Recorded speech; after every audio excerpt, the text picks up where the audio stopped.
A little before midday on December 12, 2022, an earth tremor was recorded across various parts of the capital, Accra. For the people of the Wejagbawe municipality, this is quite too often an occurrence for them as compared to other parts of the country. And so we are in the municipality to gather the experience of some residents as today's incident occurred. Esi no na owa hina sena oteno. Esi na me wa ha. Me hye na si e wo so pa. Nti me ba na te. Na bi sam se enti ama bibi atofom wachi ho. Bibi e yedu wa ha na e betumi atofom wachi. Na me si o de bi. Bibi sa eni ho. Teacher say asase wo so na. Ay sa.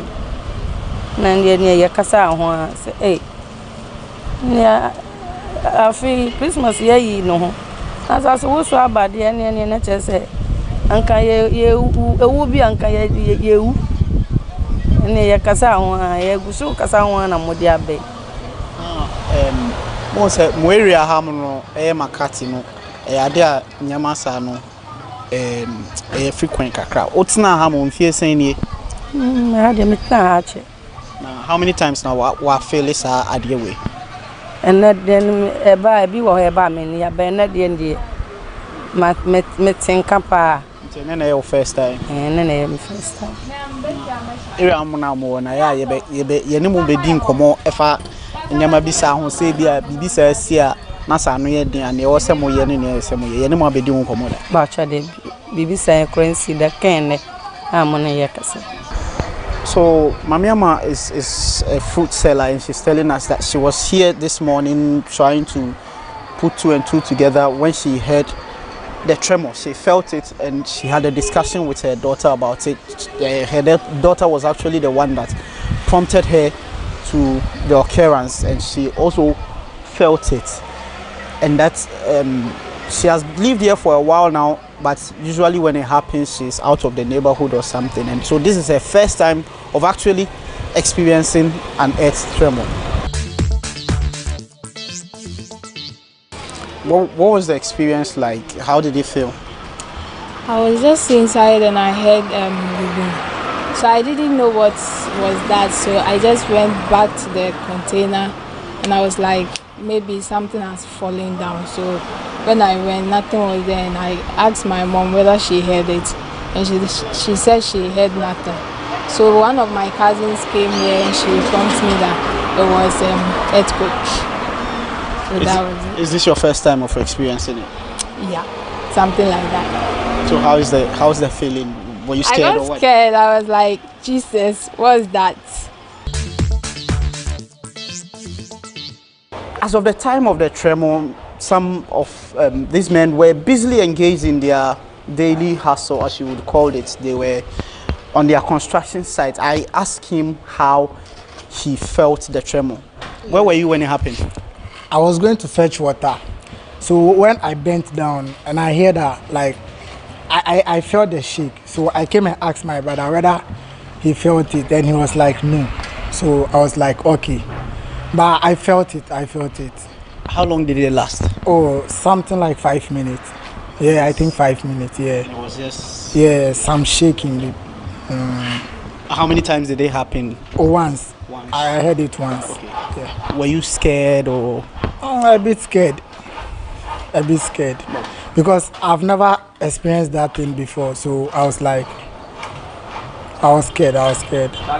Well, but it looks like you are still back to business, yeah. So it means... As for the business, whether you know, you have to come because you need money and you have to. Whether when you are scared, you have to do it. We have with us some commercial motor riders, and I would like to ask from them how they experience the incident. Also, did you feel the tremor? Yeah. How did you feel it? By then, my leg was on the floor, so immediately the thing happened. I feel it inside me, and I even told my guy as he feel the sound, and he said something like that. That's what I. And he felt something like that. Yeah, he told me that. By then, his mind was not like, yeah. So I was the one who felt the thing. Yeah, and I told him, I said, oh, an earthquake shake. I said, I have this thing. I heard the sound of this thing, the shaking. Is this your first time? No, it's happened before at Makati. What's the difference between that experience and this? This one is not much like that. It's not that. But the one that happened at Makati was heavier than this. But this one, it just shake about. It's not like sinking. Just something that's just a point now, and I don't feel it again. I guess you are not that scared. Yeah. Oh no, it's not like I'm scared. Where we are sitting. How it's happening? It's not like because I've been here to read before. According to experts, a major part of the Wejagbawe municipality sits on a fault line, making it a potential earthquake zone. And for residents, a few hours after today's experience, activities including commercial are back to normal. But then today's experience is yet another reminder of how vulnerable they are to an earthquake. For GhanaWeb TV, George, AEC.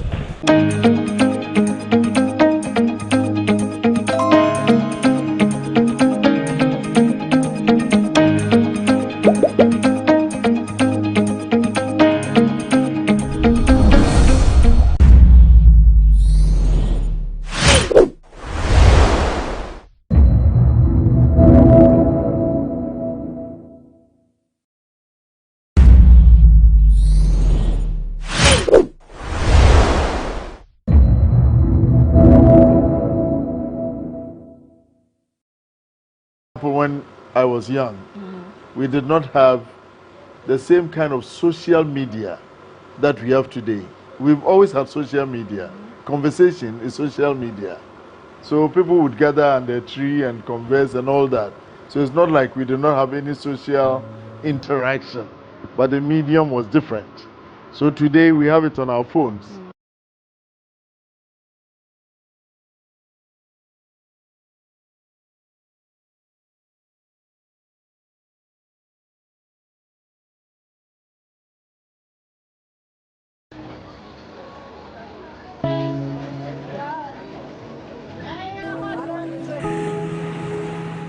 With just a click, anyone can access TikTok, WhatsApp, Instagram, Twitter, Facebook, and a host of other social media applications, of course, on a smartphone.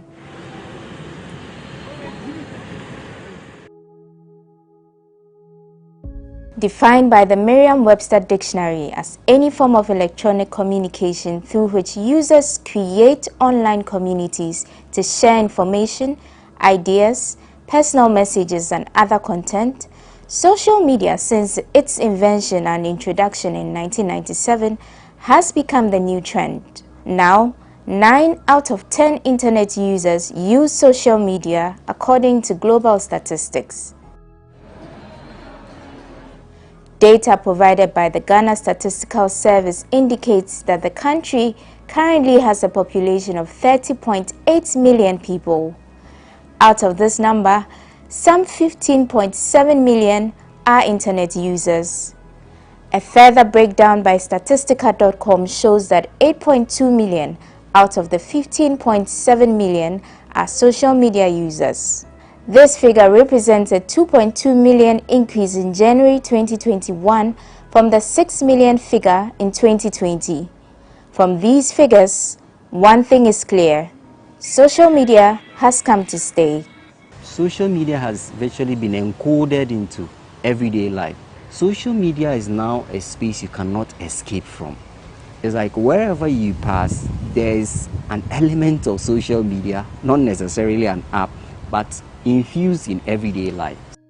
As the new normal, social media is increasingly becoming more addictive, with new apps emerging every day. But what do people use social media for? It's a platform for interaction. So I keep in touch with my friends, colleagues all over the world. I use it to build my vocabs, my As you can see, I'm doing some idioms on my tablet, so it helps me to build my English, my reading. Social media, mainly I use it to communicate with my friends and get to know what's happening in the world. Most often I am with my phone and I am very much online, reading, trying to read interesting content, most importantly sports detail.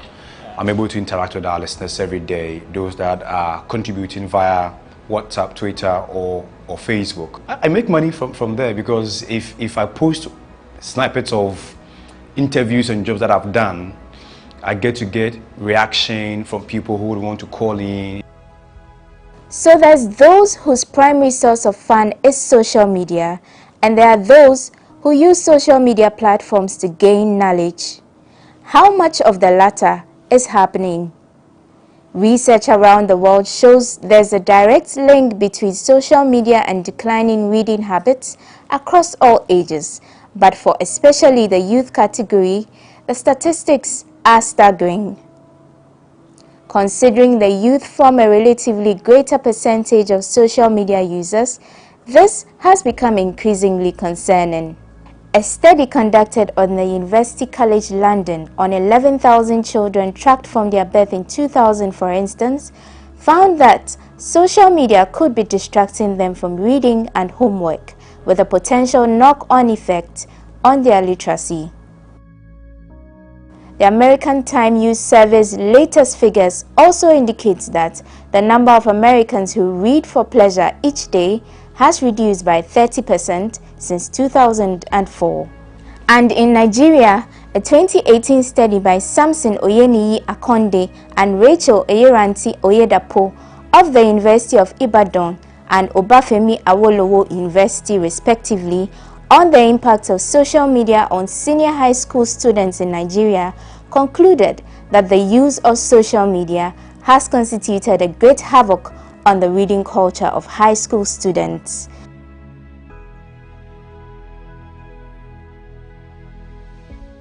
So, I sought to find out what Ghana's situation was. Is social media having an impact on the reading habits of the youth? If it is this impact positive or negative? At the Koforidua Polytechnic, for instance, a study by Michael Owusu-Echiang on social media usage and its impact on reading habits revealed that there is a direct linkage between time spent on social media and reading habits, and that the constant use of social media leads to low reading habits. Another study by Ekia Santwa Aforo at the Kwame Nkrumah University of Science and Technology to determine the influence of social media on academic reading of students in tertiary institutions in Ghana revealed that the use of social media among some students in tertiary institutions in Ghana does not augur well for their academic performance, despite many benefits it could provide. These concerns have been reiterated by some learned persons who believe times have changed, considering patterns as it was in their time. Professor of Linguistics at the University of Ghana, Professor Kofi Ejekum, for instance, believes the youth today are more inclined towards getting quick information from social media than reading wide. If people are tuned to social media and they are interested in the pictorial and the video and sensational stories here and there, somebody has fought with a girlfriend and all those things. I'm sure if you put Chinua Achebe's book there, they will read. Former chairman of the Ghana Writers Association, Nana Kwesi Jan Apenting, had a more practical reason for his concern. He explained how things were in the past and how they have evolved. Indeed, we read a lot of newspapers, because newspapers came in different shapes, and weekend papers, magazines, they were all there. When I was young, if you search in the trotro, everybody would have a newspaper, a magazine, or a book. The fact that today you don't see those, and you see more everybody with their necks craned and looking at their phones and doing social media interactions would suggest to me, even anecdotally, without any scientific research, would suggest that people are reading less. Genuine concerns, but Chief Executive Officer of the Ghana Library Authority had a varying opinion. First, he said, the low reading habits of Ghanaians has been a thing that existed even before the introduction of social media. In the late 60s and early 70s, a research was done by the British Council, Ghana Library Authority, and the Ministry of Education to really understand why Ghanaians are not reading. And so anybody that comes to you and tell you that, oh, Ghanaian children of today don't read, tell them that the boss of Ghana Library says that it is never true.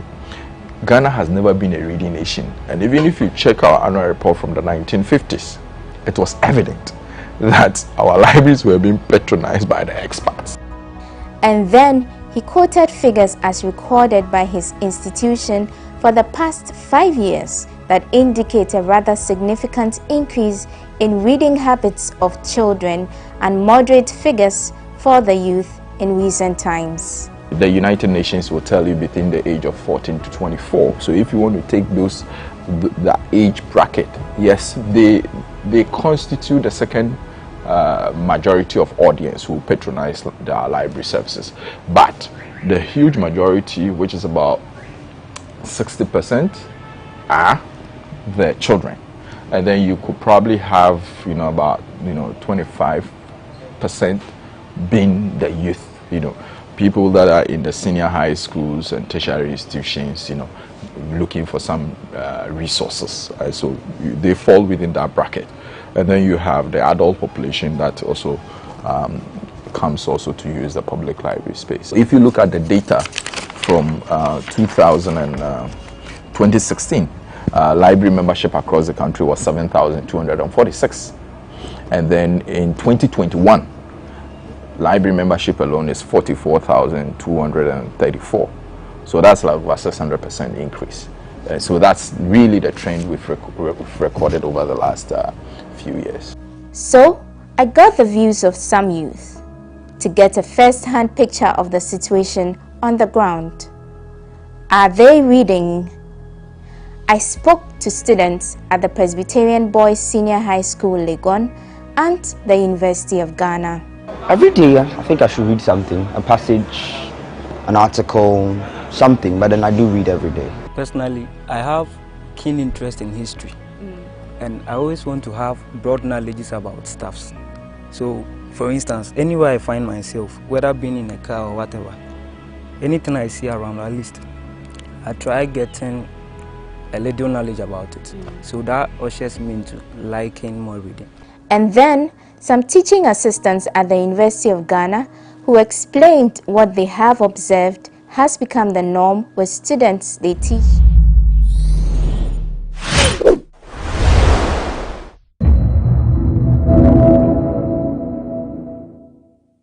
Interacted with.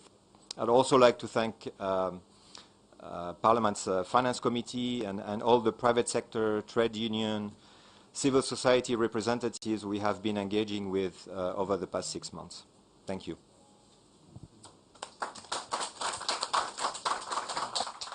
Thank you very much, Stefan. Now we turn it over to Minister Oforiatta. Good morning. Good morning. Well, thank you very much. And Stefan, thank you indeed. Minister Elsie, thank you. So let's really first thank God for providing the needed guidance to the government and the fund to get us where we are today. I'd like to thank the President and the Vice President for their leadership and direction and encouragement.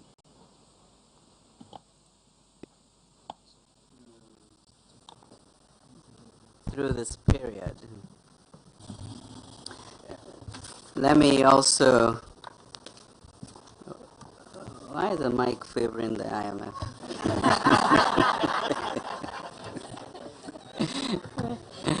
Thank you, Stefan. But let me truly express appreciation to the IMF in general and in particular to the IMF Managing Director and Management, Stefan, IMF Mission Chief to Ghana, Leo Medini, and the indomitable spirit of the team that's been with us throughout. Because their commitment to Ghana during these challenging times it's really been heartwarming, and truly I thank you for your leadership, Stefan. In addition, I also like to express deep appreciation to key stakeholders. Stefan mentioned a few of them, including Cabinet, Parliament, the faith-based organizations, the CSOs, members of academia, for their invaluable contribution to the preparation of the post-COVID-19 Program for Economic Growth, the PCPEC, which has underpinned the IMF program negotiations. And last but not the least, express my sincere appreciation to Governor Addison and the leadership with Elsie and Maxwell and the team that works with him. It's been a collaboration that truly I think all of our staff have appreciated what we can do when we speak the same language and work, in the same direction. Sacrifice during this period, and the entire process has been really ennobling in a sense. So to give you a bit of a context, a lot of work indeed has gone on behind the scenes for, I guess, 5 to 6 months. When government formally announced its intention to engage the fund for a supported program to enable us to reach a staff-level agreement before year-end, which looked like an impossible task. Because as Stefan mentioned, these are really grave times in a very difficult economic environment. But this now, today, paves the way for the IMF's management and executive board to approve Ghana's program request early, hopefully next year. Since the announcement on 1st July 2022 to formally engage IMF for an IMF-supported program, there have been 3 rounds of negotiations with the IMF interspersed with a number of virtual meetings in between to ensure both the government of Ghana and the IMF teams worked around the clock to get the SLA by end December 2022. In fact, I think Stefan and I talked about it, that it wasn't a mission visit per se, because the mission was on from July 1st to now. And that really, thank you guys for that commitment. Against the backdrop of the staff programs, I mean, let's be clear that we are, Ghana, indeed blessed to conclude this SLA within this period. So in recent times, this is quite historic in terms of the speed in which we have come to this. And if we look also at the path that Zambia, Chad, and Ethiopia have gone to, we can see that this is quite a miracle in its making, and really to thank the fund for the commitment and dedication that have come through this.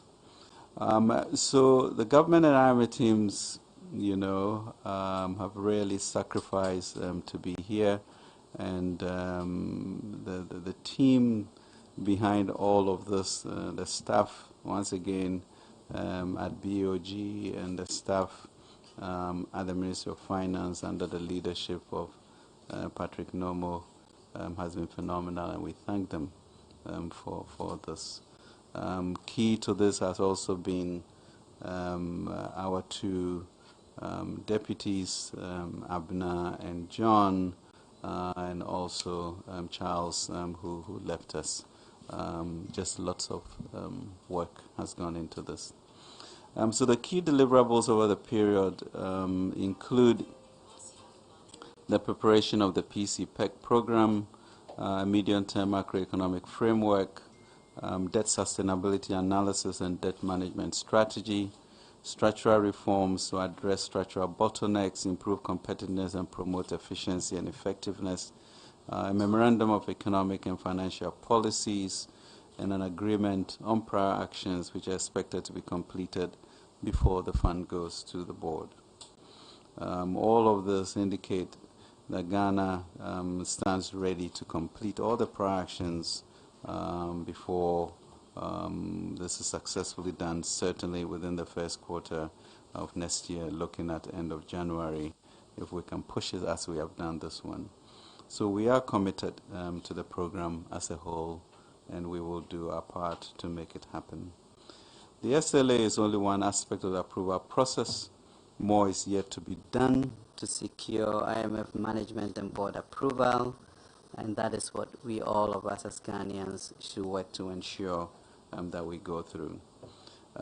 Key fiscal measures, structural reforms, and the medium-term macro-fiscal framework in the 2023 budget are aligned with the IMF-supported program. It is therefore crucial that we receive support from all stakeholders, especially Parliament, to ensure that the 2023 budget, including all revenue measures, are passed and not return to last year's experience that we had. And the creditors also to ensure a successful debt operation.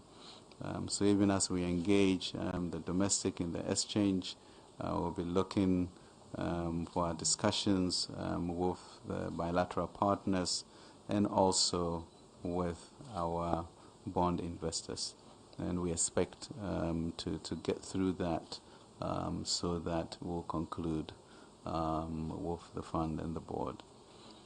Truly, the eventual conclusion of the program will assist us in our efforts to restore stability, tackle inflation, and strengthen our currency.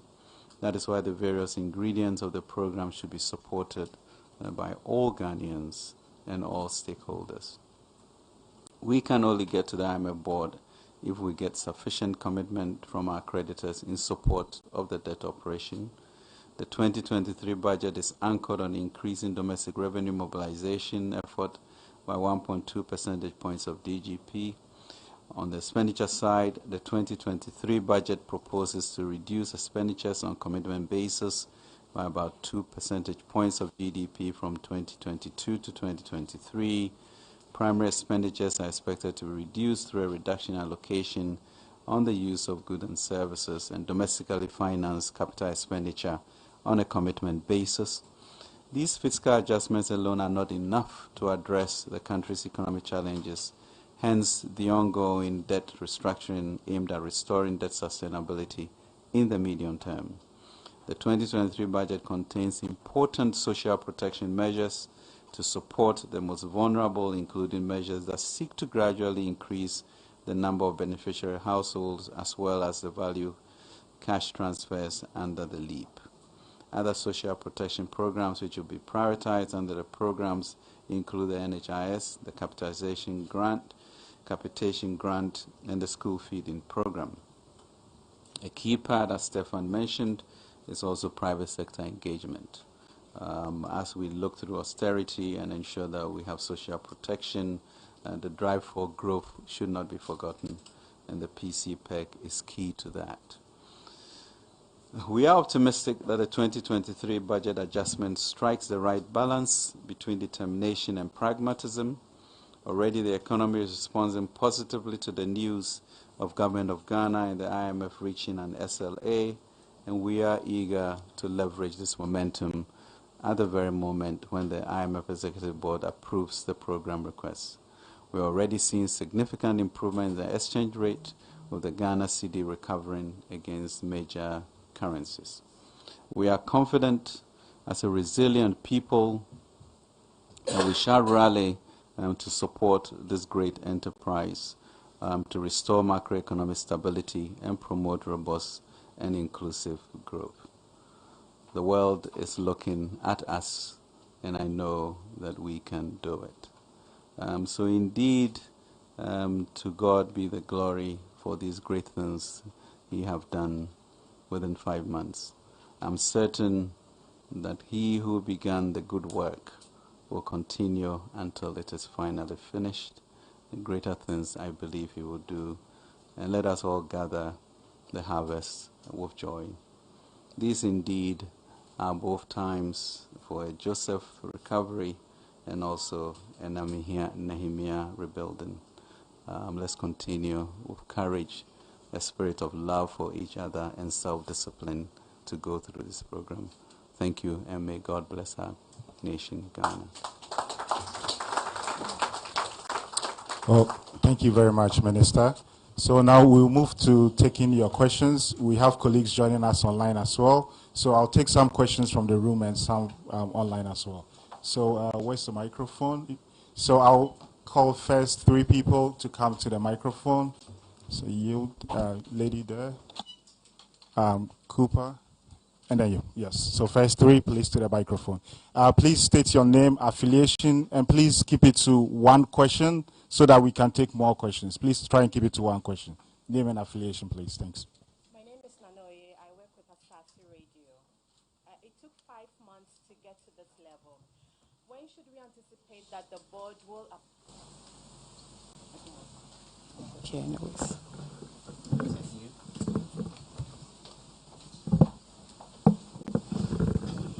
Okay. All right.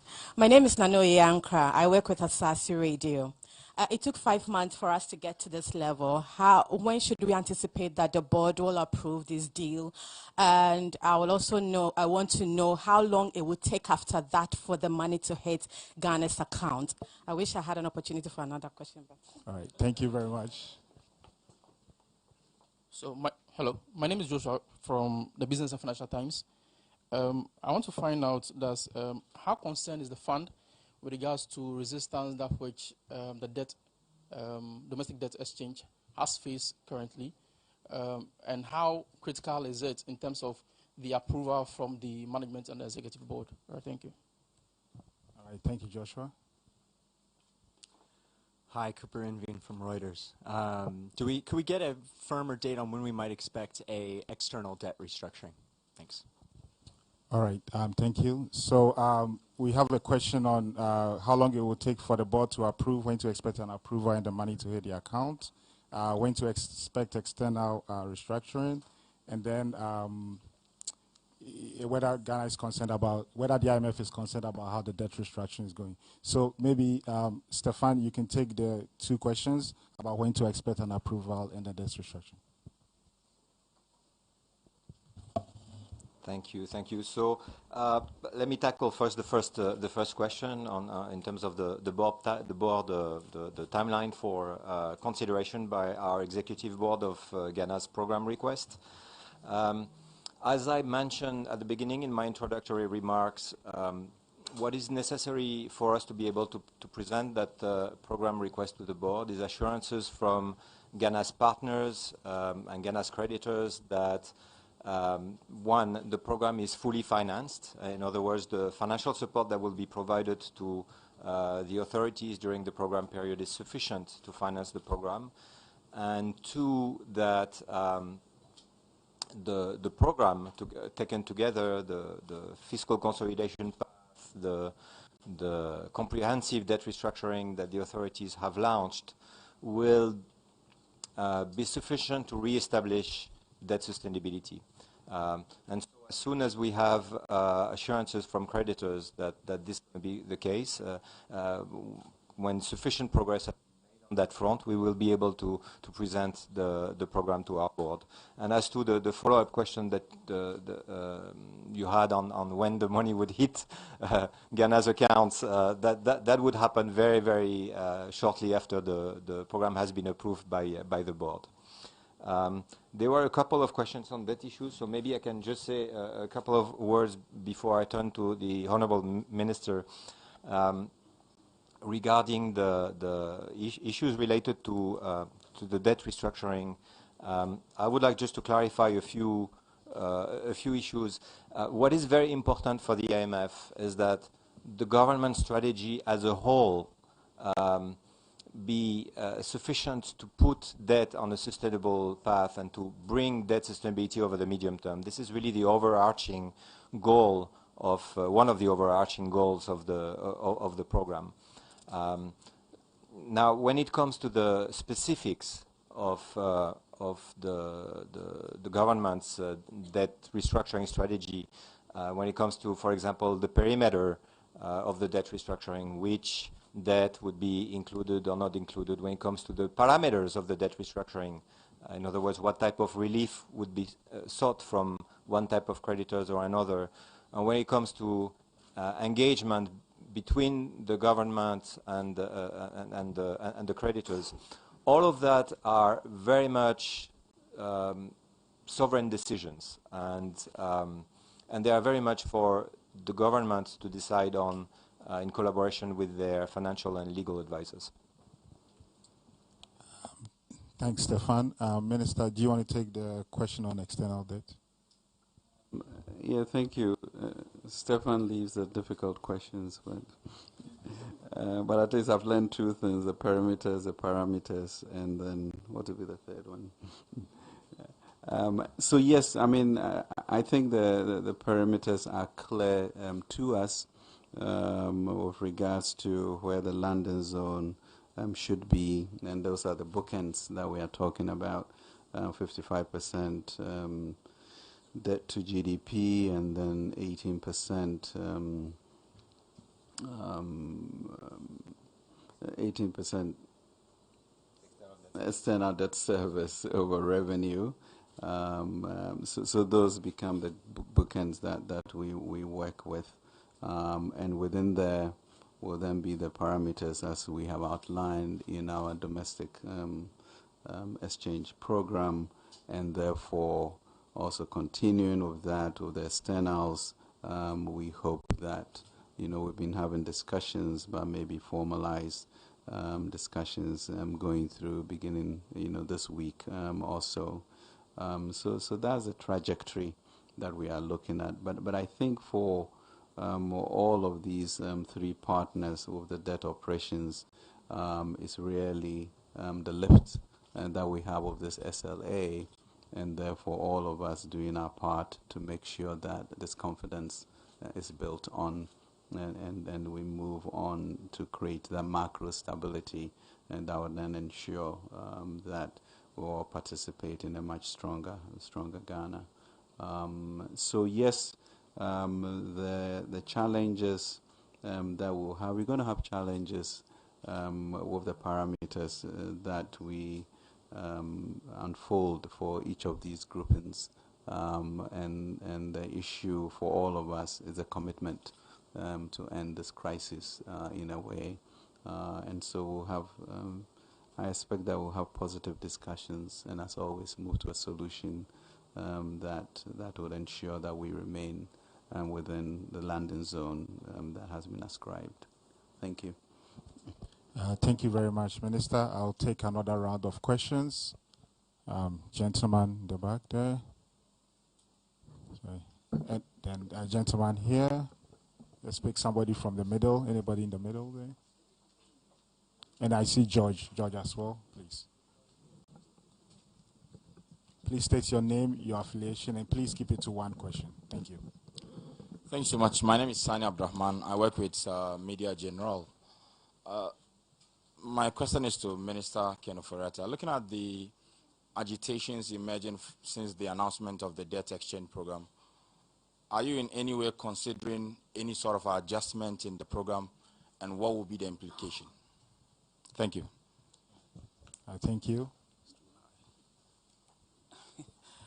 Yeah, should come down. Okay.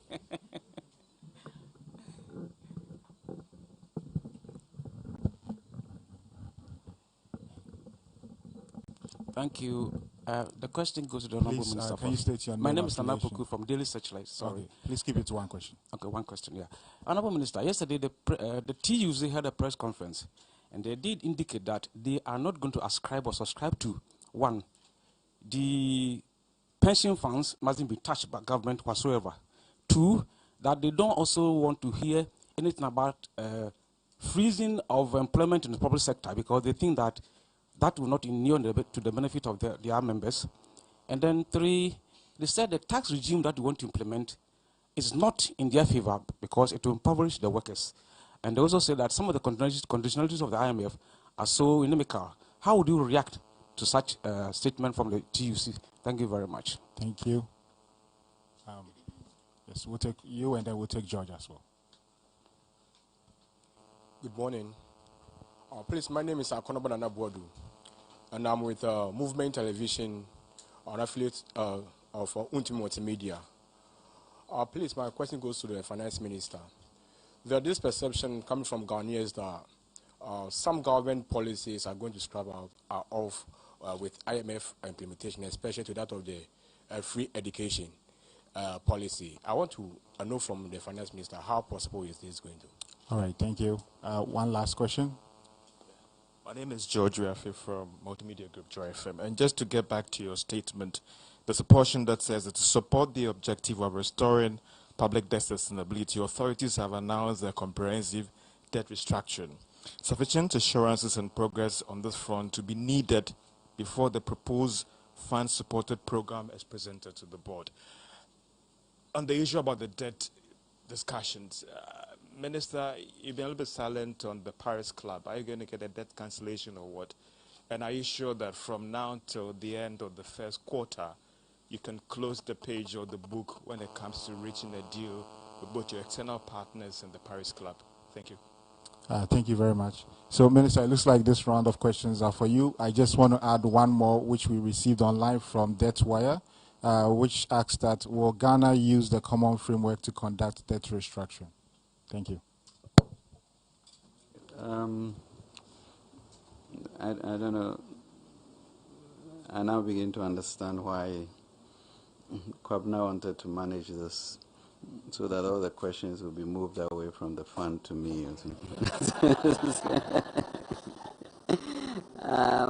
But thank you very much for these questions. The debt exchange program, adjustments and implications for that. I think we know what I talked about, the landing zone or the bookends. So it's within that framework that any accommodations will have to be made. So yes, we are certainly listening. We've had a lot of engagements and will continue with the unions and really also all of us asking ourselves whether an orderly process to where we want to go is what we all seek, and within that, what sacrifices and burden sharing that we have. I think part of the assurance is that by the time we conclude signing with the fund, there will be some issues of reforms and expenditure management, which all of us in Ghana are keen to. So that would bind us going forward to bring the type of confidence and assurances that we need for that. With regards to the trade union, the TUC, I think it's not a very surprising position because it is, all of these things are shocks that we need to analyze and then make determinations as to how best to move forward as a nation. But we've been able to do literally the impossible in this difficult environment to be signing an SLA at this point. So let's look at the opportunity that offers us, and within that context, see how we can save the funds that we have in terms of pension funds, etc. Because a destabilized macro environment is the greatest enemy to the value of our pensions. And I think that's what we need to juxtapose and then come to some conclusions. So sort of segueing into George's question, we have been able to do this in 5 months. I think at the beginning the same questions were asked whether we'll be able to get to an SLA before year end. But I think with the spirit of this team and what we are doing, we will go into the discussions with the debt operation with the same fervor, understanding and I believe we will get there to get the board approval. Common framework, as we all know, has been plagued with a lot of difficulties, and I think the Paris Club, everybody has learned from it. So yes, we've been engaging, and we need to figure out how to ensure that if there's a platform that has to be used, then we need assurances of speed and to expedite the clarity of what we have to do that.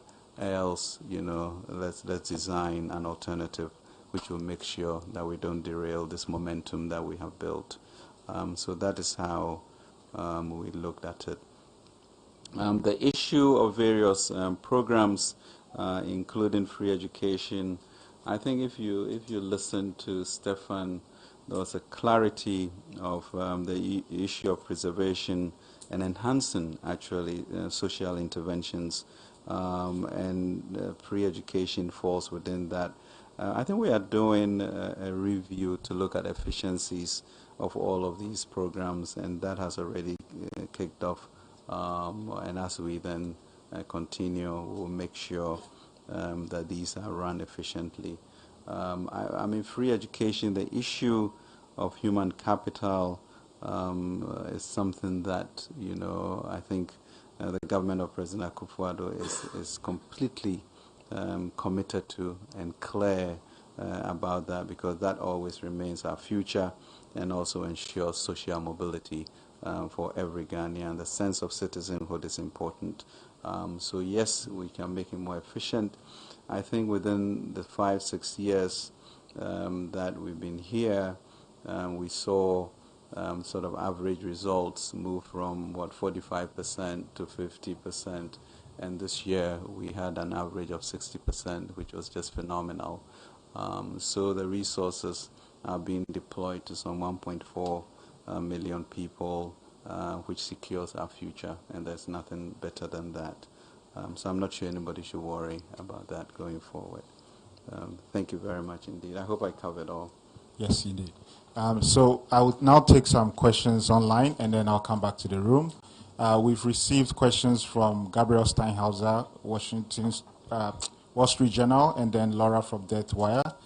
Gabriel wants to know from Stefan, what's your assessment of the maximum debt service, maximum ratio of debt service of revenue Ghana can carry? And then also wants to know whether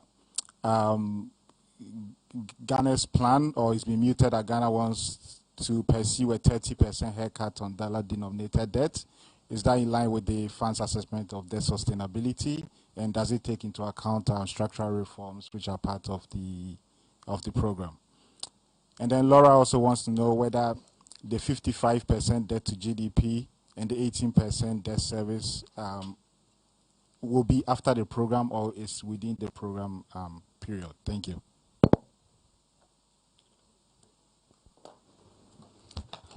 Thank you. So still quite a few questions on debt issues. I think maybe to step back and to explain a little bit under what framework we are working and what has guided our discussions and what has guided also the government's goals when it comes to re-establishing debt sustainability over the medium term.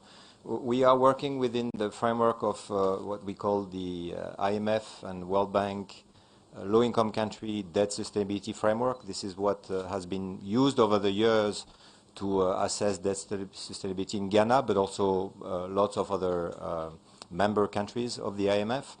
And in the case of Ghana, as the minister mentioned, but also, in fact, His Excellency the President just a few weeks ago when he addressed the nation and talked about these debt objectives, two of the key ratios that we feel would be consistent with re-establishing debt sustainability are this 55% NPV of total debt to GDP and this 18% of external debt service to revenue. So just to respond to the first question on the debt service, a level of debt service that is consistent with sustainability.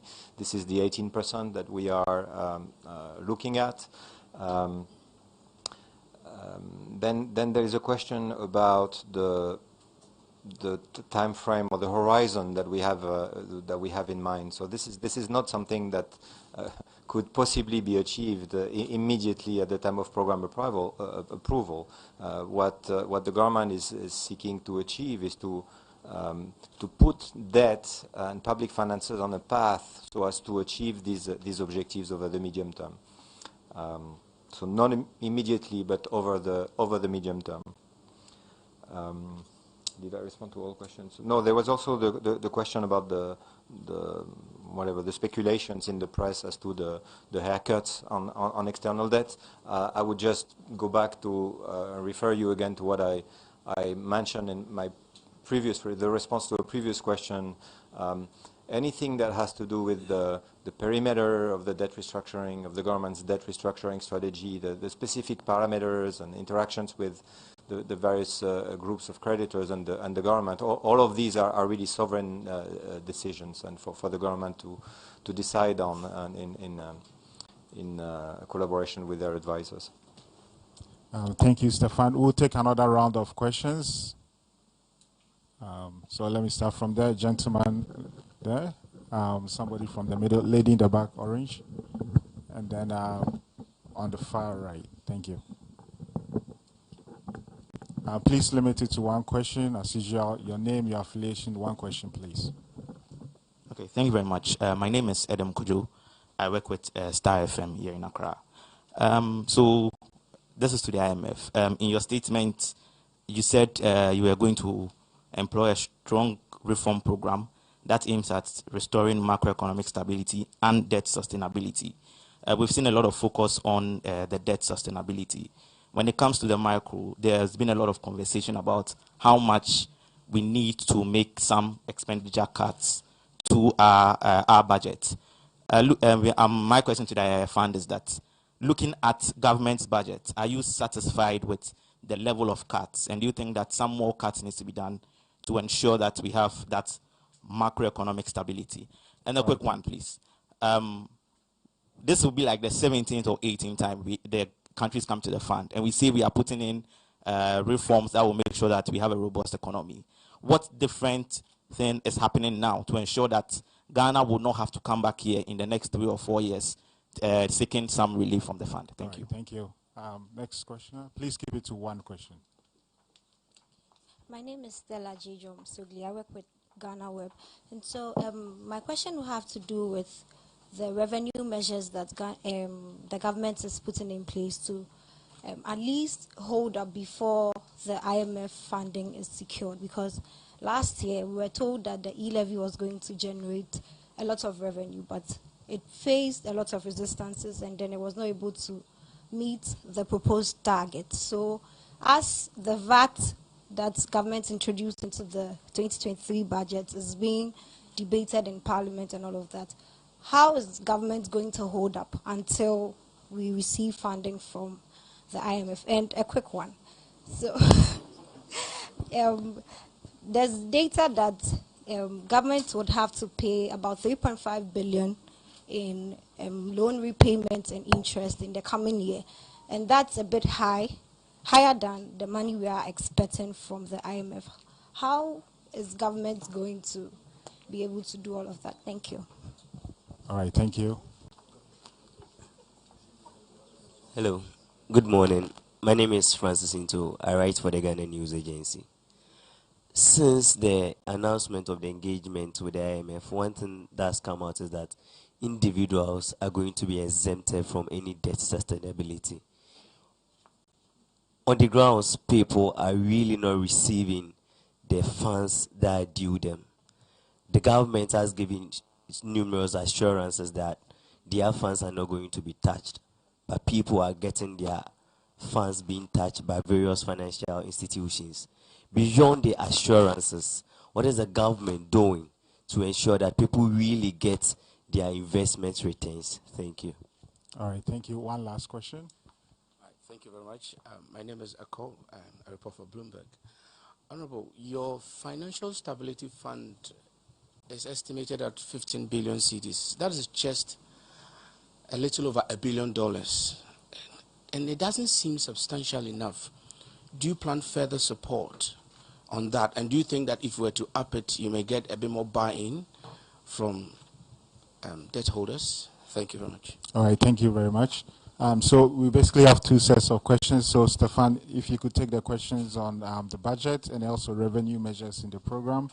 And I will defer to Minister Ofori-Atta and perhaps Deputy Governor on the questions of the Financial Stability Fund and then also individual investors. Thanks. Thank you. So I will start with the revenue questions, and I'd say that raising revenues and increasing domestic revenue mobilization is really a key objective of the program, but it's really a key objective of the government's program. And the reason why it's very important for the government to do that is first to underpin debt sustainability going forward, to have a stronger revenue base to be able to service the debt. Two, it is also very important to generate space in the budget going forward over the medium term for increased expenditure that are very important for growth and for social spending. So all of these are key objectives of the program, to create space for this type of very, very important spending over time. Now, when it comes to the budget that has been submitted to Parliament, we were asked about our assessment. Our assessment is pretty much in line with what the Honourable Minister mentioned at the beginning. This is a very, in our view, a very important and very good first step towards the efforts that the government is making in trying to re-establish debt sustainability. And as far as the revenue measures are concerned, of course, they are consistent with that objective that I mentioned at the beginning of having the program underpinned by this significant revenue mobilization effort.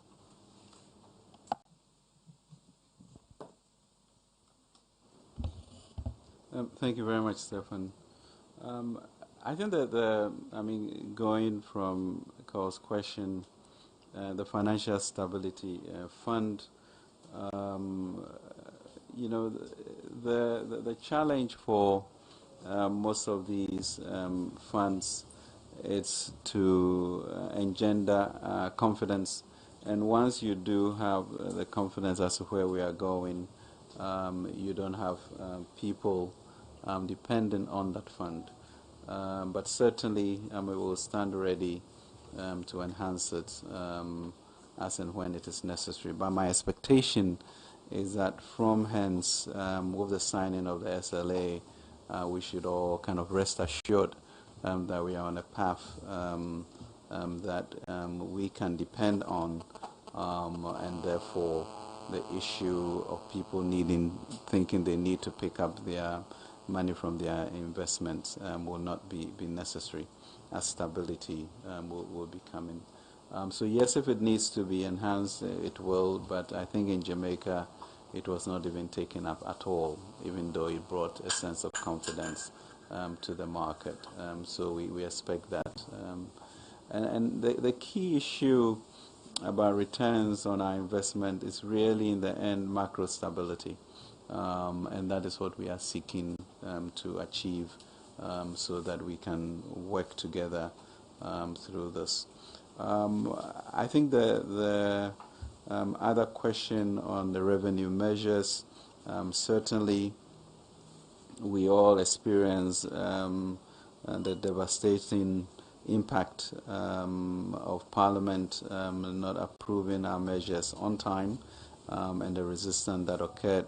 We pray that with this work that the executive have done to bring the SLA so quickly to us, will also contribute a bit to make sure that we're on the same page and continue with the sense of stability and confidence that is emerging. So that's that. Thank you. All right. Thank you, Minister. So we'll take one last round of questions, and then we'll close this. That's if we have any questions at all. Oh, we do have questions. Just people who haven't gotten the opportunity to ask questions yet. Yes, you. I'm trying to see those in the back. They also so they can get opportunity. Gentleman in the back, and then Maxwell. Yes. No, gentleman in the white, and then yes, you can also. So we have 4 questions. Thanks. All right. Please name affiliation. Please keep it to 1 question. All right. My name is Mark Byron with UTV. My question goes to the minister. The issue of fiscal discipline is a major concern for Ghanaians. For them, mostly they think the government has not been good at using the state's money.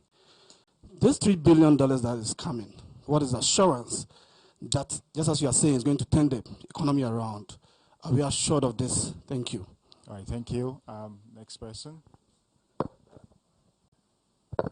Thank you. My name is Alfredo Kanse. I work with Media General. I want to find out from the minister why the various stakeholders were not engaged before this debt exchange program was launched. That's one of their major concerns. Why this was a surprise to them, first of all. So now that you're going back to them to now consult them after the announcement, how sure are you that they're going to support this? And why are individual bondholders exempted from this program? I want to find out. Thank you. All right, thank you. Next person.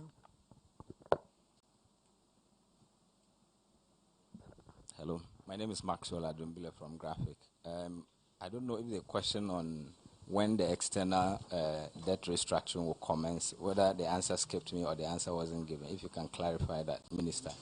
And then on the issue of the Stability Fund, I want to get a comment of or the position of the fund on it. And then once the World Bank is here, they can tell us what they think of it and if they have any commitment to make.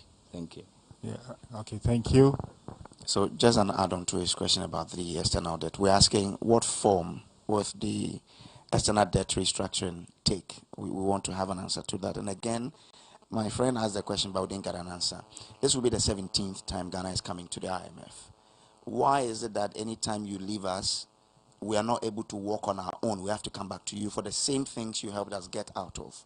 Why isn't the fund worried about why we quickly run back to you when you leave us to work on our own? All right, thank you very much. So I think let's start with that question since you didn't get the answer the first time. So Stefan, if you could start with what's different about this program and then also talk about the other issues. Thanks. Thank you. So I think, throughout the past 6 months, our engagement with various stakeholders, civil society and others, and with the government also, it was very clear that one of the objectives of this program should be to make the economy more resilient to shocks. Because the solution to what you are raising here of the recurrence of IMF programs, the way to deal with this is just to make sure that the economy becomes more resilient.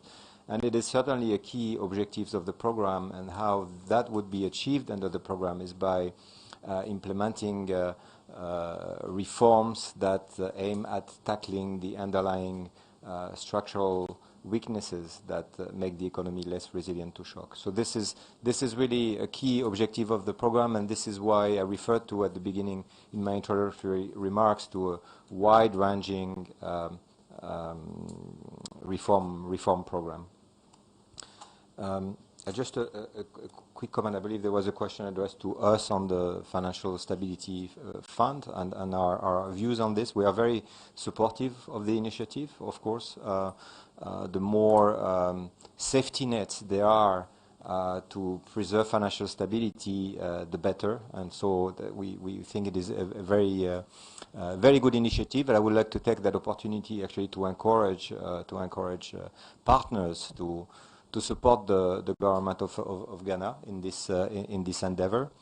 But another aspect that is important, also related to a previous question last week in this respect, and we are also very supportive of all of these initiatives and policies that are being put in place to mitigate the impact of the domestic debt exchange.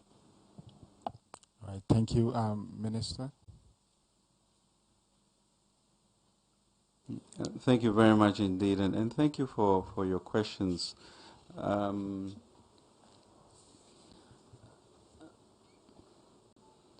I think there are pretty fundamental questions as to where we are going as a nation, and to, in a sense, also remember the past, what we have been able to do successfully.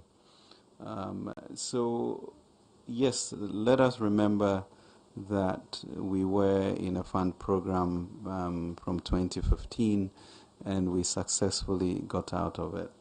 Let us also remember that through that period until COVID, we were on a trajectory that was very impressive.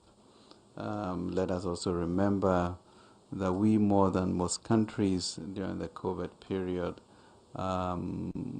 kept lives and livelihoods above all, and really came out of that historic or pandemic event much stronger than most in which we although had growth. So yes, we've been met with this situation that we then have to find our way out of, and that is where we've gone for support.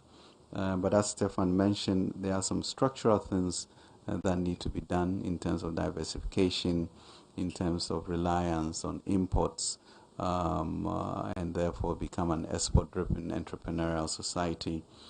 So I think last week, Friday, if you watched the media, actually went to launch a 10,000 hectare rice production and agriculture project of our export enclave, following the president's charge that we should become self-sufficient and actually even export these products like poultry, rice, tomatoes, maize, etc. So that diversification is important to strengthen our currency and stop importing foods of that nature. That then changes the way in which we move forward. And those are the assurances that we give. Certainly, the relationship with the fund, comes with it certain proactions and reforms that we must do, which will support our movement towards better governance and expenditure controls that we have. So that's assurance that we should get out of this and not return to that old ways that we have had.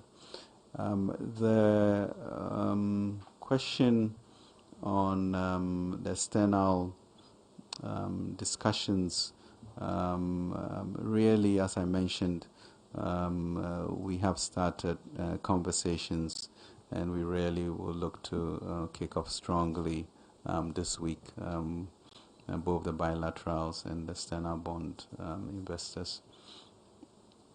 So the 17th time, we pray that this will be the last, and that is why the program is going to be that strong.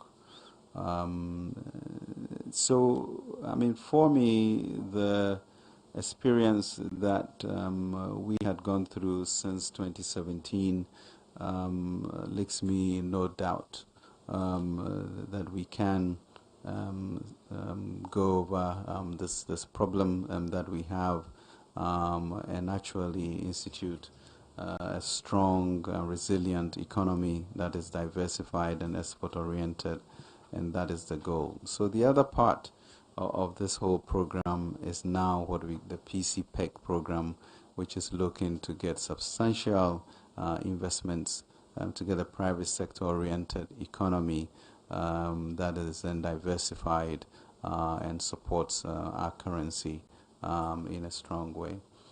So that really is the assurance that we will commit to, that government intends to follow through. Thank you. All right. Thank you very much, Minister Stefan.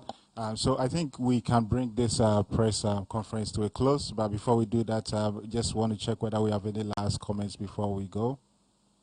Okay. So really, thank you very much, Minister Oforiatta, Deputy Governor, Thank you very much for having us, and thank you very much to the Ministry of Finance and Bank of Ghana for helping organize this, and also to the journalists here online and then also in person. I will now turn it over to Minister Opon Nkrumah to close this. Thank you. Yeah, Kwabena, thank you. I saw a lot of people online asking who is the gentleman moderating. His name is Kwabena Ekwuamobwating. He's Ghanaian, but he works with the fund. And today he's done us the honors. Not much to say, Minister, except to recap the 6 major points that you've been making, yourself and Stefan have been making throughout this morning's engagement. Number 1, the fact that almost 6 months after the initial announcement, we now have secured an SLA with the IMF. Number 2, the fact that this agreement, this SLA, is based on Ghana's PCPEG, Ghana's program. And for colleagues in the media, you recall on the 1st of July when we issued the statement, we said that Ghana had an enhanced domestic program it had drafted, and it was seeking to engage the fund for support of that program. And today, as you have heard, this program is based, or this agreement is based on this program of Ghana. And that's why Stefan keeps making the point that the program is a sovereign program with its own sovereign indicators. They are in to provide some support. And if you read the second paragraph of the IMF statement, they describe it as a strong reform program. I encourage you to read and share the statement with your audiences. Number 3, Minister makes the point that this is not the end of the road. A lot more work needs to be done, but it will require the same speed, seriousness, and collaboration that has enabled what has happened in the first 6 months to continue and to get to the end. And number 4, I want to stress this as a 4th point. Minister and Stefan both make the point that all hands are required on deck so that the things that need to be achieved, i.e. the prior actions, can be successful for us to get a successful board meeting eventually. That includes the revenue measures, the debt operations, the expenditure rationalization efforts that are being talked about. But colleagues in the media, just like you have done with us and for us in times past, you need to help encourage the country for all hands to be on deck so that we can succeed together. And finally, if I got it right, Minister, as we are talking about stability and restored growth, these are the things that we all have to do together so that we can achieve that stability and restored growth. Minister, I don't know if I've captured it well for you. I think you have. That's your job. But truly, I mean, in conclusion, you know, we are committed to doing this 24/7. We are committed to ensuring that we put Ghana in a strong place, and we are confident that the Lord will lead us to that successful conclusion. Thank you very much. Thank you very much, colleagues. Wish you all the best.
And interact with. More people are getting addicted to social media, and in forms that are more like music and videos, games, all those things like texting, but it doesn't really give people the time to, you know, I want to sit down, go through a book, unless of course they make like a conscious effort, a deliberate effort to say that, okay, I want to take this time to read. What we see as teachers, I should say, that only course materials that are required of them that we see them trying to get knowledge from. But to actually go the extent of reading those things online, it is very difficult, unless maybe they want to seek more knowledge to do an assignment, these IAs you are talking about, unless maybe there are websites that they have to go to tap knowledge and then use that idea to answer those questions. But for a general view or for their personal use, that they are going on social media to read things that's educative, you don't see often. I probed more to answer this question. Why is social media becoming more popular among the youth? Social media has something that it connects to my habit of reading. If you ask me why I read, I'll tell you it's more about curiosity. I'm a very curious person. So every now and then I keep asking myself questions. And I find the intersection of social media and reading as a means to answer those questions. So sometimes I would see something in the news and it would trigger an interest to go and read about it. And that's one way to look at it. It's fun. It's an experience. Social media is live. It's just become a culture that has basically come to stay. We're all accustomed to using social media. Everybody is okay with using social media. And the thing with social media is social media doesn't have boundaries. There's no language barrier, unlike with books. So that's everybody finds it more easier, feels comfortable, feels like themselves on social media. People's experiences, getting to interact with people everywhere. Social media is fun. It's like having a party alone. A visit to the Accra Central Library revealed more. Ordinarily, the library is a place for leisure reading, academic reading, a place for acquiring knowledge and referencing. But librarians at the Accra Library, Ghana's oldest library, told us though patronage is high on the part of children, the facility is gradually becoming a place for referencing and academic reading for the youth. We have the SHS class. They come to always use our academic books. And we also have the adult class. I would term them as the working class. They come to they usually use our history collection and then also the fiction collection. That's what the adults group, that's the working class, they come to, the books that they come to use. For the SHS group, they don't really come here to read outside the academic category. Mostly the ladies, they sometimes come and then they will see them reading some of the fiction books. So sometimes you will get some of the SHS females reading fiction books, but on a scale of 10, over 6.5, they will come for academic books. These students who were visiting the library told us why they were there. I come here to study. I read storybooks and other things, novels and those things. So it's helpful. I work in school at the same time, so normally I use my lunch hours to come here to solve some questions. Yeah, so basically to study. I love to read, but of late I don't read because I have limited time. My social media, I would say like 4% or 3%. Yeah, because combine these two, like as I mean, so I have to use my lunch hour to come here. I don't even have the time. Yeah, so normally the little time I have, I invest them into my in either reading, which I barely do of late. According to Mr. Hayford Siao, a decline in the book stock in the country's libraries contributed to a massive decline in patronage for about 5 years till 2016, when there was a revamp and subsequently a translating increase in patronage. In 1981, Ghana had about 36 public libraries across the country. And guess the number of books that was on the shelves of public libraries. Can you guess? We had 1,049,526 books on the shelves of these 36 libraries across the country. Fast forward into 2016, we had increased the number of libraries to 61. Guess the number of books on the shelves of public libraries in the country? 349,941. Does it ring a bell? Yeah. A very significant drop. So that is why over the years you will probably have heard Ghanaian children are not reading. You know, we don't hear about libraries. It's because the shelves of public libraries in the country were empty. So if you send your child to the library space and they don't find the resources there, the Diary of the Wind Pickets, they are not on the shelves. Now all the children, they are reading Diary of the Wind Pickets. If a child goes to the library and they don't find it on the shelves, do you think they will be motivated to go to the library again? No.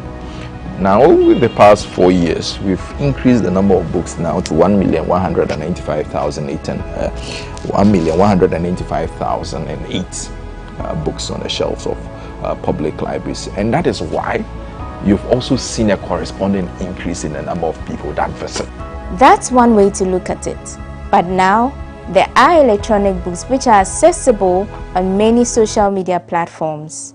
It is for this reason Mr. Siao argues that social media, contrary to assertions that it is increasing the trend of lazy reading, has rather made reading much easier and access to learning materials more stress-free. I strongly believe that social media has amplified and has also helped to increase the level of reading of our citizens.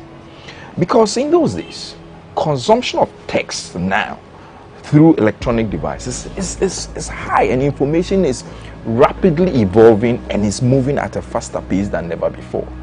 And I think our citizens are getting preoccupied with reading this text or consuming these text resources from electronic devices. Don't assume that because they don't sit to pick a book from the shelf and read, they are not building a lifestyle of reading, or they are not consuming information. The question we have to ask is that, are our citizens consuming the relevant materials? That should be the question. Are the content that they are consuming through social media, is this something that is bringing value to them? I think it's about the period, because it cannot be the case also that those who did not have the distraction of social media prove to be better readers, more intelligent people. It may not be the case, because today a lot more young people have access to information far more than the older generation could ever get. That is also because of access. So I think it's a time thing.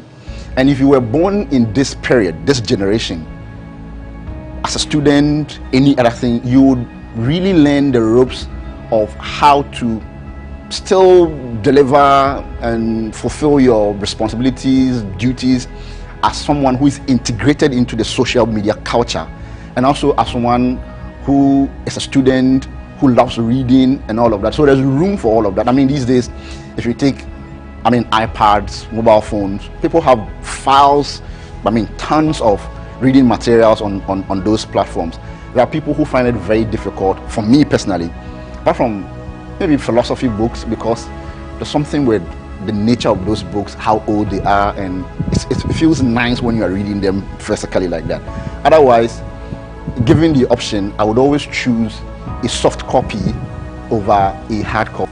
Nana Kwesi Jan Apinting disagrees to some extent. Yes, social media is a good place to read, but distraction on this platform is inevitable, particularly with the abundance of apps. I'm not saying people should only read hard copy. Yeah. They can read, but they don't. And the reason we don't, not even they, we all don't read as much as, is because when you take a book, there's no other purpose than to read. You know, if you have a conversation, an internal dialogue is with the book. But this one does so many different things. So I may come and sit in this nice place with a view to read a book, but then I'll see this view and I've got a camera. So before I know, I've become a cameraman and I'm taking pictures. It has music on it. before I know, I'm listening to music. So if I take a book, the book is not going to play music to me. The book is not going to distract me from reading it. In fact, when I take a book, I am going to read it. It is for that reason that we advocate that even though you can read on the electronic copy, on your phones and tablets and laptops and all that, in fact, to cultivate the reading culture, it is better to use hard copy books, as we know, so that you form the habit. But for Joshua and Daniel, many of the youth today have either not discovered the beneficial sides of social media as far as knowledge acquisition is concerned, or they prefer the entertainment and fun side. I believe that a lot of youth today haven't cultivated the habit of reading from their early days, and so they don't have any other option but to go where they feel they can get enjoyment. But then here's my take: they don't understand what they read most of the time, especially when it comes to pertinent issues that affect our daily living, and so they just go there for entertainment purposes without actually getting the benefits one can obtain from the usage of social media. For people who are very much interested in reading and very much aware of the fact that the world is changing, they have to keep up with global trends. I think these people would want to capitalize on social media to augment their knowledge base. But for those who they aren't even interested in reading, they feel, okay, then social media is the place that I can just go post pictures of myself, you know, do all kind of things. To some people go to the extent of just going naked to get popular, and that's a very real issue. Daniel also mentioned the role society appears to be playing in subtly determining the focus and interest of the youth as far as social media content is concerned. He believes many young persons have become more inclined to consuming entertainment-related content because it is what society has made them believe makes more waves. We've evolved as a society, and we are a reflection of the kind of society that we're living. So if you live in a society where social media is more or less like something that everyone wants to have, and everyone goes there to show what they've got, and everyone is like, okay, do you have a social media account? Why do you have a social media account? Very few people will tell you because I want to get information from there. But most people look at social media from the angle of popularity, going out there to show what they have and all of that. So, you know, our current society has a reflection on how we think about some of these things. And you realize that at the end, reading is pushed to the background. After all the views, one thing was very important: the way forward, and I got varied opinions from the experts and some youth alike. First, though, these youth told me how influential their parents have been in the development of their reading habits. I picked one for my dad. My dad is growing older, but still he likes reading. And then not him alone. With my, I think, was it primary 2, primary 3 thereabouts, I was very dull. I was more than the weakest student. And I had this very teacher, Cornelius. I always praise him anywhere I find myself, that he inculcated into some of us this habit. Well, my mom was a seamstress, what we call now, in the past we call adieye.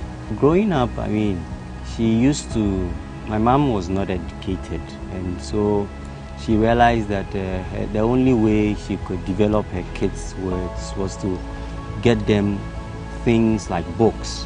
So even though she could not read, mostly anytime she's coming back from her normal vocation, she will bring along books she couldn't read. And you could imagine that sometimes she sits beside you when you're doing your homework. She has no idea what you're doing, but she says, oh, this thing, you should have done this. She has no clue. So for me, it was more of my mom. And the solutions came one after the other. with children, give them the feel of real books. Okay. When they grow up, they would love books, and then even if they have to add books electronically and all that, they would already want to acquire knowledge and information through books. A book is a whole phenomenon. It is not just you go online and Yabroni and the latest gossip thing, you know. We all like gossip. We all read a bit of gossip, you know. And Efra Schwarzenegger has said this and that. But those are not books. So people are reading, but we want them to cultivate the habit of reading a book from beginning to the end, challenging themselves to acquire their knowledge and information in that systematic way. In leveraging social media, people can follow very strategic people in society, not necessarily in Ghana, but what ideally you wouldn't have gotten on a silver platter. I told a gentleman not too long ago that I skip all Ghanaian content on TikTok. It sounds a bit discriminatory, but I told him I didn't care because they were not adding any value. And the algorithm is so intelligent that it has realized that I really don't enjoy Ghanaian content because it's all kinds of things. People displaying all kinds of things I cannot say on record. But when you follow some other platforms on the same TikTok, people are teaching you how to use Excel. People are teaching you how your laptop works. Social media will provide you with that space where hitherto what you would have struggled to mobilize, it presents it to you on a silver platter. But then of course you must know how to harness that plethora of what energy that is given to you on that mere foot. Ghana's literacy rate, according to Statistica.com, grew by a massive 21% from the 57.9% figure in 2000 to 79.4% in 2018. Is this reflective of the general reading habits of the youth? What can be done?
Today is December 12, 2022. Some few minutes before midday today, a tremor was felt across various parts of the capital, Accra, from the Makati Hills down to Jolu.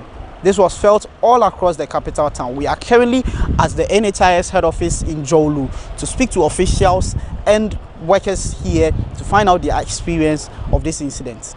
What time did the whole thing happen and how did it feel? I can't tell the exact time. But it was a quick movement, slow movement. The building shook, and that was it. It didn't even occur to me that was a tremor. I saw it as a normal thing. You said it didn't occur. It didn't occur to me that was a tremor. I felt the shook all right, but it didn't occur to me that was a tremor until I saw people outside before I realized it was a tremor. But we understand it has gone as far as other places and all that. And how concerned does this make you? Oh, so I hear that it's happened at so many places. But I know an earth tremor is not something so serious. In as much as we have to take precautions, I know tremors are not something that affects people or cause any harm to. So what will be your general advice to the public, your colleagues and everybody in terms of moments like this? Oh, my advice is we should stay calm. In as much as we've been advised to move out of the buildings when such occurrences occur, hasty rush and could also cause other things. So my advice is everybody should stay calm. What time did it happen and where were you actually? I was just by my desk. And how did it feel like? It was a very quick movement and the building shook. I felt it even in my knees. And I was asking my friends what was happening. At first we thought somebody was running. But later we realized that no, it wasn't a running. Then our boss also came from the top. He was asking, are we still here? Then we started asking him what was happening.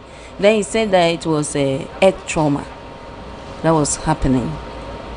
So we were just discussing. Then I went to the window. I realized that people were down. So we all rushed down. We see now work has resumed. I guess this has not affected work in any way. No. It has not affected our work in any manner. Though we all went outside. But right now you can see it's break time, but we are still working. And your morale is okay? Oh, we are calm. We are okay. We were just sitting down there doing my work, and I think we heard some sort of shaking about half an hour, 45 minutes ago, and the whole building was shaking. It was as if a big, a huge object had actually fallen either on the floor or somewhere, and you could feel the shakes in there. So as a result of that, we evacuated the building. It lasted for a few seconds, just under a minute, and you could see the vibrations reverberating after the tremor. Coming from a different jurisdiction, these sort of things are just part and parcel of our, daily operations. We take health and safety seriously. I mean, in this instance, on this occasion, as soon as it happened, we kicked into place an action where we actually got the managers and senior managers to quickly evacuate the building and also help individuals who had some sort of disability. So within a short space of time, everybody was out. And we did a head count also to ensure that everybody was out. It happened just about the lunch time, so I think it's reasonable to assume that some of the staff had also gone out. But on the second, rate check, the whole building was actually evacuated. I think people were a little bit, worried, scared about what is actually happening, because it felt like the whole roof or the whole building was actually going to cave in to, in the building, and nobody knew what was also going on. So everyone sort of hurried out of the building to actually go into the assembly point, and we were discussing about the issues. Now, when these things happen, we have briefing and debriefing. Following the incident, we all gathered and had a debriefing on what to do or what to expect when there is the unlikely event of any other tremor.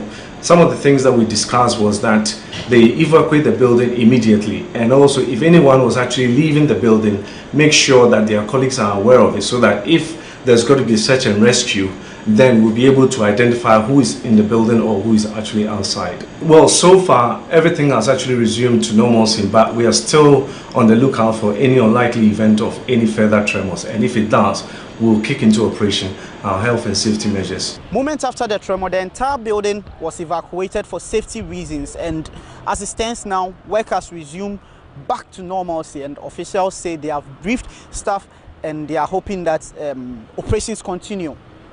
For GhanaWeb TV, George AEC.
Hello there and welcome to BizTech on GhanaWeb TV with me, Na Oyokwoti. Stay tuned for more business stories that made headlines during the week and an exclusive interview you wouldn't want to miss.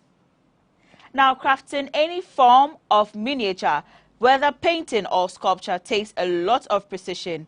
That is why over the years, the art form, which has existed for over 2,000 years, is heavily prized by collectors worldwide. In Ghana, however, miniature art is yet to have a widespread representation.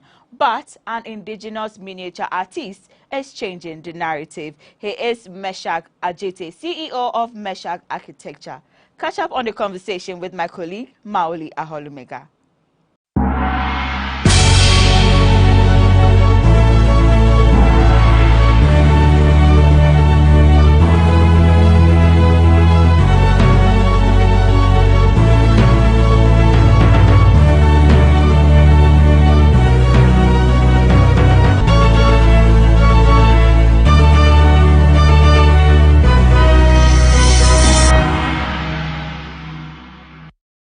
His idea first began when he went on an excursion and saw a number of miniature arts during that excursion. This born his idea of creating his very own miniature art, and he's doing amazingly well in them. Before I introduce my guest on this week's edition of BizTech, I'll take a quick break and we'll be right back.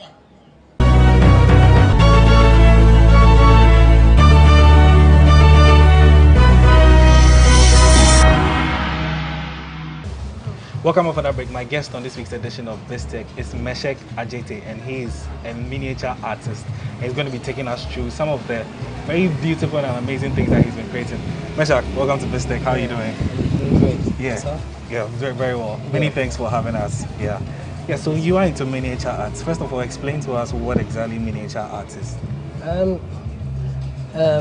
In my own explanation, it's just a small form of anything, anything bigger, like as in a building. Yeah, so the small form of the building. Yeah, that's my explanation. And how long have you been into miniature art? Actually, I would say 3 to 4 years now. 3 to 4 years now. Okay. And how has it been as a business for you? I wasn't more into it though, because I was working in the company. So yeah, when I get less time, I do it. Yeah, so it's actually going on well. It's actually going on well. Okay. Yeah. So I see a number of miniature arts here. I see some houses and some trees. Now let's come to the art itself. What exactly went into the idea of you creating these things? Okay. I would say I love art and crafting. Okay. Yes. So anything I see which is beautiful or I find it passionate. Yes. And I went to an excursion in a place. I saw this beautiful miniature art. Yes, just crafted a small building, and I was like, oh, this thing is so beautiful. I would like to do it because I have the passion for it. So I gathered staffs and try making the same thing, which is the duplicate. Okay. Yeah, so yes, I started doing it. With the help of God, I made it possible. So you basically learned it on your own. You didn't go to any school, nothing of the sort. You just picked this up and just learned. But how was the first one that you created after you said you went to a place before you saw the miniature? How was it like? How was the process like?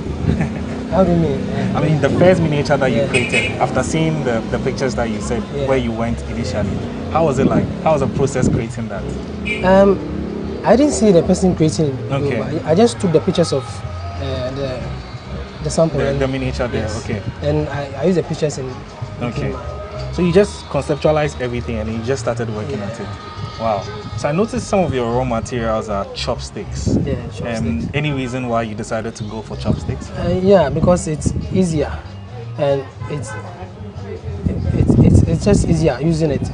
Yes, as you can see, when I just take my cutter and I just cut it and just take a line here, then I'm going. Okay, wow. Yeah, so it's easier. Yeah, so and I see some little trees or flowers or something. Yeah. What is that as well? It's a decoration. Like, okay. Yes. All right. As you know, in many houses they do use, so that's what I also use. Yeah. So I understand you've been doing this for 3 to 4 years now. Individually and personally as a business, how has it been going for you? Like I said earlier, yes, I was working in a company, so I focus more on the company. On the company, okay. But when I get more time, that's what you do. Yeah. But it's also going on. It's also going on well. You've been able to sell some of them. Yeah. So I know money is very important.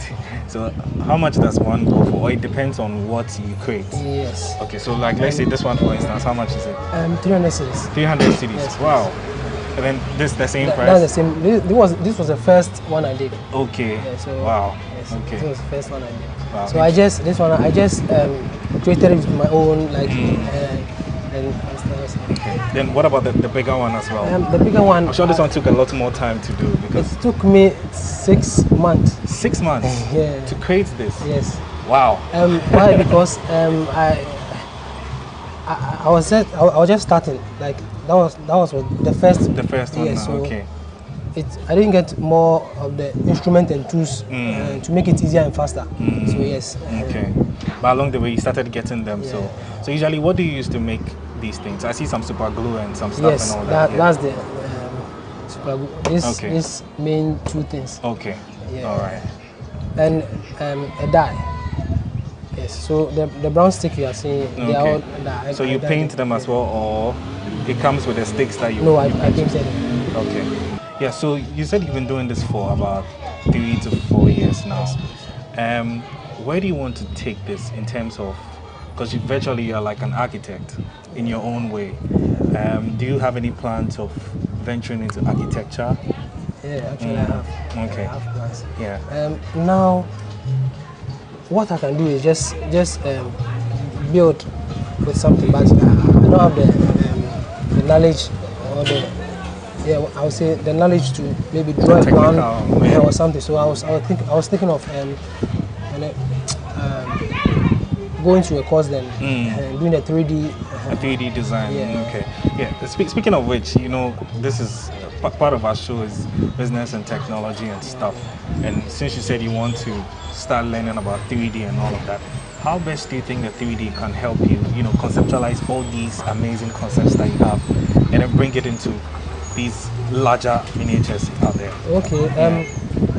The 3D will help me like go into more of the architecture. Yes.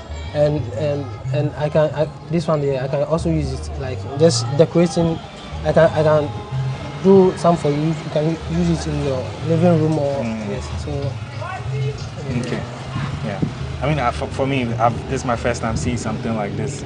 Are we going to be seeing most of these things on the market anytime soon? Yeah. How soon? How soon do you want it? I know you have your own plans.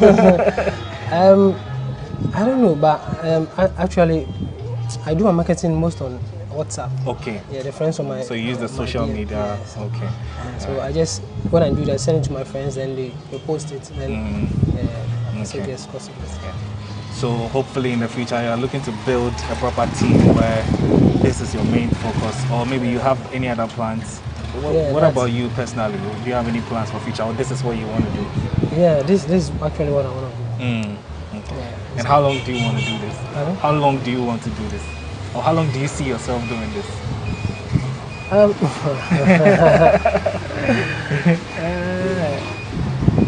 I mean, I don't have the strength. You don't have the strength. And the ability to do it anymore. So I think I'll do it. So briefly, I know you made mention behind the scenes about your twin brother. Yeah. Does he also do the same thing that you do? No. Okay, but he helps you out? Yeah. Okay. And I saw some of your family members here as well. They're very supportive of what you do? Okay. All right. That's cool. Yeah, so let me take a quick break and then we'll come back and then you teach me how you start the whole process of the miniature. Yes, I was speaking with Meshach Ajete and he's my guest on this week's edition of BizTech. He's been taking me through his miniature artist work, which are very amazing. I'll take a quick break and we'll be right back. Don't go anywhere.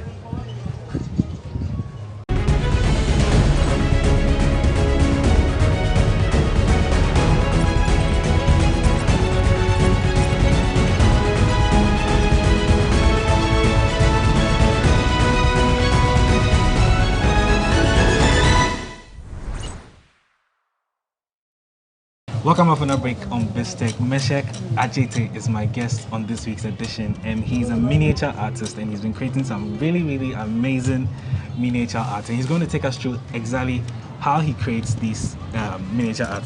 Meshek, Charlie, thank you very much. Welcome up on a break. It was a really nice conversation I was having with you, having to understand why you're doing what you're doing.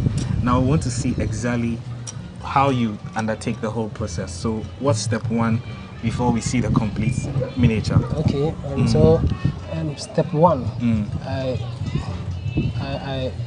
I cut this board. Okay. Yeah, so from here to here is 15. Okay. From here to here is 12. So you measure everything Yes, as well. measure Okay. everything.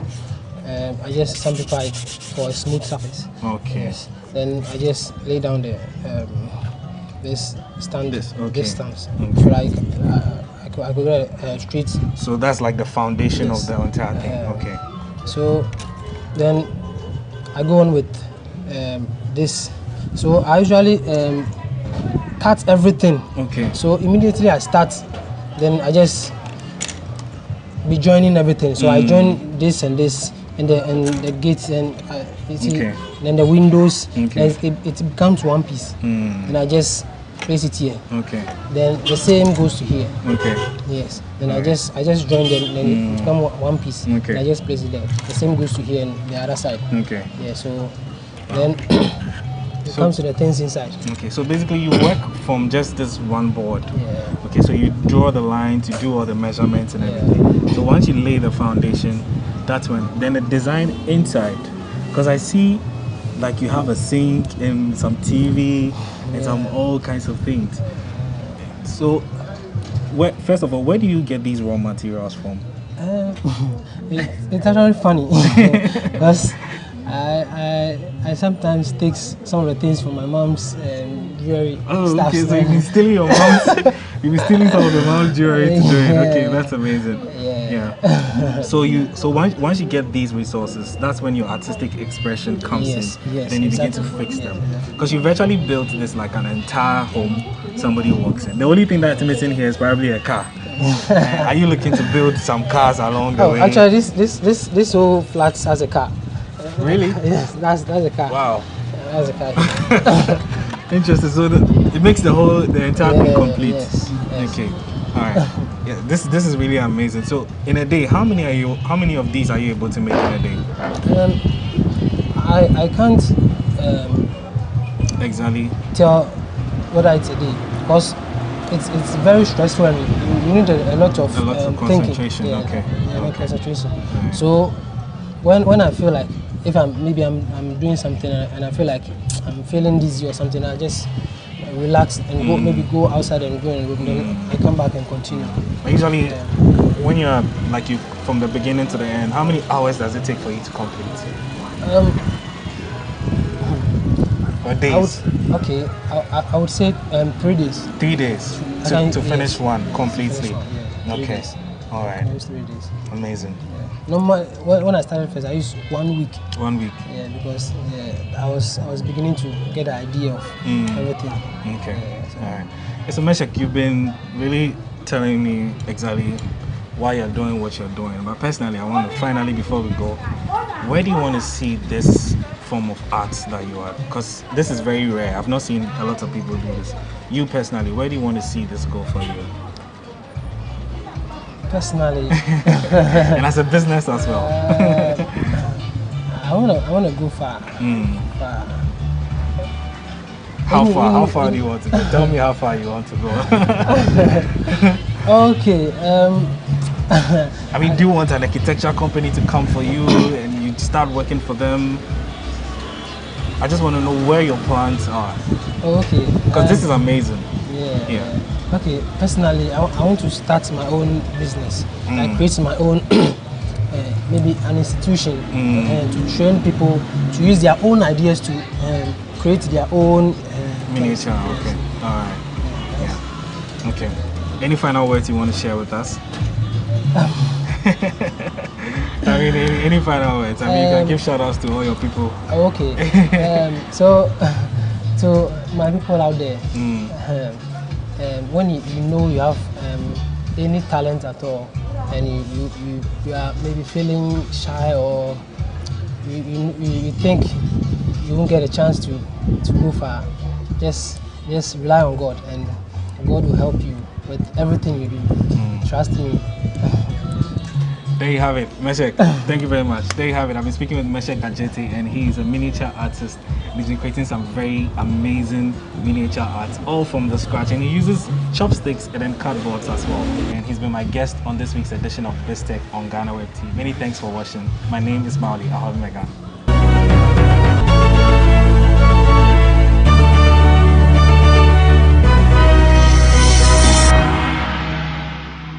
That was an insightful interview. Thank you, Maoli. Up next is Biz Headlines.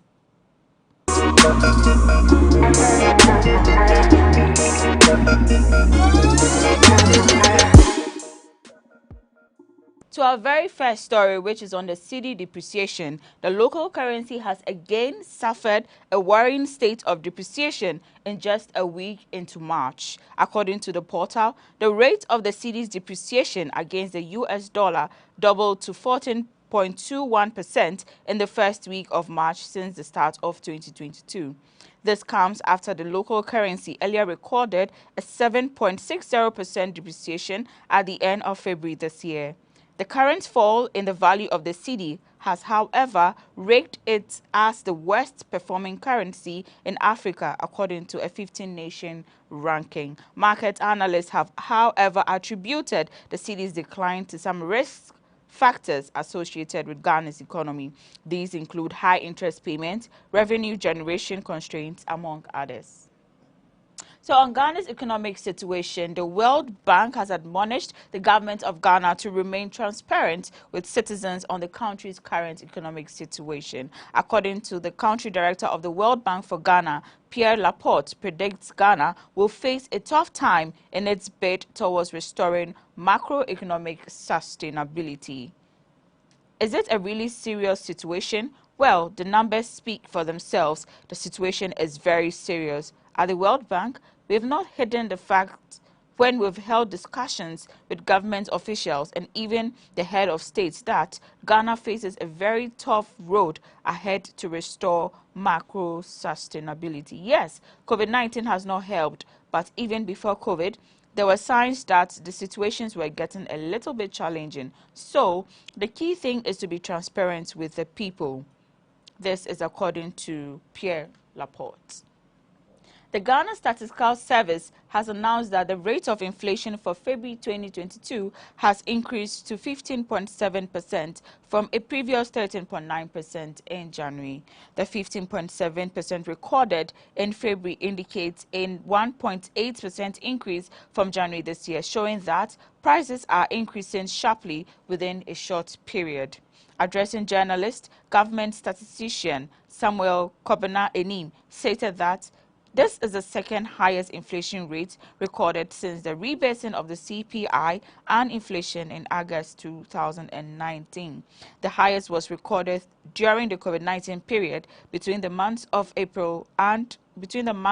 March and April 2020, when the variation was 2.8 percentage points. Housing, water, electricity, gas, and other fuels recorded the largest prices increase in February of 5.1%.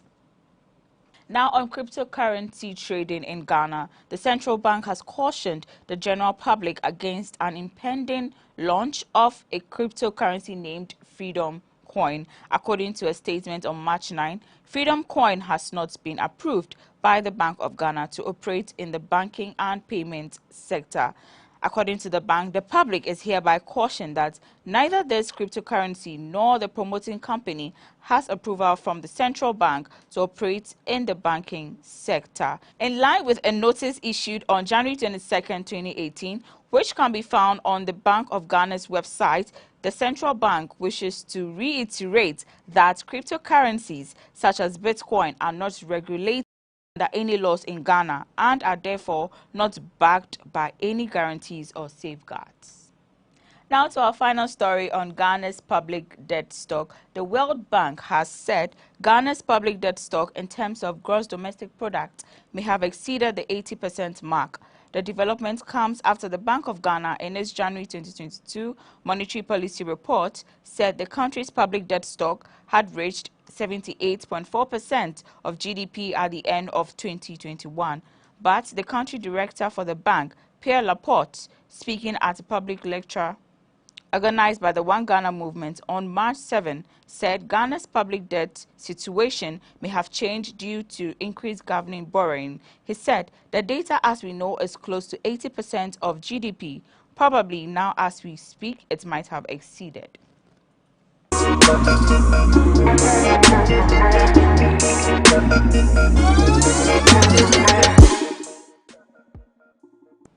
That's all we have for you for this week's edition of BizTech on GhanaWeb TV. But log on to www.ghanaweb.com for more stories. Get interactive with us on all our social media handles. On Facebook, Instagram, and Twitter, we are at the GhanaWeb. On YouTube, we are GhanaWeb TV. Thanks for watching. Have a great weekend. My name is Na Oyokwote.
We have just 3 months to go to the elections in Nigeria, and February 25th is not going to come easy because we have 3 main contenders to the presidential seat. They are Tinubu, which you all know. We also know Atiku Abubakar and Peter Obi. Well, this our show, Nigeria Election Desk, is going to bring you all the updates from Nigeria and also prepare you towards the issues that are being discussed in the country. This is Africa Web. This is My Nigeria. My name is Ismail Akwe, and we'll be right back after this break.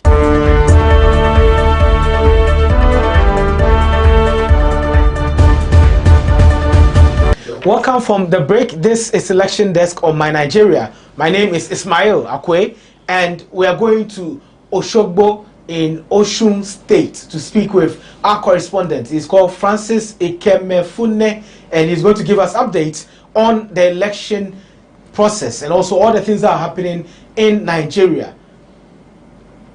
Hello, Francis. How is the country going? How is the temperature like? Is it 16 degrees or is above 30 degrees? The mood is expectant. Nigerians are already in the fever.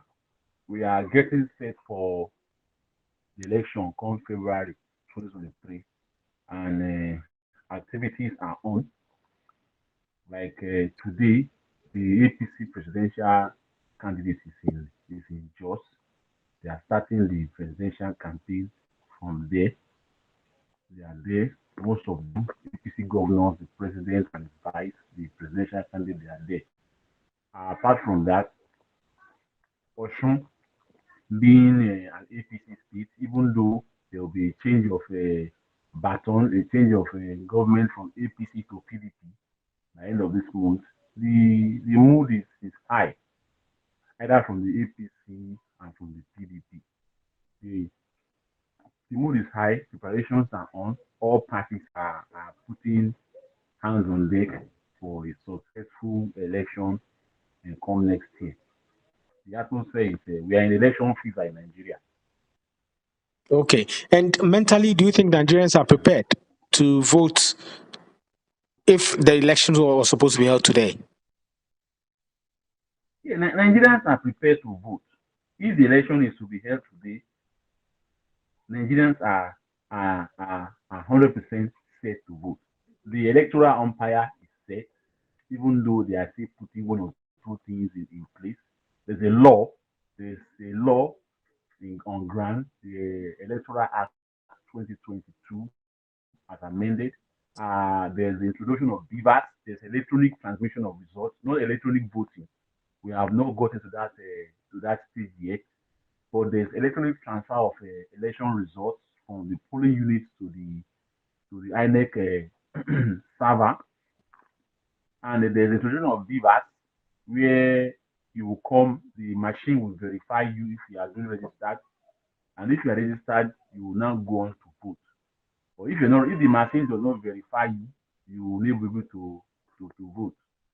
And with the introduction of the BVAT, the chances of all these politicians engaging in rigging, violence, has been reduced to the barest minimum. Okay. Nigerians, Yeah. we've all registered. You know, INEC has commenced a voter verification exercise since I think since Saturday for eligible voters to go and cross-check their data. If there's any error, now is the time to correct it before the election next week. Okay. So there's the talk of the documentary which was released by David Onde on Ahmed Bola Tinubu concerning his allegations of drug trafficking and also being the bagman for some heroin traffickers in the early 90s. Has this affected the electoral process, and what is the reaction of the people right now concerning that piece of information that's out there? Right now, let me answer the question from this angle. The electorate in Nigeria, we are polarized into, I would say, the older generation and the young generation, the younger internet savvy netizen generation. The older generation, they are more concerned with which party does this person belong to, or the individual. Once if they say which party, APC, okay, it's APC I want to vote for. I want to vote for Bola Tinubu. They will say, okay, Bola Tinubu. They don't want to know whatever crime he has, alleged crime, whatever he has been allegedly involved in his past. All they know is this person is who we want to vote for. But the younger electorate, the tech savvy ones, they have the information. They can look up the information on the internet. They have means of getting the information via the traditional media and the social media or the new media, as we call it. You know, so there's a polarization, and there's an anger. There's an anger. Anger is in the air. A carryover from the NSAS protest of October 2020. There's anger because the national grid has collapsed severally this year. There's anger because the price of foodstuff has gone up exponentially. There's anger because the naira is not doing well with the dollar and other currencies. So there is anger. They are the ones that will see that as information, and they will make up their mind. Okay, I'm not going to vote for social person. This person I want to vote for. But you know, the APC information machinery, they've gone to town. Despite the fact that before now we've been hearing such information that social presidential candidates had been involved in this Bola Tinubu as the president had been involved with the drug baron, was it this, was it that. The information was in the public space. And because he decided to contest, to vie for the position, it's now that the information is even getting stronger. The information has been there. So he has the information machinery of the party has been doing everything possible to correct that. But it's like this. It's like this. The allegation is there. Is there. Despite the fact that they're making noise about it, that it's not a crime, but the allegation is there. Notwithstanding, people that will vote for him will vote for him. People that will not vote for him will not. Okay, and you talked about anger, and there's already an INEC statement which is telling supporters of Peter Obi to calm down. Obi himself has come out to tell them to calm down and also allow the process to work and not abuse people. There's a lot of young people online who are also very abusive against people who do not support Peter Obi. How serious is this currently? Mm. The Peter Obi thing is a phenomenon. Nobody planned for it. Even the Peter Obi himself, I'm sure he did not plan for it. Because there's this aspect of social media, they call them the obedient. There are this aspect where they call them the obedience, you know. But if you look at the Peter Obi phenomenon, like I said, there's an anger in the air, a transfer of aggression from the NSAS protest of 2 years ago. Most of these people that were involved in that protest, they pitched their tent for Peter Obi and the Labour Party. They say Yeah. the APC, they are recycling old politicians that still who has been in the system for years, for more than 20 years. You see, Atiku Abubakar, he has been in the system for more than 20 years. That these people don't have anything to offer. That's on the other hand. But you see what is happening to Peter Obi and his supporters. Really, they've not been any violent demonstration whenever Peter Obi is holding a rally. It's just an apprehension, because most of the supporters of Peter Obi, they are the youths, they are the opposing mobile, they are the angry ones, they are the ones that the NSAS protest, what they aim to achieve, they could not achieve. Even when the government set up panel of inquiry, they could not really achieve it. They are the ones that are putting their solidly behind the personnel of Peter Obi and the Labour Party. They don't want to know whichever party he belongs to. They are just seeing him as he's different, he's a third force. He's not in the APC, he's not in the PDP. So probably that is the apprehension that INEC want to curb and to curtail. But really, there has not been any protest, any violence whenever Peter Obi is holding his rally. None. Okay. And finally, we also got the news that Bola Tinubu does not want to be part of any town hall meeting or presidential debate, and he would do that when he wants to. This is from Fanny Kayode, and Yeah, yeah. is this something related to his health, or it has to do with the heckling that was happening? Because Fanny Kayode was also referring to heckling, and that there's a difference between presidential debate and also town hall meeting, and they need to know which one they are attending. In Nigeria, there are some people that when they speak, Nigerians tend to ignore them. When they talk, Nigerians tend to ignore them. Yeah. Femi Fani falls into the category of Yes. Nigerians that when they talk, the populace will just ignore them. They don't take them serious because it's a Syria they can pick. That is for him. You see the issue of Bola Tinubu not appearing in any town hall meeting or Yeah. presidential debate. I think he's taking Nigerians for granted. Though no law makes it compulsory for him to appear before a town hall meeting or a presidential debate to talk to the people. But for the sake of we want to meet these people one on one, what do you have for us? What do you have for us?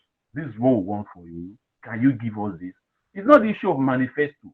Nigerians are tired of listening and reading and hearing from politicians telling us about their manifesto. When they get to office, none of them will not bring any of them to pass.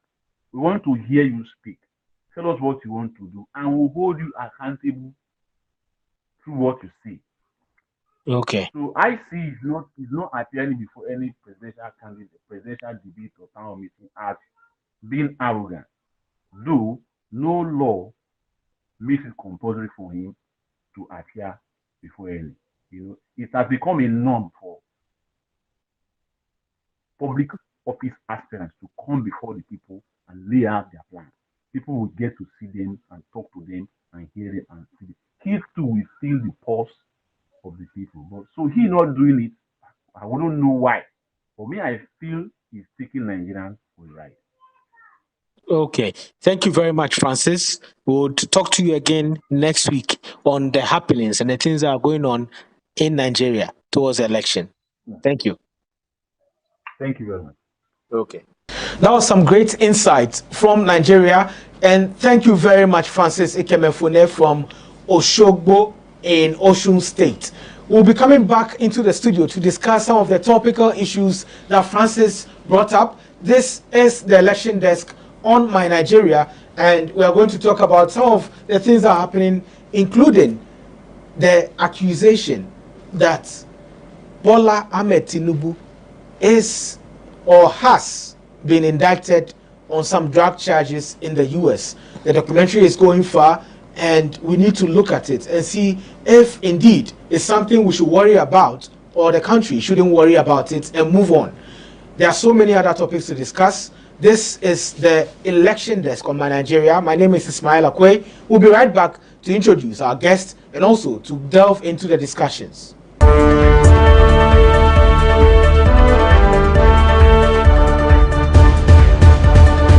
Welcome back from the break. This is the election desk on My Nigeria. My name is Ismail Akwe, and our guests are seated and ready to dissect the issues that we have on board today. On my right is Alpha Shaban. He is a political analyst and somebody who knows a lot about Nigeria. He works with the AfricaWeb Group. And on my left, we have Adiola Babatunde, and he is also an editor with My Nigeria. Welcome, gentlemen. Thank you. Thank you. Well, let me start with Adiola. How did you feel when you heard about the Tinubu incident concerning the whole drug trafficking allegations and then the heroin issues and him being the bag man for a cartel in US in Chicago? How did you feel about it?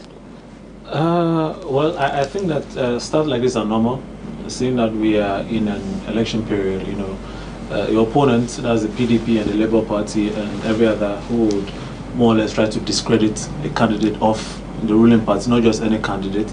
And this is somebody who has actually done well for Nigeria, actually done well for the state, you know, contributed a lot for the state. So I'm not surprised, and these are one of those things that we should expect from the political season. Well, this is somebody who has a lot of money, and there are so many accusations, allegations around money and how he made money as an accountant and all of that. Isn't this something that might affect his chances in the elections? No, for Nigeria, I don't think Nigerians pay attention to stuff like this. Within the Nigerian political space, we have different blocks, and the blocks consist of APC and PDP, who, irrespective of what happens to their candidates or what people say about their candidates, they are not moved. You know, so whether this will affect his chances, I don't think so. The Nigerian democracy, if I should say, has not really grown past partisanship, if I should say. So the moment somebody is brought up into this particular political ideology, it's quite difficult to tilt them away from there. So I expect that, nothing is going to change, irrespective of what's happening. Well, let me go to Alpha Shaban. We need to delve deep into this issue, and the way the documents came out, the way the court documents came out, the way responses have been coming back and forth, and also the way the party, that's the All Progressives Congress, came out to discredit the video even before it was put out. So many people were told to write to YouTube to stop David Hunduin from airing the video. With all these activities around it, did you feel there was some bit of truth in there? Do you think it's something that was really a stain on the candidature of Tinubu? Okay, so thank you. I would just like us to go back a little bit. This is the dirty season in Nigeria because it's election time. There are votes at stake. People are fighting tooth and nail to ensure that they get their blocks in shape so that the elections can be secured. And for a country that in 2015, for instance, had a Buhari who was contesting an incumbent, and the biggest scandal against Buhari at the time was that he didn't have a WAEC certificate. But Buhari's contested and won. Do you know when his WAEC certificate came out? In 2019, when he was going to seek re-election. That is when that certificate that was missing in 2015 popped up. So it's typical Nigerian political season. There is debt being thrown at anybody. If it sticks, it's fine. If it doesn't stick, we still move on. So these drug charges or indictment issues have come strong and hard at the Tinubu character. And if you look at Tinubu, he has never addressed it himself. He has this wall that has been built around him. So he is secured of himself. So his spokesman is the one who is taking all the flack. He's explaining everything away. And one good thing that is helping Tinubu is the incumbency factor. Tinubu belongs to the ruling party. You don't expect the ruling party candidate to have a crisis that would overshadow their campaign. It's not possible. They have incumbency. So if you realize, one of the biggest things that happened was when a fake document came out that the Independent Electoral Commission, INEC, was after him. What happened? INEC issued a swift disclaimer. We don't know anything about it. It is fake. And then they rubbished it. So it is now the word of the journalist, David Hundeyin, against the word of the APC. Are you saying INEC was very quick because Tinubu belongs to APC? INEC was quick because, one, Tinubu is a major political player. So they need to address issues relating to him. If it was a smaller candidate, I'm sure they wouldn't have. They will be unfair in that instance. Yes, it happens. Well, in this is quite it does happen big in Nigerian politics. Incumbency insinuation, though. I think it's an insinuation against INEC because if you say INEC couldn't respond quickly because the person belongs to a different party, yes, I mean that's unfair. But there's precedent in Nigeria. All of these things happen. INEC was quiet when Buhari didn't have a certificate. They never spoke about it. When it came up, there was a fanfare. Can you compare having certificates and also a drug charge? But the drug charge has not been he has not been indicted in Nigeria. It's a charge from outside the country, and you need that collaboration. The Americans haven't written to anybody in Nigeria. This is a journalist who is after Tinubu. So that is where it ends, actually. So for me, I think that the Tinubu character doesn't feel the heat, but his henchmen are doing all the dirty job for him. So I think he's fairly okay. And in Nigeria, like he said, those who vote for Tinubu have made up their minds. Those who vote for Atiku have made up their minds. So it's almost as if you are looking for people who are already looking for something against him to throw more dust at him. And I think that's where it ends. Now, the issue of fake news, because the INEC response, you could see that it's something that they were really against that fake press release, because it dents their credibility and also their image. With some of these things that you are saying about how they quickly responded, isn't it something that they really wanted to do against the fake news going around rather than trying to please the incumbent party? I want to take this from Baba today. I think that like Shaban said, Bola Tinubu is part of the ruling government, which means that most of the government agencies are under him.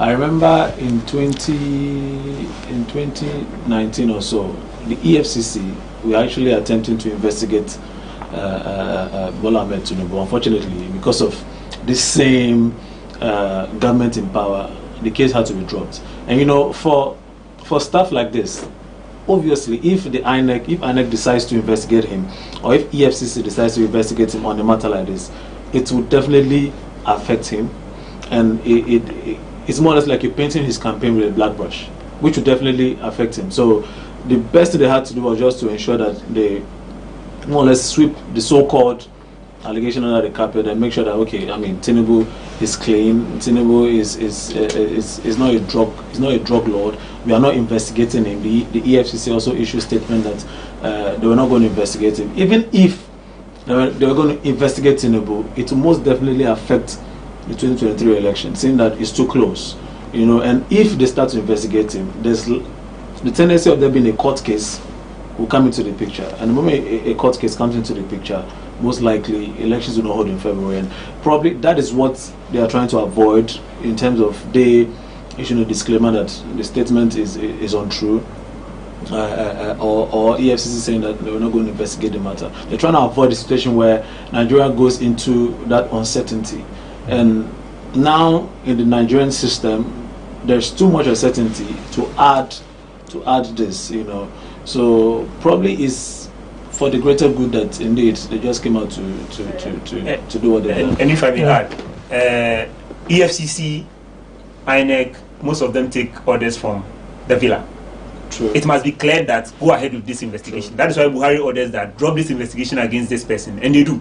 So in the previous EFCC chairman's era, Ibrahim Magu dropped a lot of cases because the presidency had told him that these cases, drop them, and he dropped them. He himself became a victim of dropping cases, and he was kicked out. But it was an advice and not like an order, because it's an order. independent body. You hear in the media that the head of EFCC has been summoned to the presidency, and then he comes out and he gives an order that we are dropping this case. So why is the independence of INEC? That is why we keep saying that the incumbency would always play to the advantage of whoever the ruling party is backing, and in this case is Tinubu.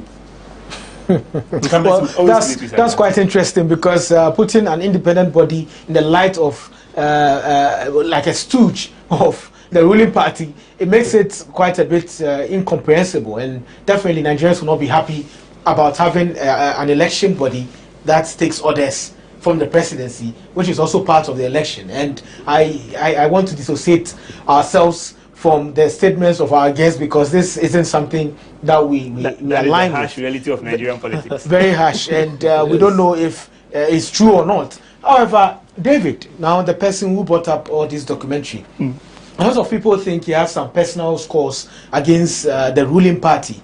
And, well, the issue is, what is his interest in Ahmed Bola Tinubu? Is it that he has a document and he wants to just put it out before it's too late? Is it that he wants to save Nigerians from getting a leader who has a very dirty past?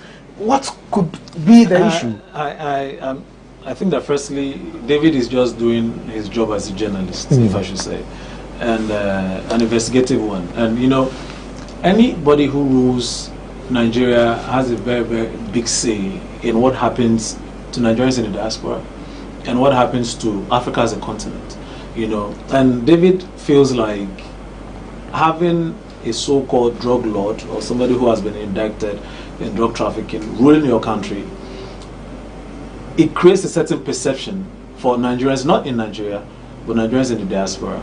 So I listened to an interview, a panel who was part of today, and basically what he said was that he didn't see why somebody who has been perceived to be part of a certain drug cartel would not want to lead Nigeria. He made an example of Pablo Escobar in Colombia. He made an example of the president from Panama, who was alleged to be a drug trafficker. You know, so that perception from Nigerians in diaspora, he wants to change that. Now, secondly, he has said it several times that he doesn't want an Atiku presidency. He doesn't want a Tinubu presidency. Why? Because these two stalwarts, like they like to describe themselves, have been in Nigeria's politics since 1990. So he has a case. It means that clearly he doesn't like somebody. Clearly he doesn't, no. Not that he doesn't like somebody, but he feels like these two, Atiku and Tinubu, haven't contributed enough to change the fortunes of Nigerians. Mind you, Atiku has contested the presidency for almost 7 times since 1990. Buhari currently, before he won in 2015, he had contested for about 3 or 4 times. Now, Tinubu has also been in this political space, being a very, very key player. He has he has been in positions where he needed to make certain key decisions that suit the Nigerian people. Unfortunately, they failed, according to him. So he wants to see somebody different.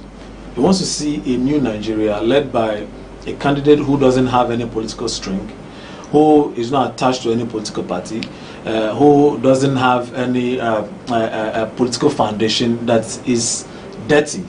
And that candidate is Peter Obi. He said today again, when he was pushed to the wall, that Peter Obi is his candidate. Peter Obi is his person. Peter Obi might not be the cleanest of politicians, but according to him, Peter Obi is better than Atiku. Well, how is this objective? And looking at someone who's a journalist who needs to be objective, does this help Nigerians and Nigeria in any way? Let me ask Shaban this. Okay, so I'll summarize what Baba said. Yeah. He being against Atiku and Tinubu simply is because he believes Nigeria deserves better. These people are hawks in Nigeria's politics since the last 3 decades, and they haven't changed much, so they deserve better. How ethical or how fair it is for him to take a stand is basically this. Nigerians believe they are at a juncture where they must move past the 2 main political parties. So even journalists have taken stands openly musicians have taken stands. They've declared we are voting Peter Obi. Journalists, actresses, actors, like people generally in society have taken a stand. And I think David Hundeyin is doing exactly that by saying that I have a responsibility to my people to tell them that this is where I stand. If you believe in what I'm saying, come, let's go along. So as a journalist yourself, is that the way to go? So that's why I said Nigeria has gotten to a juncture where he believes that the journalists must speak out and up. They must not be, these are the facts, decide for yourself. The journalists must say, I've taken a stand. If you want to come along, let's do this. If you don't want to, it's fine. But in any case, I think that he's also seeing the bottle as half empty instead of seeing it as half full. Tinubu's drag past is not in the last 20-30 years. It's way back. Tinubu's most recent political past has been the revolution brought in Lagos. It has never been his drag past. His drag past is like going 40 years back, like when he was young, when he was a young person working in the early 90s. Yes, exactly. So you see, if you want to talk about Tinubu now, the stain you can stain Tinubu with is corruption. That when he was in Lagos, he held Lagos by the scruff of Lagos's neck, and all the major businesses there, he has a percentage in it. So you can use corruption against him. But this drag thing is like way back. A lot of people will not even remember who Tinubu was back then. They'll remember when he became Lagos governor, how he fought Obasanjo and the federal government, how he made Lagos what Lagos is today, how he made Lagos an investment hub, how today Lagos's economy is bigger than Gabon, Gambia combined. It's bigger than Togo, Benin combined. Because Lagos has become a mega city. So it is Tinubu's revolution that brought all this about. So whilst he's talking drugs, the APC is talking what? Who Tinubu has been in the last 30 years. How many people has he brought up? The last 3 Lagos state governors pay allegiance to him. Governors along the southeast pay allegiance to the southwest, pay allegiance to him. And in the north, because he supported Buhari, he has a core base in the north because Buhari campaigned for him. So David is doing something, he's pursuing a cause he believes in, and I like that.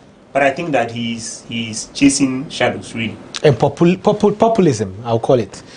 Because gathering people and getting people who are supporters of Peter Obi, the Obidient, you know, putting all these populist ideas out in there, heads, and also and a lot of journalists and people, you know, being part of this whole allegations and assumptions of populism is what we'll discuss after this break. This is Election Desk on My Nigeria. My name is Ismail Okwe. We'll be right back after this.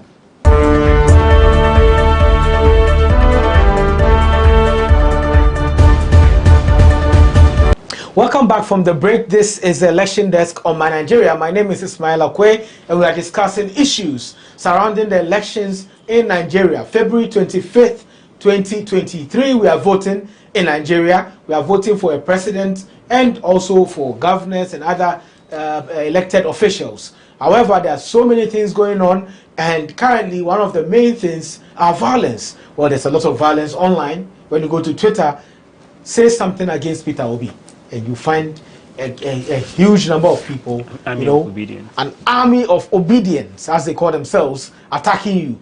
And a lot of people have called for some restraint. Obi himself has been called and asked to relax and tell his people to calm down, and that it's an election, it's not a fight, and it's making the environment, the atmosphere, very tense. However, it's still going on, and a lot of people are really wild at getting Peter Obi as president of the republic, and they are doing this based or through their social media following and followers. Our guests are in the studio. Alpha Shaban is a political analyst with GhanaWeb, and also Babatunde Adeola is also an editor with My Nigeria. Let me start with Alpha Shaban. Now, obedience, you know, it started like play. From nowhere, there were so many marches in several cities, and a lot of people came out without any support from Peter Obi, but they came out and said, no, we need a third force, because APC, PDP, they've done nothing for us over the years. The country is difficult. The whole world is in this global economic crisis thing. Nigeria is no different, and Nigerians are struggling. Many want to leave the country, and Peter Obi looks like the guy for the people, and they think, yeah, we need to fight, and literally fight to get Obi in power, because he is fighting for, you know, frugality, he's fighting for accountability, and also to save some money. Do you think they are in the right direction? Okay, so social media has been a game changer in this election. It is set to define a lot in this election. But let's also be careful, or let's situate the people who are after Obi or people who are supporting Obi in a very specific context. These are not people as in a broad-based group of people. It is predominantly young people who are tech savvy, who are online, who believe with the numbers that they are seeing, it is likely to translate into votes. But that's a different topic for another day. What you see online may not necessarily be what is going to translate on the ground or on the day of voting. So that's the first aspect. Now, is their modus operandi going to necessarily deliver Obi? It is already giving Obi headache. Because Obi has had to issue disclaimers several times that, my people, let's be obedient, let us not stray, let's remain focused, we have a task to deliver, let's not do things that will let people rather move away from us, but people pivoting towards us. So he himself has had that concern. He has been called to call his people to restrain themselves, and he has done that a number of times. So clearly you can realize that Peter Obi is in a dilemma, because he is not actually in charge of the people who he is even leading, because those people are online, people who maybe have never met him before, but just believe in his cause. What is Peter Obi's cause? Peter Obi's cause is his track record. He was the governor of Anambra State for 8 years, and according to the records, he governed the state well. There are pieces of controversy around him, but it is believed that his lifestyle projects someone who is very, like you said, frugal, someone who likes to save rather than spend, so that he travels alone, he carries his bag alone. He's not a typical Nigerian governor. The governor will have aides and security people all over him with earpieces and all that, like as if he's a president. But he doesn't do that. If you see him traveling, he's with his bag, he's pulling it along himself. So people have seen him in that light, and they believe that when he gets to the seat of the presidency, he can translate that. I'm sure he can't, but they believe he can make a better arrangement than what they currently have. So that is what they are doing. But whether or not that noise or that buzz can translate to vote on the ground is a different ballgame, because people keep saying that Labour Party has a vibe, but they don't have structures. If you go to maybe Katsina State somewhere in the north, you're not going to find any Labour Party person there, but you find APC, you find PDP. So people are saying that politics is local. What happens on the ground is what we're talking about. Social media is not a constituency. Nobody's going to vote on social media. So the day of election is what would let everybody's eye clear. Then everybody will know that, oh, okay, this is really what we are after, or this is not what we are after. And if I may add, and I'm sure Papa will take it from there, a recent repost against Peter Obi came from a very close ally, the current governor of Anambra. And he has given it obedience, like very hardly, because he said something about Peter Obi and they came at him.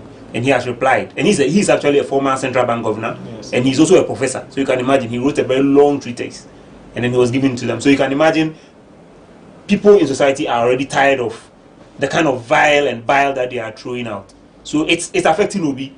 But whether it will translate to vote, I doubt, personally. I don't think it will work. Well, so many others are also saying that the supporters of Obi, they can throw punches, but they don't know how to receive them. And most of the time, you see them going all over and all out, fighting people who say anything against Obi. And currently, the Anambra governor saying that the Labour Party has no chance, and that they are rather supporting. I think he says they are rather supporting Tinubu. I think, or is it Atiku? No, I think he said Tinubu. They are supporting him rather, because with Obi, they are taking the votes away from Atiku, which he can use to win over Tinubu. Do you think? Indeed, Obi has a chance with these kind of people out there, because history has showed, or even statistics has showed, that there's a lot of young people in Nigeria. The young people are way more, those below the age of 25 are more than 50% in Nigeria. And also, these people are the population that's supporting Peter Obi. But would they come out to vote? Now, these are the questions that a lot of people have in their minds, including Peter Obi himself. Yes, I think I agree with you. And Nigeria's politics has gotten to a very, very critical crossroad, where electorates and millennials, the oldies, are confused as to what they really want to do. And Peter Obi has brought in a spark of life into what we would usually know. You know, throughout the years, Nigeria's politics is about PDP, APC, or PDP, ACN, CPP.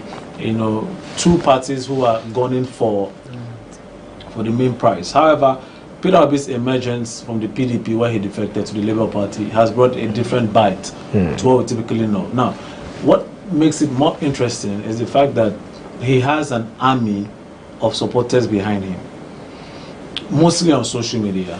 Now, these are people between the ages of 35 and 18. And mind you, like I said, Nigeria's major population is within this age range.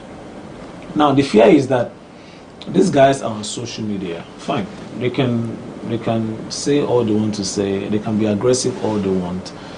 They can do all they can. They can be your propagandists all they want to. But again, on the day of election, will they come out?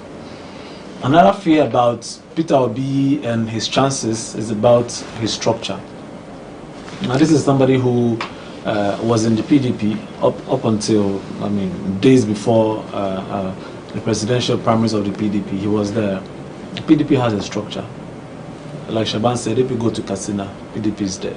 If you go to a village in Oshogbo or Ogumosho or Oka, or if you go to Nasarawa, we have PDP structures there. What is the structure? They have constituents, they have governors, they have House of Representatives, they have ministers, senators. They have senators. APC has that, PDP has that.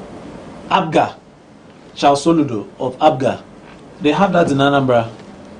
At least they have a governor. That is a structure. You know, in as much as they don't have a governor out of Anambra, they have a governor at least. And that is the structure you need to win an election in Nigeria. Does Peter Obi have that? Does the Labour Party have that? No. But it looks like he's breaking that structure of PDP because he has a following in PDP and some of them moved. And so, now he has embraced the young people too. You know, Peter Obi's presence in this particular election is revolutionary. He's changing a lot of things. But will he win this particular poll in February? I heavily doubt it. His chances are probably 2/10. I doubt it. Again, like I said, the structure is not there. You might have the following on social media, but the fear is, will this your Obidient come out to vote on that day? IPOB struggle is still there. IPOB saying they are not going to support Peter Obi because they believe he's still going to do what a typical Nigerian president would do. All they want is that they want a Nigerian president who will guarantee them their way out. That's what IPOB wants. Will Peter Obi guarantee them their way out? No. Or will he promise them to give them their way out? He won't do that. Now, does Peter Obi have the structure in the southeast? Maybe. At least he has a number. Does he have the structure in the southwest? That's like next to nothing because now it's dominated by PDP or APC.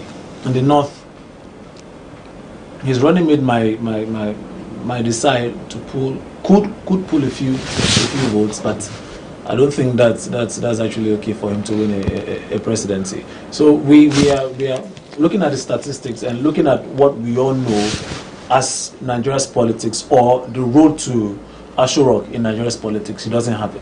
Anything can happen though. Well, we have 3 months to know if indeed he can pull those numbers that he wants. That would be a big surprise. However, INEC has spoken. You want to speak about that? About the young people, I just want us to also take notice of the fact that there's no monolithic block of young people backing Obi. There are youth groups in APC and PDP. So at best, Peter Obi has a group of young people who believe in his cause. But then let's also realize that he doesn't have all young people or majority of them. You can't even say majority of them because the other parties have youth groups that are also have massive following. So even there, Peter Obi has a bit of a deficiency, or he has a struggle. You know, so yes, like he said, I think Peter Obi will have a lot of work to do if he really wants to capitalize on what is going on now. But as to whether to translate to votes, well, that's for February 25th. Yes, and also the violence. You know, INEC has spoken against it, but now the problem is with Peter Obi having all these supports. Yes, there are some known faces. There are so many people in entertainment, so many people in other places, but the core of the people, they are faceless and they are online. You know, but when they go out there to march in the streets, you see so many people out there in the streets. But now, are they all, registered to vote? Can they do that? If there's any violence, and those perpetrating the violence are holding the flag of the Labour Party, definitely Peter Obi will be accused of leading his supporters to perpetrate that violence. So he's been out there to tell them to calm down. Elections is sportsmanship, it's democracy, everybody has a say. But do you think he may also lose even further? His case may be worse with all these teeming young people who are out there, you know, clashing and having all these fights. Well, as it stands now, it hasn't been physical. It's been online. Predominantly, it's been online. There's been some few physical issues in some states, which INEC has addressed, that some states have had some issues. With, especially with Labour Party. So it's general. But in this case, they see more of the young people screaming Obi. And it looks like it's Obi supporters, but you can't really say who they are. Okay, so basically, if any party begins to exhibit signs of aggression, it's problematic. Because for Nigeria, that is a multi-ethnic, multicultural society, it doesn't bode well. Because if you hear Igbos touch Yorubas in one place, or potentially all Yorubas at the other side will be endangered, and all Igbos at the other side will be endangered, and you have to switch places immediately. So potentially it's problematic. Nigeria is a melting pot. It's very, very dicey. You can't predict. So it's a concern. But Nigeria's security situation is already bad. So they don't even need anybody to complicate it. And if you remember, in 2019, Buhari postponed the election 24 hours to, right? He had calls to tell them that we are pushing this election 24 hours to, when they had done everything. So you can imagine how the security architecture is. It's very, very frail. Anything little, it will break. So as it stands now, Peter Obi, the only thing he can do, again, is to appeal to his people, because he doesn't know most of them. Most of them are faceless. Those who are even taking the campaign to the grounds are overwhelmed, because there's so much work to be done. They thought it was easy, but you are in a country where you have how many odd people? Buhari won with how many? 50 million?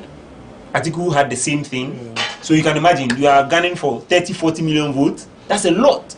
And this is not the main, it's not the total population. This is just those who voted, valid vote cast. So you can imagine how many people you have to deal with. So it's overwhelming. So Peter Obi himself might suffer a burnout if all of these things continue happening. He burst out at a presidential organized presidential rally. How do you call it? Presidential debate. He burst out one of these days. I'm sure it's part of all this thing about going up and up. Peter Obi has traveled than any other person. He's been around the world, literally.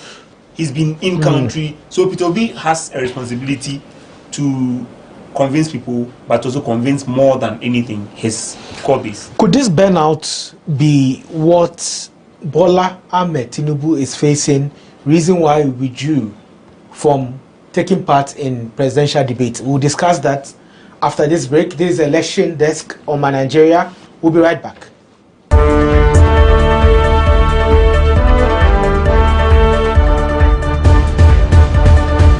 Welcome back from the break. This is the Election Desk on My Nigeria. My name is Ismail Akwe. We are discussing the major issues surrounding the Nigeria elections, which is coming up on February 25th, 2023. Will be part of the action. So you watch us on My Nigeria TV on YouTube, and also follow all the updates on www.mynigeria.com. Now we are discussing some of the issues, and Bola Ahmed Tinubu, he says he's done with presidential debates and you can't force him to have it. Now Femi Kayode, who is his spokesperson, spoke about it and gave some reasons. He wrote, I think on Twitter, that you know very well that Tinubu is has been engaging in debates and town hall meetings. He did one in Minna, one in Nasarawa, and one in Lagos. These are discussions that had television cameras and crews. He's very good at that and would like to do that. Now there's a difference between a town hall meeting, which is televised with a number of presidential aspirants or candidates there, and a presidential debate. A debate is a debate, and you have been doing that for years. We know what we know what a debate is. but we have not had any debate yet. What we have are town hall meetings with various presidential candidates. Some of the programs organized have not gone too well. Look at the one organized by Arise TV, where PDP thugs and Peter Obi and his Obidient were shouting. This does not encourage us to go to places like Arise, for example. Tinubu will have to make that choice himself at any point in time, and he's the kind of person he is. That decision has to be left to him.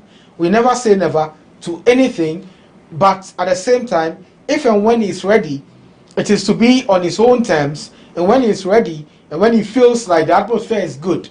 Now this coming from Femi Kayode, who posted this, Femi Fani Kayode, and could this be cowardice? Because he's saying clearly that he's not seen a debate, he's seen a town hall meeting, but they're being invited for debates, and people are screaming, supporters are screaming, so he doesn't want to engage in that until he's ready. Could this be cowardice? Him moving backwards, him not being able to answer the questions, not trying to show weakness in terms of, the energy that he has. He's a 70-year-old man, for God's sake. 70 plus, but you could say. Well, I saw the interview today, and I think that the strategy that has been employed by the APC might affect the candidate. So Tinubu, we know, is loud. He likes to speak. He likes to engage the media. He likes to speak to issues and debate issues. That's the young Tinubu we know. Now, lately, since for the past 2-3 years, he's been going to the UK for medical checkup. The last time he was in the UK, he spent about 4 months there. I think he was treating his knee. So obviously, even if they won't like to say, but the presidential candidate is not in the best of health. Now, to why he doesn't attend this political debates, number one, it could be probably due to his frail health. Number two, it could probably be because he's not too comfortable with the heckler, because for the past 2 years again, Nigerians have called on him to stand down. I remember when the primary started, there were certain viral videos of him messing up himself when he went for an engagement.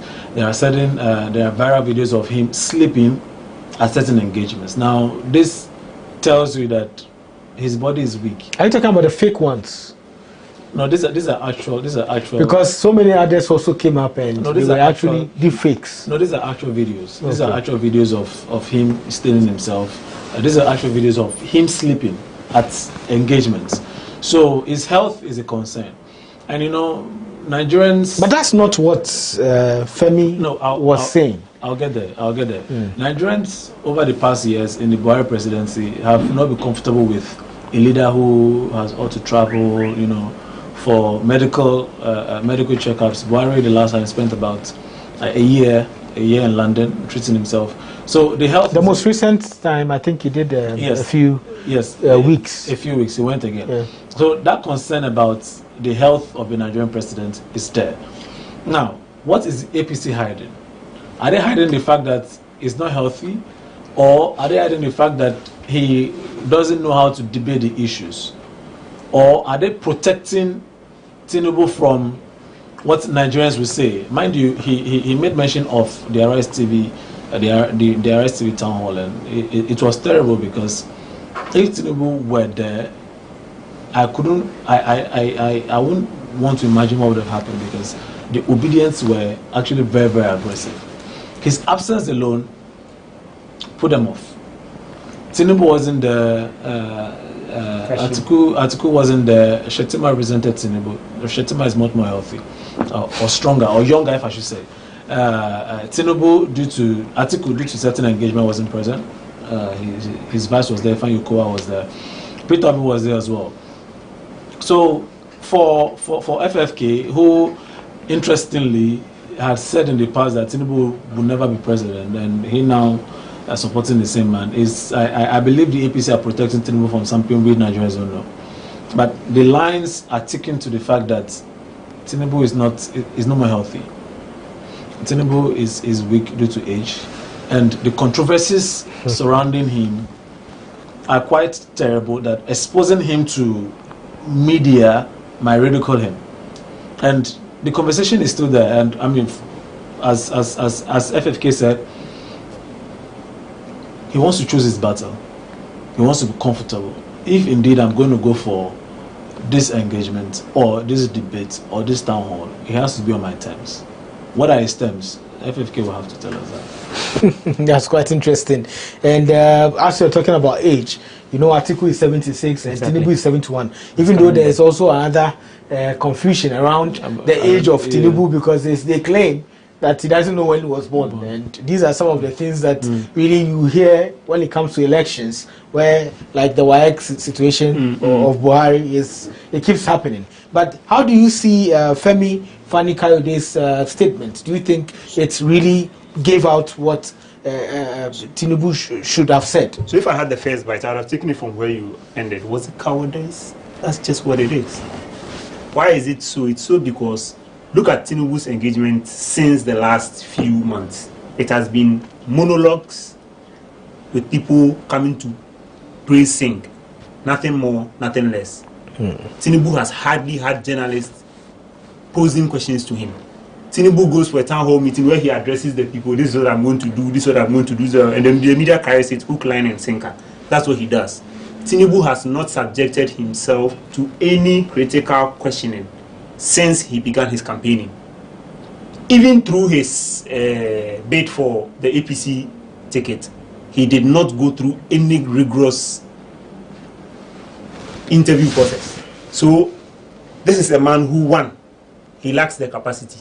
If he meets, if he meets people like Ifeanyi Okowa, if he meets people like Atiku, the robust conversation that is going to go on, he cannot match up with even the pace of the speaking, because he speaks much slower as compared to the rest of them. So his speech would naturally drag as compared to those who are speaking.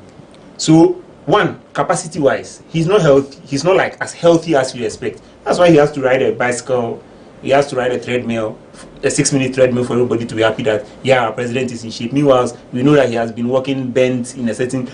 Bottom line, Tinubu is not fit. If he's 71, Atiku is 76, for crying out loud.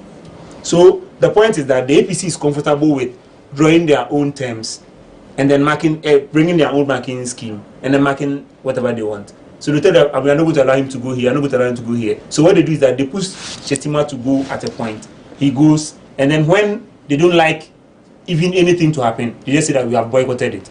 So that is typically what the APC is doing. But the heckling, do you support the heckling and the ridicule that comes from the Obidient? No, the truth is that Nigerians want to avoid a situation where our next president, most of the time, spends time in the hospital.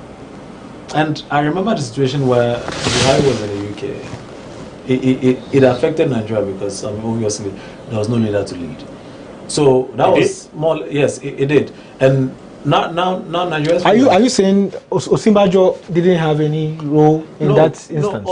Because he played a good role and people were happy about it. No, he did. But Osinbajo is not your typical politician. You see, where I want to. Osinbajo assumed the role as of vice president based on what's recommendation from Tinubu, and Tinubu just calling him from. So you mean it's not fit to be a vice president? Please. What I'm saying is that Osinbajo is not a typical politician. Fine, he has the power of vice presidency, but there's a cabal in Abuja within Aso Rock that respects only one man. Which man is that? The president. Of course, the president is supposed to be in that position. So the cabal is powerful than Buhari himself. Shaban. That's a fact. Now, Aisha was fighting them. This cabal respects the president. The president takes certain decisions. The cabal even challenges the president. Now you have the president who is not even there. Are you talking about APC leadership as who are you referring to as the cabal? Well, okay, okay. So let me just go back a little. You see, Nigeria had a situation where Goodluck Jonathan, Yar'Adua got sick, was in Saudi Arabia, hadn't transferred presidential powers to Jonathan. So hawks came to take the power. So Nigeria amended their constitution to say that before a president leaves, he must write to the National Assembly and transfer presidential powers before he leaves, so that if he's incapacitated outside, the vice president can still act because of what happened between Yar'Adua and Goodluck Jonathan. So whenever Buhari is leaving, he transmits a letter officially to the National Assembly telling them I am going. I have transferred presidential powers to Osinbajo.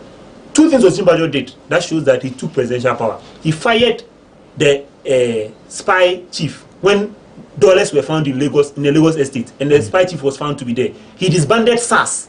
SARS is one of the biggest things, and SARS is the biggest thing. And SARS is part of why Obi is who he is today, because the youth bulge just followed him. So Osinbajo took those two critical decisions. To fire a spy chief in the country is no joke. It's like to fire a national security chief. He's a spy. He's the head of SSS or DSS, whatever they call them. Is that Bakari or?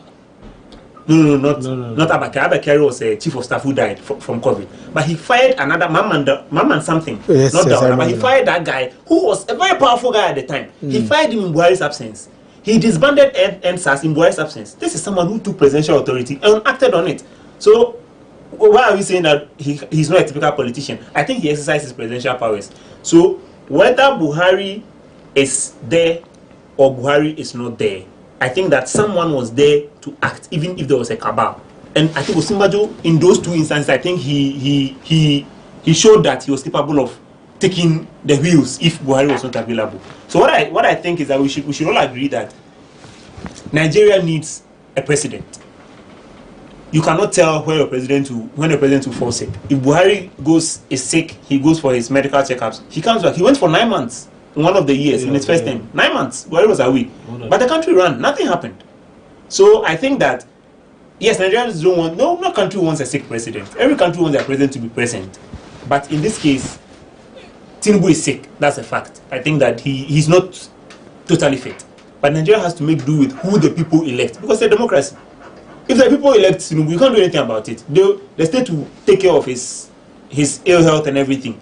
But for all you know, Tinubu is better than Buhari because Tinubu comes with his own money anyway. Tinubu take care of himself. Buhari was being taken care of by the state. So on this note, is Nigeria ready for the elections in February? Oh, Nigeria! I think Nigeria is ready for the elections. It's ready. Yes. I think we should be directing this question to INEC because they are basically going to conduct the whole election process. But I think that with so I'm talking about the mental, or the psyche or the state of the country and how people are behaving for the issues that are going on. I think that Nigerians are actually ready for election today. If election was held today, Nigerians will be ready because Nigerians are tired. Inflation is high. The security challenges are just rife. A lot is happening in Nigeria that people are frustrated. They don't want to see Buhari's back. Buhari should just go. They want a new president. That's all. Nothing more, nothing less. Buhari should just go. Buhari should go. So that's what they need. That is the election desk on My Nigeria. This is the first edition. We'll bring you more of this weekly. You watch us on YouTube, My Nigeria, and also on mynigeria.com. My name is Ismail Akwe. Our guest, Alpha Shaban, is a political analyst, and also Babatunde Adeola is also an editor with My Nigeria. We'll come back with more information, more analysis on the topical issues around the elections. This is the election desk. See you soon.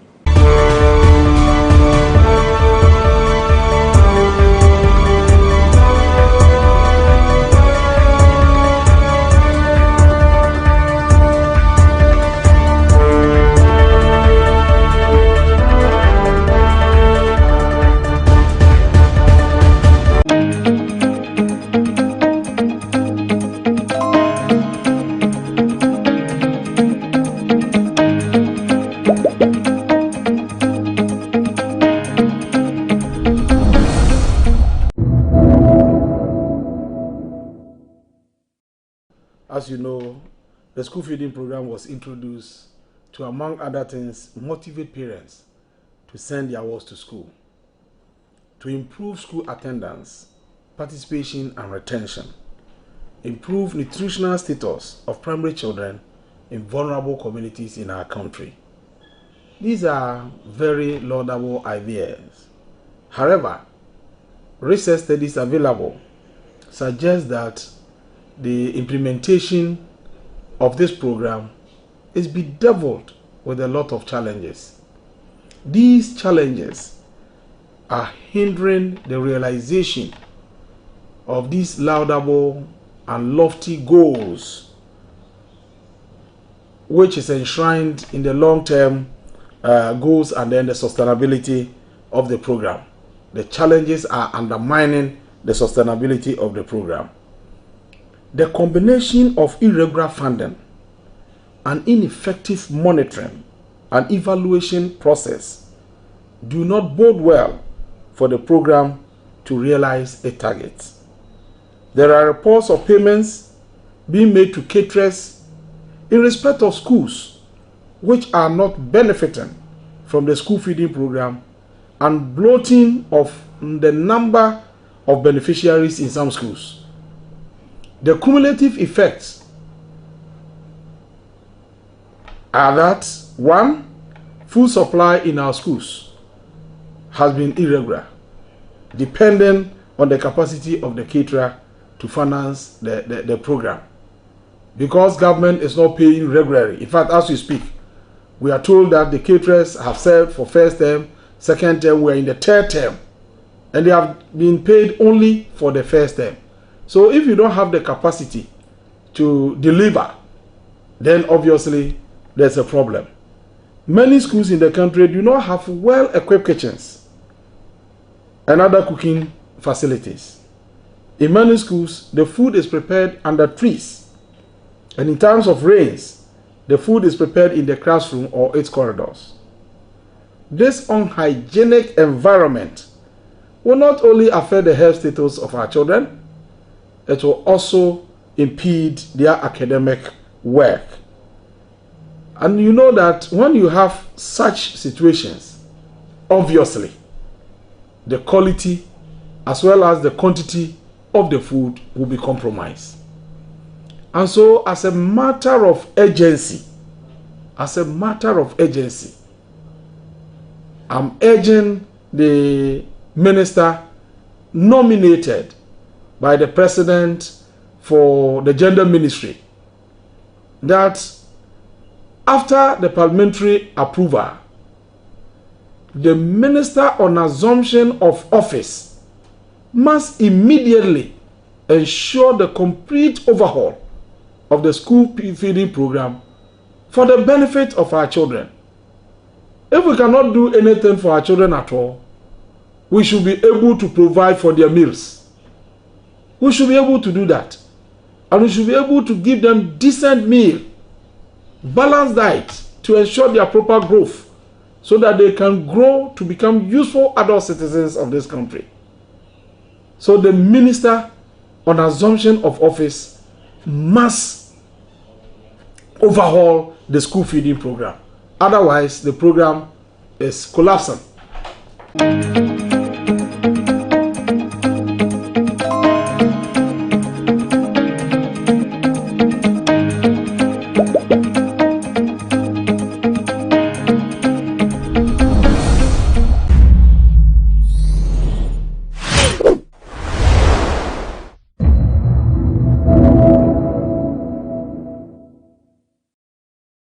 If you can take money and buy a diamond necklace, the people who support you, they don't even have proper water to drink.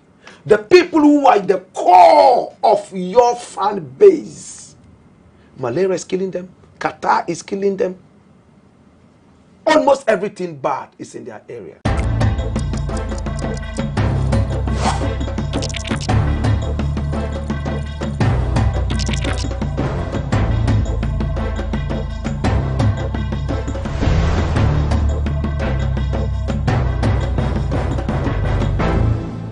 Welcome to the Lowdown on GhanaWeb TV.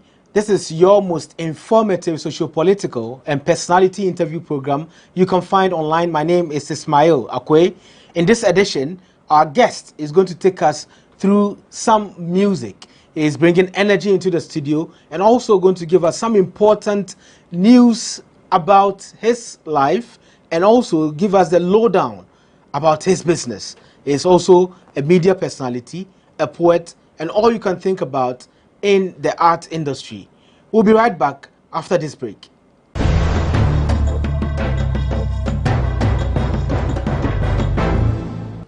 Welcome back from the break. This is the Lowdown on GhanaWeb TV. My name is Ismail Akwe, and our guest is Black Rasta. Black Rasta. Yes. It's great to have you here. Well, it's my pleasure, you know. You know, when I see you in your attire, you come out as Pan-Africanist, and nobody can take that away from you. Who has been sewing your clothes for you, and how many do you have? Well, I have a number of them. I mean, I've been doing this for, you know, well over 20 years now. So, I mean, we have a number of people who, I mean, want to sew for us, and we have many more who just feel like, well, they want to support the movement. So they come on and they say, yes, so a number of them. And does anyone style you, or do you have any special accessories that go with them? Each clothes with the accessories, or you don't look at the colors? Well, once in a while, I just pick up something and I wear, as long as it feels good and it looks good. You know, yes, I'm okay. I mean, I move more with the, I mean, power of the environment. Rather than matching the color, I match the feeling and the environment. Yeah. You know? Sometimes I will wear a red over some pink and over some blue. Some people will find that to be too colorful. Yeah. But they all admire the rainbow, so... Rainbow? I mean, do you admire the rainbow? I do. I do admire the rainbow. You support the bill, or you are against the bill in Parliament against, I mean, the homosexuality bill that was tabled in Parliament? My rainbow has nothing to do with homosexuality. My rainbow is the rainbow I see in the clouds. My rainbow is that thing that signifies the end of the flag. My rainbow is that measure of colors that will attract you at a go. It has nothing to do with man sleeping with man, nothing to do with man sleeping with animals, nothing to do with man sleeping with babies. So that is the rainbow I love and admire. Do you support a law against man sleeping with man? For me, I first want to understand why a man would want to sleep with a man. From my readings, it is because human beings want a certain kind of freedom as to who they can love and who they would not want to love. Reading from the past, it tells me that when a man wants to sleep with another man, it's madness. In fact, just recently, in Germany, there was a hospital for gay people, a man who wants to sleep with another man. And great philosophers attributed that to mental imbalance. I live in a country that is called Ghana, and there's a chief psychiatrist, Dr. Kwesi, who says that it is madness for a man to sleep with another man. In other words, there's a mental imbalance somewhere. If I go by what he says, then I think that a man sleeping with another man is totally abhorrent, is not normal, and for that matter, these people need to be taken to a place where they can get help, rather than supporting a bill that has to do with imbalance of the mind. So no jail, but hospital? Jail, no. No jail at all. I mean, somebody is not well, and then you take the person to jail. It's almost like the drug addicts that we have. But because of the silly laws we have in this country, because our laws were bequeathed to us by racists who were uncircumcised, we all sit back and support these laws without putting our faculties, I mean, to the wheel. It is very sad, my brethren, that somebody is hooked on drugs. He needs help, then you throw him in jail. Same way, if homosexuality is supposed to be an imbalance upstairs, then the homosexual needs help. Rather than jailing I don't support it at all. Jail for what? No. Yeah. Do you take the malaria patient to the hospital, or you take the malaria patient to jail? If I have TB, is my place the jailhouse or the hospital? We have to think. You see, it's the same thing I keep talking about animal rights. You see, a lion who has been kept so hungry, the lion would not eat until polo grounds a horse is sick, and they think the horse is dying. Then they call zoo. Hey, there's a horse here that is dying. Then they come and carry the sick animal and give to the lion to eat. A lion that can go around the whole big jungle is now limited to a small tiny cage, a prison that I call it. You see that? You have starved the lion. You have taken the freedom of the king of the jungle. You have depressed the king of the jungle. and a certain man jumps into his cave. And boom, something happens. And people are making noise all over. They are not looking at the rights of the animal. We have people who catch the animal, slaughter it, and eat it. What kind of zoo do you want to see in Ghana? Because our zoos are all confined. Hallelujah. I don't want to see zoo. Zoos are a prison. Human beings go to prison when they are culpable. Human beings go to prison when they are seen to have broken a certain law that is prisonable. Human beings go to jail because they commit a certain crime. What crime has the lion committed?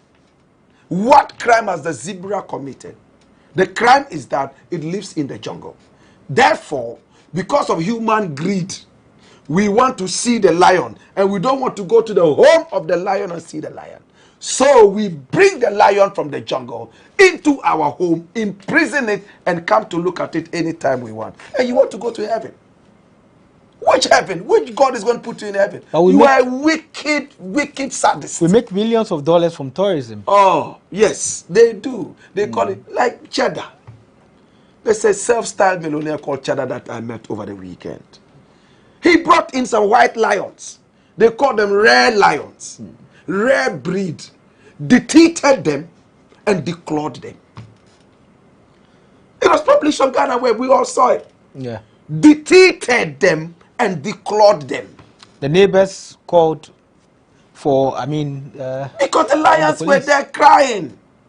My brother, the lion's power is in his claws and his teeth. It is a hunting animal. What did you tell Cheddar when you met him about the lions? I said it several times over and over. I said, look, Cheddar, you are being cruel to these animals. You are saying that you want to help the tourism of Ghana. Nobody needs this. If tourism is all about taking the freedom of the animal, then we are a barbaric people who have come together with our barbarism to make money from. Who wants that? My brother, if you want to see the lion, go to the home of the lion. If you want to see the zebra, go to the land of the zebra. There are helicopters. Sit in them, fly over the jungle and say, oh, this is the lion, this is the tiger, this is the this. See? You can have cameras that can capture them and you come and watch. Rather than bringing them, dictating them, declawing them, and you think that you are smart. Hey, yeah, you have the swag. Your swag is in hell. You are going straight to hell. Anyway, Black Rasta, have you always been free? I saw a picture of you and Raskimono. You posted it yourself. Wearing a very long tie. And he had his dreadlocks. Have you always been like that before you grew your dreadlocks and became the Kuchoko artist? Well, I come from a family where father was quite able. He had money. You know, I came from that kind of family where I could eat anything I wanted to eat, flow wherever I wanted to flow, just make the grades. My father was a teacher, mother teacher. I had books, all kinds of books. In fact, I started reading books for universities when I was just getting out of primary school. So at least I was exposed to a lot of these things. So dreadlocks out of my family. You see, you must wear a tie. I was the first little boy to wear a tie in the Zongo, in Tamale, the Moshi Zongo. In my area in Moshizongo, it was only Christians who wore a tie, and it's a predominant Muslim area. So if you wear a tie, it means that you are Christian. You are going to hell. That's the kind of, mentality we had then. Yeah. But now things have changed. So growing up, I got exposed to, a few conscious people, and I understood that animals have rights. I understood that I must not eat meat to be handsome and healthy. At what age did you become conscious? Would you call yourself conscious? Well, I'll say the consciousness started hitting me when I was growing up. I started realizing that, I was privileged and others weren't. And I wanted to understand why. Then my father told me their parents did not take the right decision. They did not go into real life. They were lazy, some of them. See? Went into it, but at the university, I met some great Rasta people, like Hope Singh Jekwo, called Ras Shao from the Volta region, Ras Bumba, and some other Rastas, we used to sit down and reason what Rasta would say reason, whilst people puffed their thing and blew the air into the skies. We sat down and then we reasoned, and I picked up the bits and pieces, and I decided that no, I don't want that comfortable life anymore. I don't want the life of the Thai. I don't want the life of kun fire kun. Anything you want, it comes. Hey, this it can. Nah. I want to live a life that will teach me lessons, not the easy life. The road that is so smooth and so easy hits the brick wall. Is that when you dropped Islam? I never dropped Islam. Once a Muslim, you are always a Muslim. Okay. Saying, why should you drop Islam? Islam is a beautiful religion that I love. But I grew out of religion. I was religious. Friday, wear long jalabia, hold your tasbih, Ya Allah, Ya Muhammad, Ya Allah, Ya Muhammad, Ya Allah, Ya Muhammad. Go and pray and go. Sunday, go to the church. I grew out of it. Now, the God that I worship is a God that created me out of himself.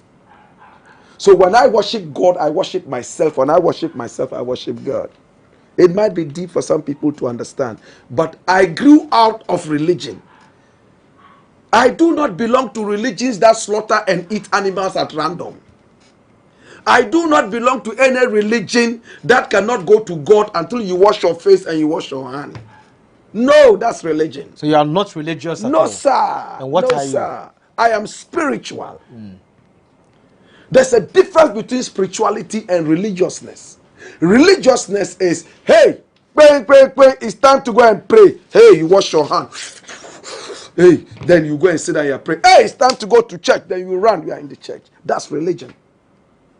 Spirituality is when inside I feel like, hey, I need to connect with my creator. Whether I'm sitting on the WC or I'm having a doggy style with my woman, I have to start praying. Oh, Father, I thank you. I thank you. I thank you for this moment. I don't know why it is in me that I have to pray, but I am praying. Whatever it is, bring it out in me. Let me connect with you.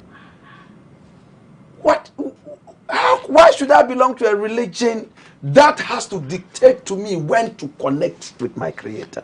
Does that mean you are not a Rastafarian? I don't know what it is to say Rastafarian, but what I know is that I am not religious, I am spiritual. I wear my locks because I realize that it's a certain consciousness. Remember, I started by saying consciousness, not religion. So some Rasta people will tell you Haile Selassie is God. I don't belong to that. No, sir. Some Rastas will tell you if you don't smoke Ntampe, then you are not Rasta. I don't smoke Ntampe. So if you say I'm not Rasta, take your Rasta head. You see, take it. What we have done for Rasta, the so-called Rastas who smoke Ntampe and worship Haile Selassie, will live in this world for 1,000 years and will never be able to achieve that. That is where my excitement is, brethren. When I was raised as a Muslim, I couldn't touch the Quran until I went to pray. And I asked myself, so if I am dying and my life depends on falling on the Quran and holding it, and I've not performed ablution, it means I can't touch it? Things like that kept flowing through my head. And then I started thinking about the Bible, thinking about this. And I told myself that, hey, religion is not for you. So I decided to be unreligious but spiritual. Were you a popular person in KNUST? Well, I would say that I was one of the most handsome on campus. So my face caught a lot of people. I didn't have dreadlocks, but I had a unique face that people said I had Chinese eyes, and a lot of the girls liked my Chinese eyes. But I was so shy, I could never approach any girl. And because of my philosophies, people would gossip and you would get popular. But I became more popular when I started singing. Agro, also trying, came to the university campus and I was invited to come and perform. You started from Agro? Agro. And I started jumping and doing my things. And some of them say, woo! You know, and I was also on campus radio, firing reggae and throwing all the fire. In those days, reggae was all about consciousness and spirituality and the intellect. Now, a lot of people get into it because they have no job. So it's a default. See? But in my days, you had to know the Bible. You had to know history. You had to know the Quran before you sit and open the reggae mic and say, Ja! That is why, up till now, I don't see any competitor to Black Rasta. And it's unfortunate. I'm graying. Right now, I'm getting some grace in my beard and my mustache. 47. 2 days to come on 2nd September, I'm going to be 48. Where are the other ones coming up? Are you referring to the whole reggae genre, or you are just referring to conscious reggae music? I'm talking about reggae on radio. On radio? That's what I'm talking about. Okay. We don't seem to have anybody. This is a guy who sits on radio. He's talking history. This is a guy who is talking entertainment. This is a guy who is playing his own music and talking. This is a guy who is talking wisdom in terms of motivation. All in one. Probably I am the only mainstream radio presenter in Ghana, maybe Africa, who doesn't have a DJ. There's nobody who sits to play music for me. Say, I don't have guests. I am my own guest. 1 man million. I sit and I'm doing everything. If it's history, I'm talking history. If it's entertainment, I'm firing. It's just 4 hours and it comes like it's 20 minutes. How do you read? How do you learn? Do you have a lot of books? How do you do it? Well, I'm a bookmaster. I love books, honestly, because my father and mother were teachers, you know. So I love books. I read anything in print, I read it. Sometimes I wake up, GhanaWeb, I read all the stories from business to, I just read. Because there's some kind of clock in my head that keeps ticking, tick-tock, tick-tock, tick-tock, and tells me that, hey, read this quickly. You are going to go out and somebody's going to ask you a question that is answered here. So finish it. Sometimes I finish and then it comes again, new story has come up, update. And I end up, but I'm a reader. I love to read. How is family life for you right now? You have your own family. How many children do you have? Well, the children that I can count, I think I have. How many do I have? I have 4, yes. 4 children? 4, yes. Are they like Sometimes you? I forget, yeah. Are they like you? Unfortunately, my first child is not like me. He's a little slow and sometimes I get worried. I sit back and I'm like, sometimes I want to pick up a cane and creep him up into action. Because you must be a lion. This is a very terrible world where people eat people. You understand? It's like the Rasta man says, dog niam dog. It's a dog eat dog situation. So if you want to be more and slow, people will eat you. Your father is a lion. You must be a lion. Well, are you not the one supposed to give that child the training? Well, sometimes training is not enough. Sometimes orientation is not enough. Sometimes they grow into it. Because I know that I grew into it, but very early. I pray that he gets into it. We are doing our best. Yeah. But the other ones are okay. They are picking up the vibes and, you know, they are pushing the vibes strong and hot. And the music? You know, yeah, the music. Hey! You play music at home a lot? Oh my God. We play a lot of music at home. And I record a lot of music. In fact, I listen to my music sometimes and I say that Ghana is very unfair. In fact, the kind of music I record, I don't have peers. Nah. The melodies I record. But I still have some Ghanaians who say, oh, this guy don't know music, don't know nothing, so noisy they make. And I say, Father, forgive them for they know not. When I die, then they can say, hey, Charlie Paddy in hot. Charlie, if the Black Rasta music with that, how come I never hear? Because we're an idiot. Idiots will not dig and find the real stuff. They are listening to noise that is inundating the airwaves. That's what they are ready for. They are not ready for research. No. The ordinary Ghanaian, the average Ghanaian is not a research animal. No. He consumes what is given to him. He doesn't pick and choose. No. The music I record, my brother, sometimes I sympathize with myself where that energy comes and I record that. Right now, I've recorded like 60 songs, 3 albums. And I want to release them. Because you don't know when you go home. You keep them and sleep on them. Now, I release them. My brother, I'm doing really good music. That's great information you've given us, and we'll take a break. We'll come back to the music, we'll come back to the idiots, and we'll come back to the future of Black Rasta. This is the Lowdown on GhanaWeb TV. My name is Ismail Akwe. We'll be right back after this break.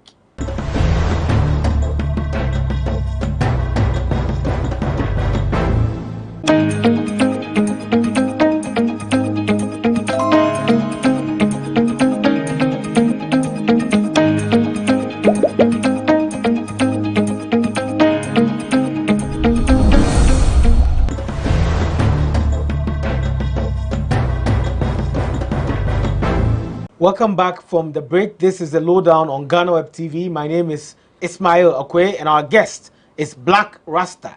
So Black Rasta, you were telling us about the music and how people don't appreciate the music and how much music you make in a short time. Besides reggae, do you listen to any other genre? Yes, I do. I love African music. I listen a lot to African music, and I play African music on radio as well. I mean, now we have Afrobeat.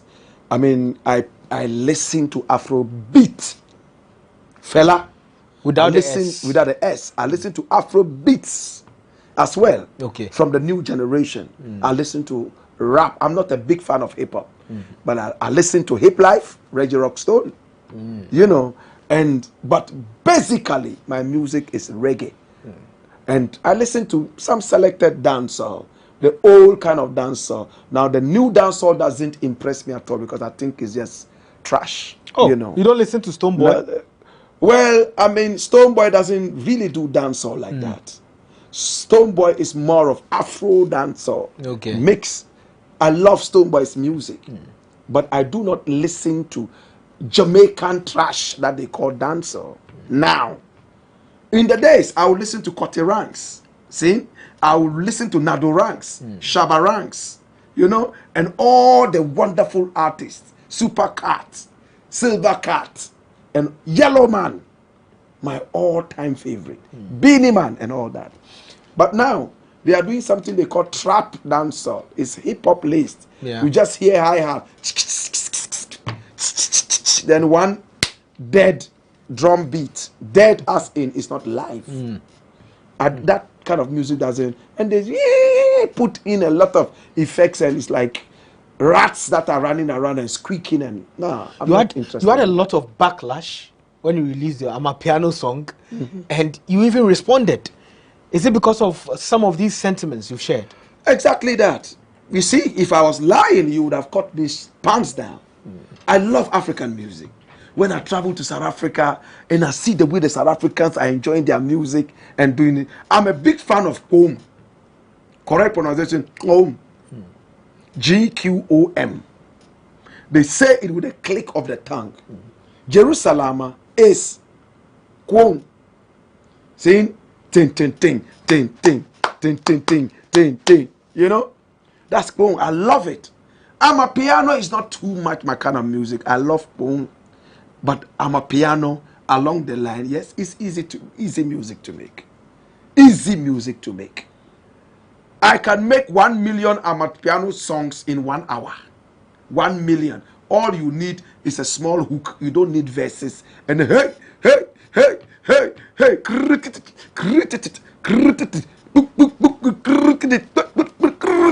That's how it goes. And did it work for you?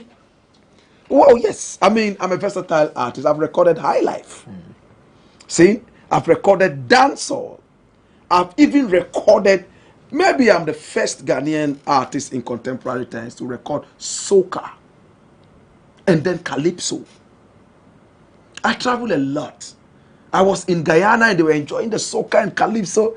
I said, hey, I'm going to record this. I love it. And when I came, I recorded 1 or 2. But if you observe me, you will realize that I just touch and go.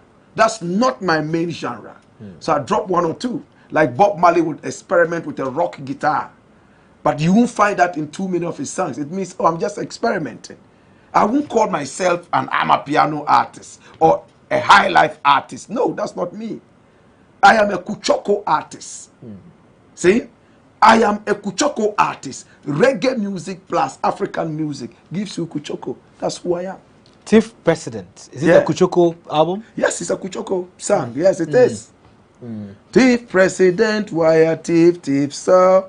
Thief man, why a thief, sir? The people they must suffer, but you don't care, so. Thief man, why a thief, sir? Hear this. Mr. President, why you they lie so? Before election, you tell me you be in jail. When you sick, you run go a London. When we sick, oh, we die for Kolebo. Mr. President, why you wicked so?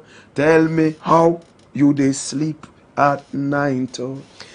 The album art of Thief President is very suggestive. I mean, there are very familiar faces there. Oh, yes, yes, yes. Do you think they are also getting closer to the thievery? Of course, of course. I mean, you know, Black Rasta, I don't hide my things.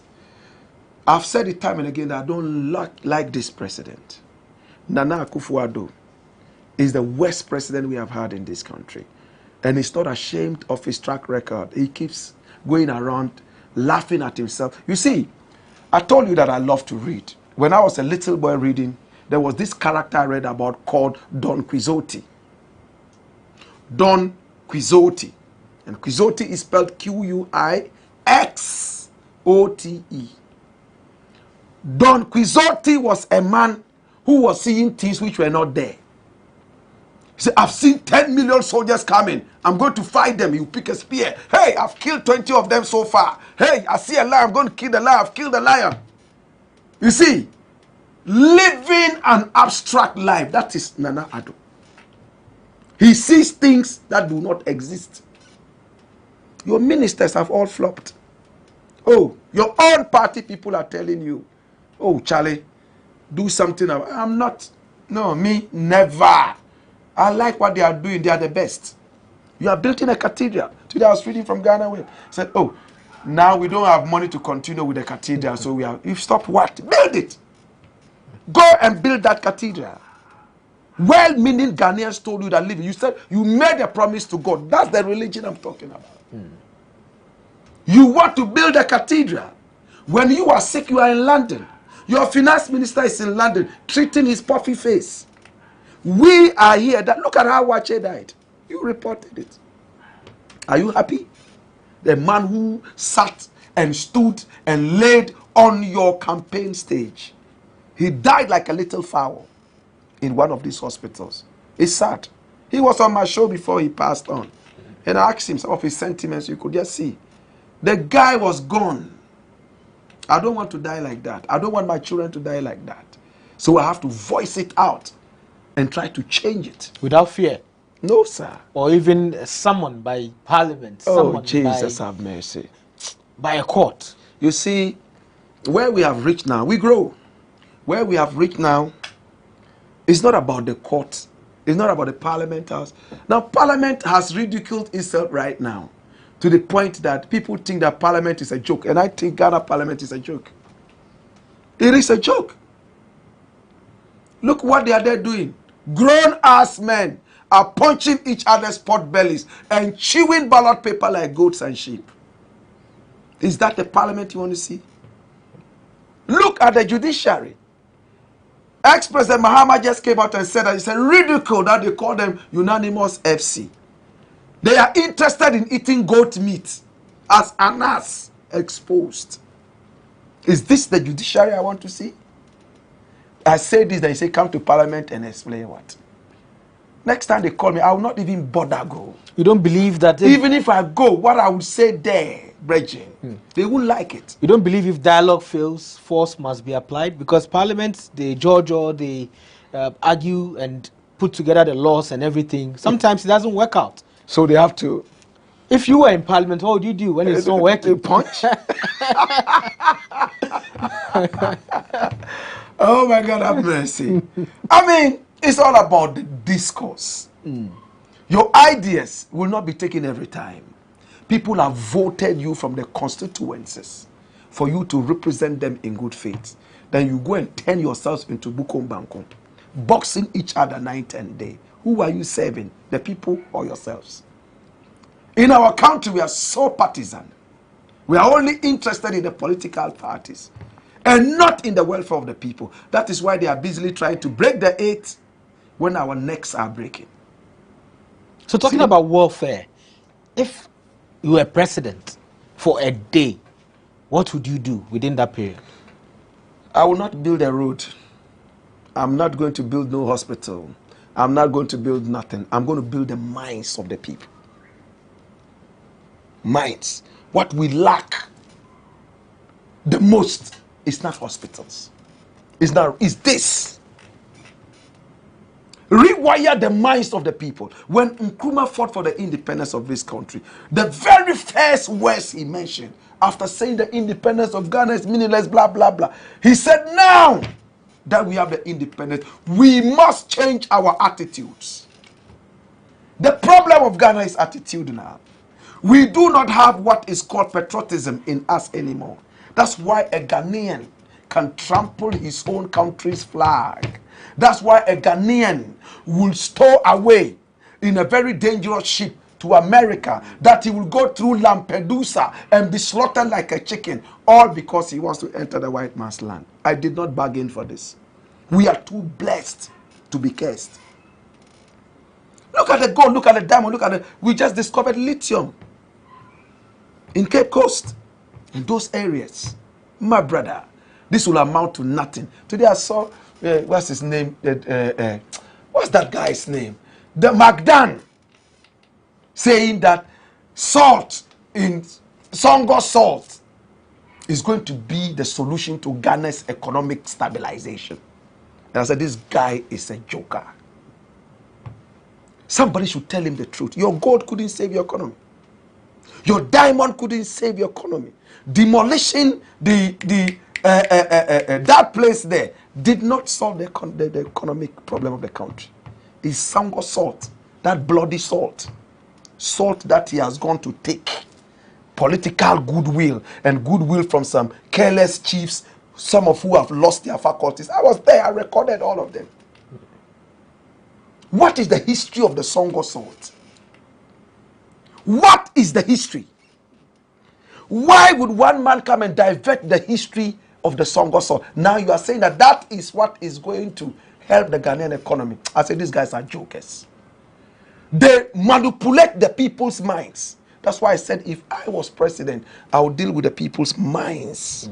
Patriotism, right from the start, like they do in Japan, like they do in China, like they do in America, like they do in England. Here, we are only investing in big buttocks and big breasts. Go take an injection so it becomes big. I saw, who was that? Ajia Bintu dancing with who. And I saw comments there. I said, hallelujah, hallelujah, hallelujah. Right now, it's not about talent. It's not about what you have upstairs. It's about what you have downstairs. Won't you pay her to dance to your song? She's a beautiful girl. If I have her, I will be happy because she's beautiful. Trust me. She's a beautiful girl. Nice shape, nice face, but I think it's overemphasized. A lot of women dance to your songs and you share them. Look at the ladies who come. Like I said, I would put her in my music if there was an opportunity. But it is overemphasized. Okay. When women dance to my music, watch how they do it. It's all about the culture. It's all about the beauty of Africa. It's not about concentrating on one or two parts of the body. Shake, shake, shake, shake, shake, shake, shake, and that's it. It's done. So where do we go? My little 4-year-old growing up doesn't have it. She doesn't have hair. She's growing. So where are you going to place her? She will look for a surgeon, take injections, blow it, and there's a next big star who is looking for her to come and shake it in her music. No, that is too lowly. You are only good because of your body parts. Where are you going with that? You are only good because of your body parts. Hey, that is dangerous. You should be good because of your character. Good because of what you have upstairs. Because those body parts there. Anyway, let me not say so people will say that he disrespects women. Anyway, Black Rasta, you are on Class FM now. Yeah, that's right. You moved from xylophone. You don't want to say so much about it. You started a YouTube show. Yeah. Black Pot. Yeah, that's right. On YouTube, which is also doing well. You are doing it concurrently with the Class FM show. Yeah. How is that going? Well, it's going good. You see, I'm a hard-working human being. I work really, really hard and I do my best. So yeah, it's a lot of ideas. You bring this, you bring that, you listen to people as well. You know, I don't just read a story on a blog. I look at the comments as well. Much as Ghanaians like to play and misbehave and insult almost anybody. There, sometimes I see my stories published there. For instance, Black Rasta has gone to pick up an award for maybe flying to space. First comment, somebody will write, say, Teniba. Next comment, you know, with this foolish guy where that day, as he say, they walk like rabbit from my area. What has that got to do with my flying to the space? What has that got to do with it? That's why you have the Bintus and the rest controlling the universe. Papa no all over the place. Right now, it's not about... When I was growing up, there was brilliant maths and science quiz. Right now, they have turned it into a comedy. When I was growing, what do you know was there? When I was growing, speech and prize giving days were there. When I was growing, debating and drama clubs were there. Today, it's about beauty. Body beauty. What are you taking that to? No disrespect to whoever wants to be a prostitute. Continue. This prostitution, Bridget. Prostitution? Yes. Go on social media. You're dancing on TikTok? Check it out. When a prostitute is dancing, you can tell the difference from when somebody is dancing out of happiness. It's all about like that, selfie, and open it and what dancing is that? Breast dance? Yeah, see, like that. shake, yeah. Hit at them. Hey, hi. Oh, nice, good. They hit back at you. Hey. Yeah. It's sad, Bridget. So, what do you know is on TV anyway? It's still on TV, on GTV. What do you know? Yes, it's still on GTV. I saw it airing there. Yeah. It's lost its steam because they will not give it the prime time that it deserves and all that. Well, it's a conversation for another day. Well, you went to the US. You taught for a while. Yeah. Why didn't you stay there with all the problems that Ghana has? God would have cursed me and put me in hell. Because my duty is to be able to raise the African youth. That's why God created me. I came here to rewire the minds of a lot of African people. The Americans are already there in their own capacity. Then I'll go and join them because I have a privilege to meet Obama. And I have a privilege to have a citizenship and some other things. No, I won't take it. I go there. If there's an opportunity to teach Pan-Africanism, I teach. Yeah, the university said, stay, we love what you are doing. You are an exceptional teacher. Because whilst other teachers would come into the classroom or lecture halls with, what's that thing called? Spray something on it. Projector? Projector. And then I came into the class with just a board and a marker. You know, spelling and writing everything and talking with action. And they had never seen that. It's like primitive to them, but the action, the power in it. They loved it and they wanted that kind of variety. But I told them it's time to go home and talk to my African people. And I left. And you are happy right now? Very, very happy. Being home than in America? Being home, putting pressure on the dirty leadership that we have across Africa to change. Yeah. Ukraine-Russia war. They say it's the cause of our problems in the country. You are also a social commentator. On your show, you talk about a lot of these problems and you bring the African consciousness to bear when you're talking about some of these things. Do you believe the Ukraine-Russian war is the direct cause of our problem in the country? It's a shame, honestly. When Nkrumah was overthrown and he spoke from Guinea, one of the things he said was that we brought you independence. We were just at the threshold of getting you economic independence and you kicked out this government. It's a shame. You see, why would one country be fighting? That's Ukraine, and there's no wheat in the world. Why would one country be fighting and there's a whole lot of problems? There are so many problems all over. Meanwhile, Ghana can fight Cote d'Ivoire for as long as it likes. Tanzania can come and join and fight. Nigeria will come and join and fight. And nothing will happen to the world. How useless are you? You are adding nothing to humanity. Nkrumah wanted to change the whole Congo Valley. change his ability into food. But we removed him. It hurts me, I'm telling you. Hey, small Ukraine is fighting. It used to be part of Russia, broke away. And now that is what is controlling the world. Then we are in trouble. It's lazy politics and lazy politicians who say that. Well, this is the lowdown on GhanaWeb TV. We are talking to Black Rasta. We'll be right back and we'll talk about some other things, including Dr. Ewan. I don't know if Black Rasta got any of the flask for an award, and also if he is even getting awards elsewhere. We'll talk more about that after this break.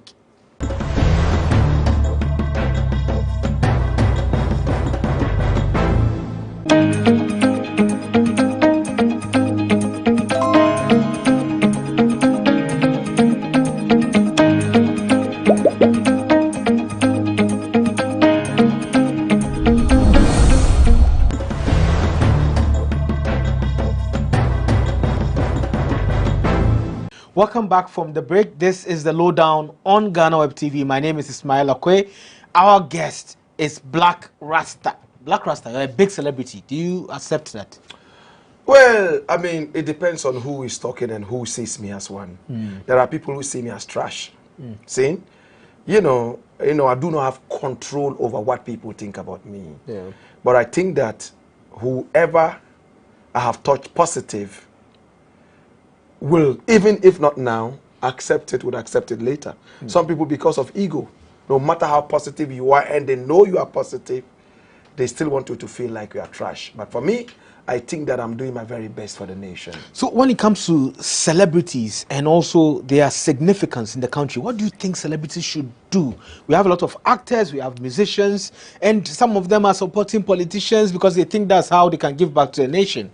What do you think is the role of celebrities? Well, I think that if you're a celebrity, that word simply means somebody who is celebrated. Celebrity. A celebrated person. Ask yourself, am I worth celebrating? If yours is to follow politicians and push them into power to come and cheat the very people that you are singing against. I heard some celebrities, so-called celebrities, say that, oh, I'm not the one to train people's children. Yes, you might be right, but you have a responsibility. See? Say, oh, my music, I sing anything. It's not for me to train anybody's child. You are not being responsible. For me, I'll be so ashamed if at the end of the day my music does not bring out a certain level of positivity that will help change the nation. Then why am I here? Yes, celebrities have a lot to do. You have a lot of following. What are you doing with that following? That's why I keep talking about Shatawale time after time. You supposedly have a huge following. But what are you teaching that following? It's insults and foolishness and fooling and all over the place. That's what you are doing. You see, I have this gold chain, I have that necklace, I have this. So what? Isn't that show business? Well, show business must come with a certain level of responsibility. Yes, you are saying that the people who support you are in the ghetto. Do they have that?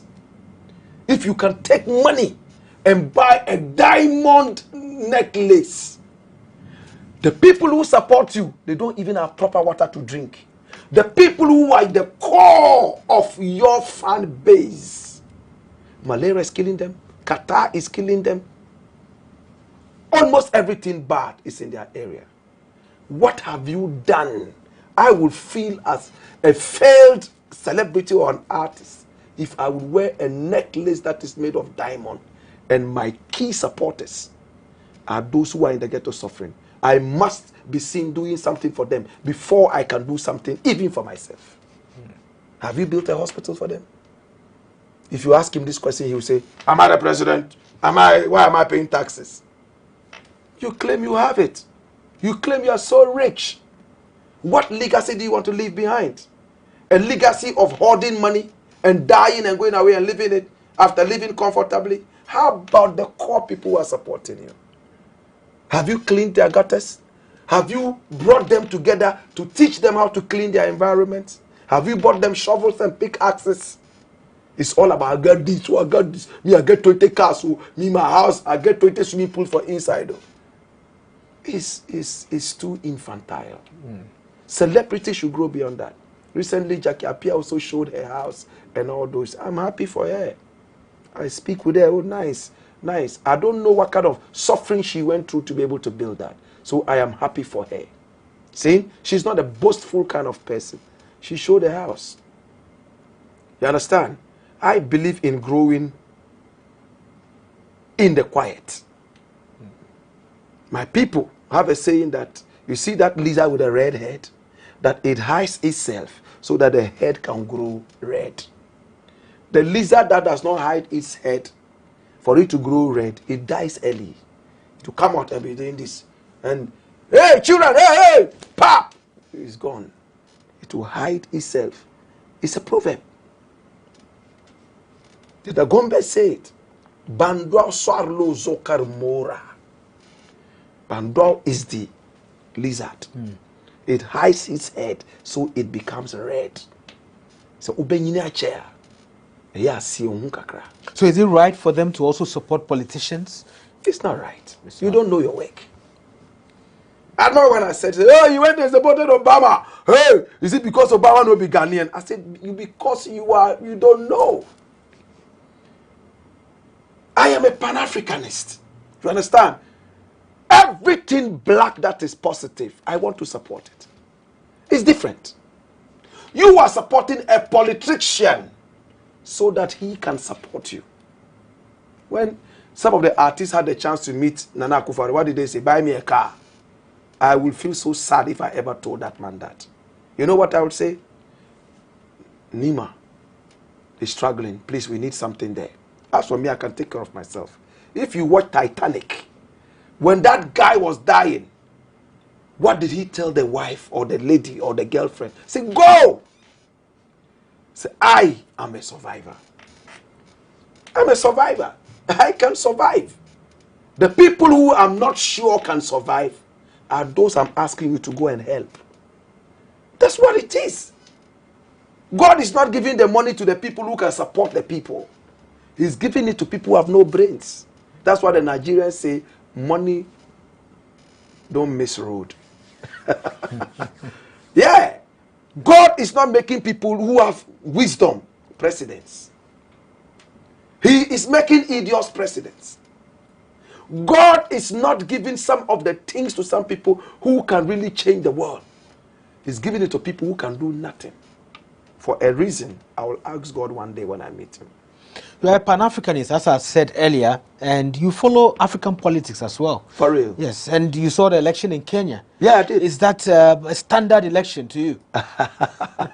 Kenya has always been full of problems, you know. From the days of Jomo Kenyatta all the way down. Kenya, such a beautiful country. Its biggest export is tourism. I watched how Uhuru Kenyatta and how all those people messed up this country. And I saw how people were killed in broad daylight, all because of elections. Before their elections, America announced that its citizens should start moving out. Why? Is it a war zone? But that's how they degraded that country. That election was nothing but a fraudulent election, just like many other African elections. They record 101% of the votes in total. Can you believe this? It's being contested by the main opposition leader. Fraudulent. Right from the start, fraudulent. And it's been happening all across Africa. I don't know why. Is there any single African president you can pick as a model president that other presidents should follow? Some of them have passed on. Can we talk about the living ones? And then maybe later we'll talk about the dead. Magufuli just went away a couple of years ago. You support Magufuli? Oh, yes. Magufuli was positive in several different ways as compared to the rest of them. So you accept that there were challenges like the media? Of course. Okay. Of course, he had that. Just like the Rwandan president. Kagame. He also has a problem with... Kagame is not my favorite, but he has been able to do positive things that I would sit back and say, okay, he has done some bad ones, like there's no media freedom. People are abducted and killed because they are political opponents, including gospel artists. See, he's fighting political families that he thinks are a threat to him. But I love Kagame for the reason that he was able to raise the country from the ashes, from the cinders, all the way into a certain space that England finds attractive to bring its unwanted immigrants to. Look at Rwanda now. What's the population of Rwanda? Like 11 million people. But when you check Rwanda, there is no day a driver would give money to a policeman and say, oh, take it and let me go. Like it happens in Ghana in broad daylight. Kagame is not joking. I love him for that. He's brought discipline into his country. In Rwanda, you cannot bribe anybody. Try it and see. In Rwanda, they are beginning to have bullet trains. A country that just came back from a civil war that took the lives of about 1 million people. For a very long time, we did not even have a word called genocide. Kofi Annan could not believe that the mayhem in Rwanda had to be called a genocide. Hutus, Tutsis, it happened. But today, Hutus and Tutsis are dancing hand in hand. Forget it. They say, don't tell and don't listen. Don't ask and don't tell.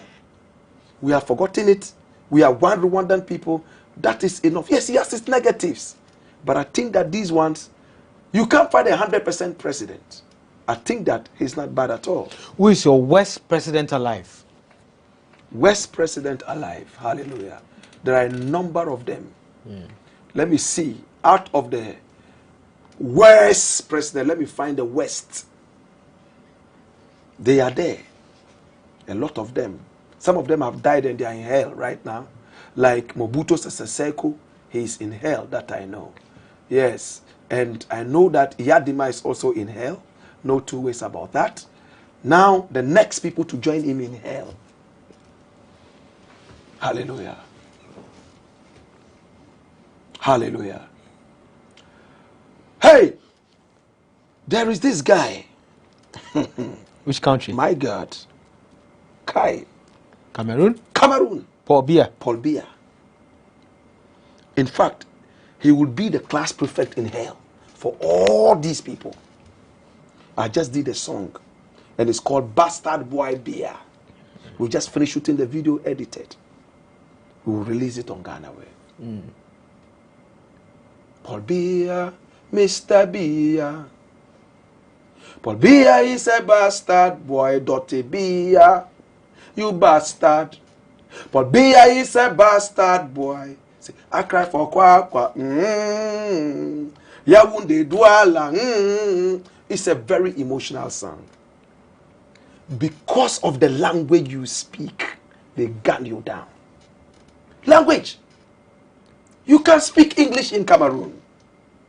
Paul Biya will gun you down. How old is Paul Biya? He's heading towards 90 in a year or two.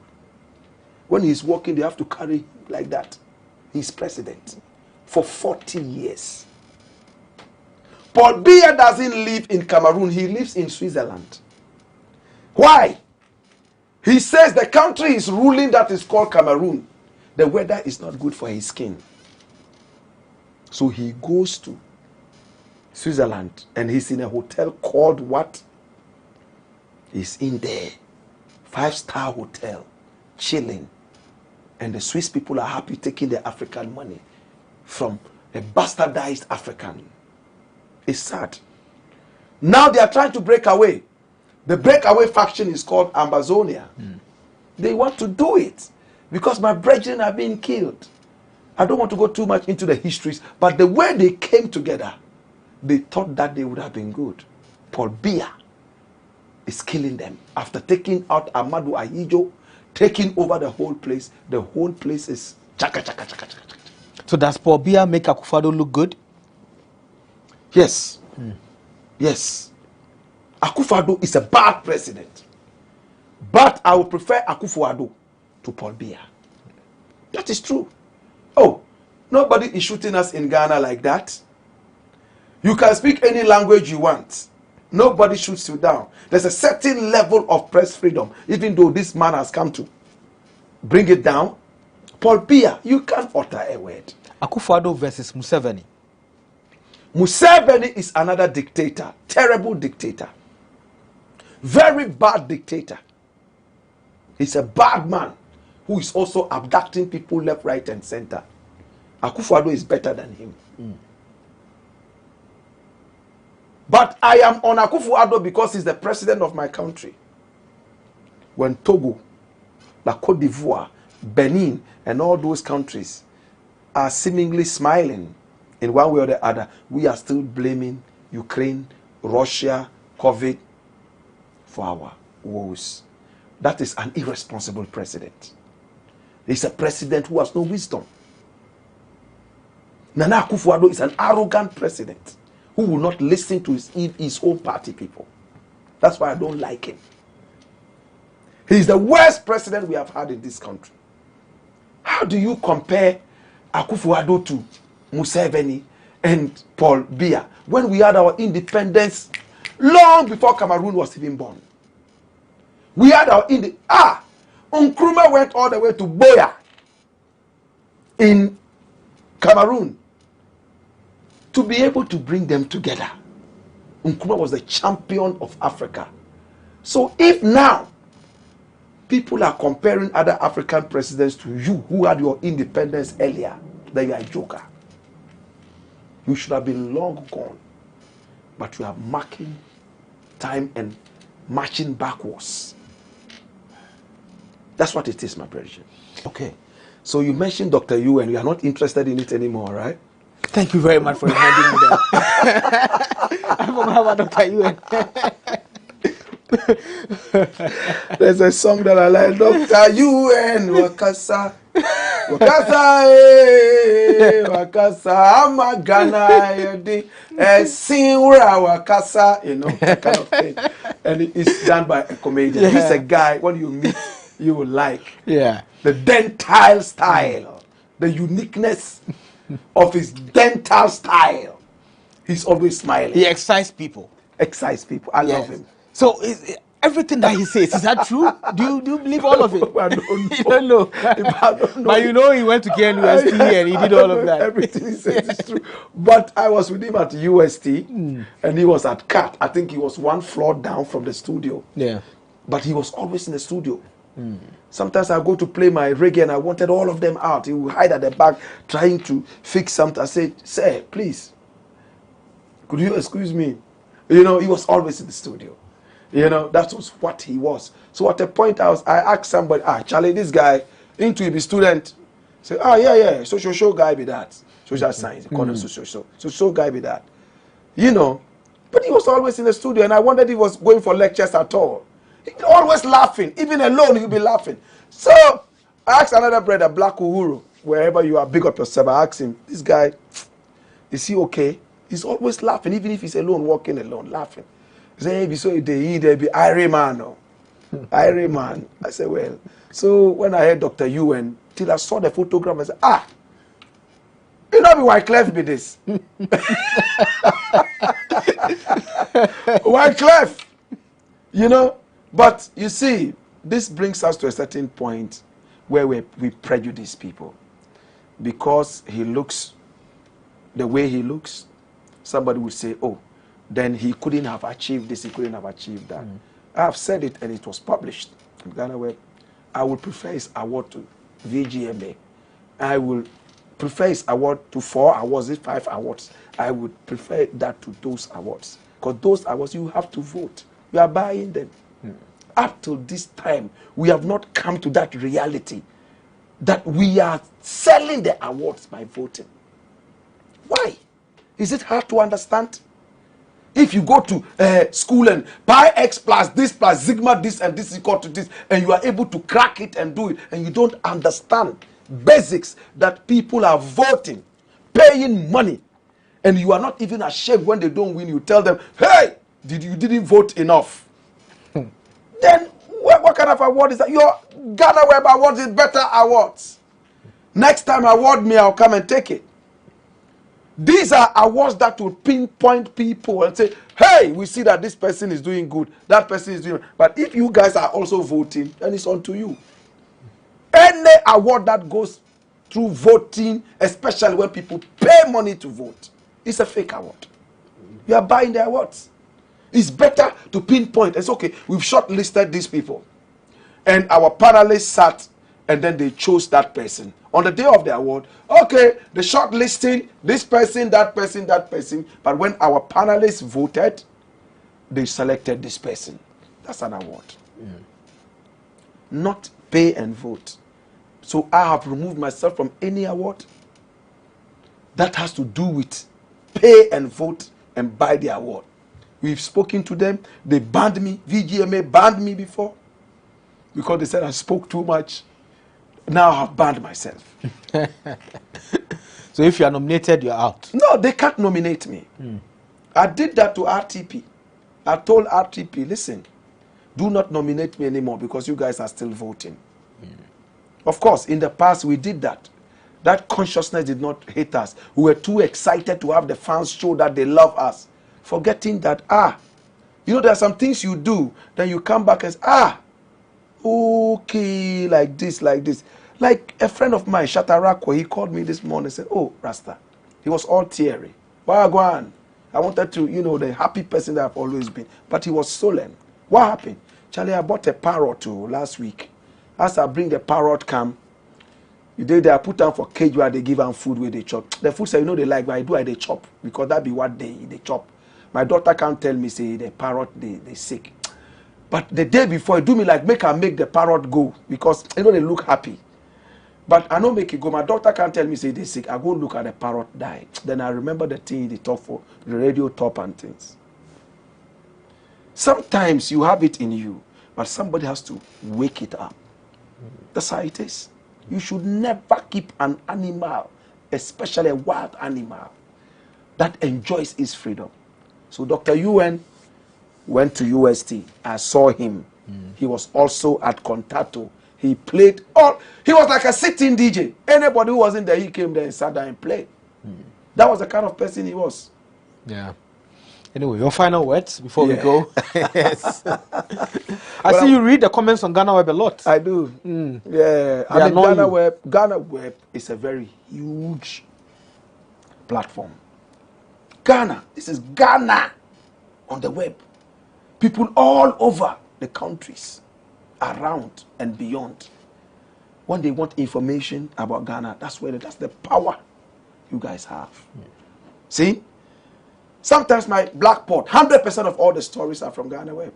The stories are nice to read and all that. Some of the comments are nauseating. Sometimes I wish that there was a way we could deal with some of them.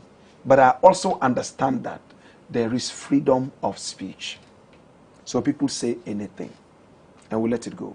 It's sad. The comments sometimes are very terrible, but I read them and some of them are so wise. You can pick up some things out of the trash. You can find something that is nice and you can use that. So I've grown a thick skin. It doesn't matter what you say about me. My eye is fixed on the goal. My eye is fixed on the mission, and the mission is Pan-Africanism.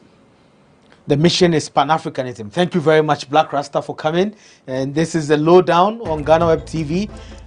Watch us every Monday on all of GhanaWeb's digital channels. My name is Ismail Okwe.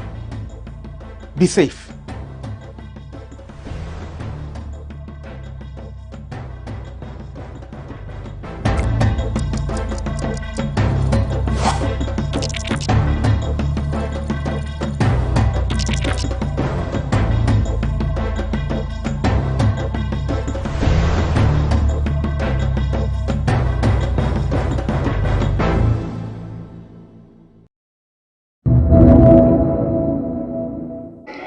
Mr. Speaker, the enormity of the assignment before us today is one that we must not take lightly. Since this whole Article 82 vote of censure exercise commenced, we have been bombarded by lawyers who have been marshaled by the Honorable Finance Minister, right from committee all the way to today. We just listened to the Honorable Attorney General. The question that I want to pose, Right Honorable Speaker, is that who speaks for the victims of the Honorable Finance Minister? As we speak, there is so much pain, there is so much anguish. People have been impoverished. There is excruciating hardship. Who are the lawyers for those people? As we speak, people's life savings, people's investments are at risk. We have heard the TUC, we have heard the Ghana Registered Nurses and Midwives Association, we have heard NAGRAT, we have heard TEWU, we have heard the Ghana Medical Association. Who speaks for them? We are public servants. They give us a mandate. They gave the finance minister a mandate to manage this economy well, to put this economy in a good place, so that their life savings, their investments, the work of struggling Ghanaians, of organized labor, business owners who are closing their businesses, some of whom are relocating to Ivory Coast, Togo, and elsewhere. Who speaks for them? Who are their lawyers? So this vote of censure issue, Mr. Speaker, must not be narrowed to mere legal technicalities. Human lives are at stake. Livelihoods are at stake. Businesses are at stake. Millions of Ghanaians, households, are living under excruciating pain because of the bad policies, the mismanagement, the incompetence of this Honorable Finance Minister, who should have left office more than 2 years ago, who actually has no business remaining in office after all the harm, all the havoc, all the pain, all the destruction that he has caused.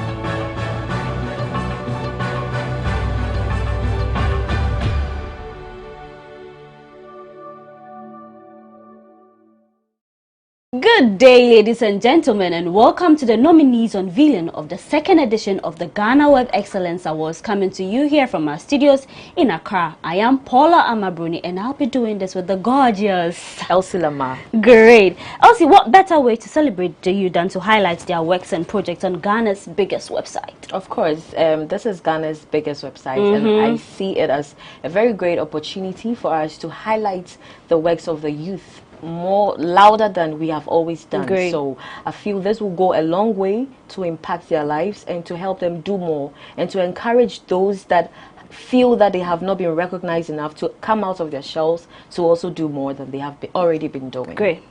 Well, so after weeks of perusing the various nominations you sent for this year's awards, the time has finally come to announce the names of the people you nominated in the various categories, and it's an honor for us to be here today to get the job done. This year's event is the youth edition, and 16 young Ghanaians between the ages of 15 and 35 will be honored for excelling in their various fields, and this will be held under the theme, "The Future is Now."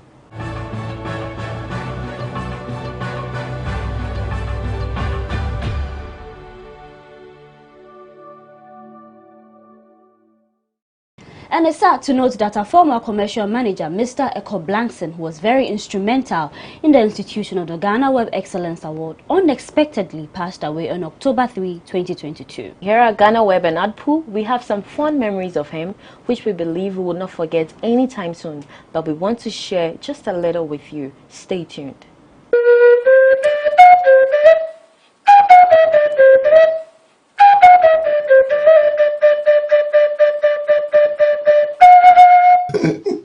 Shane had them in the hospital. Am I not in the hospital?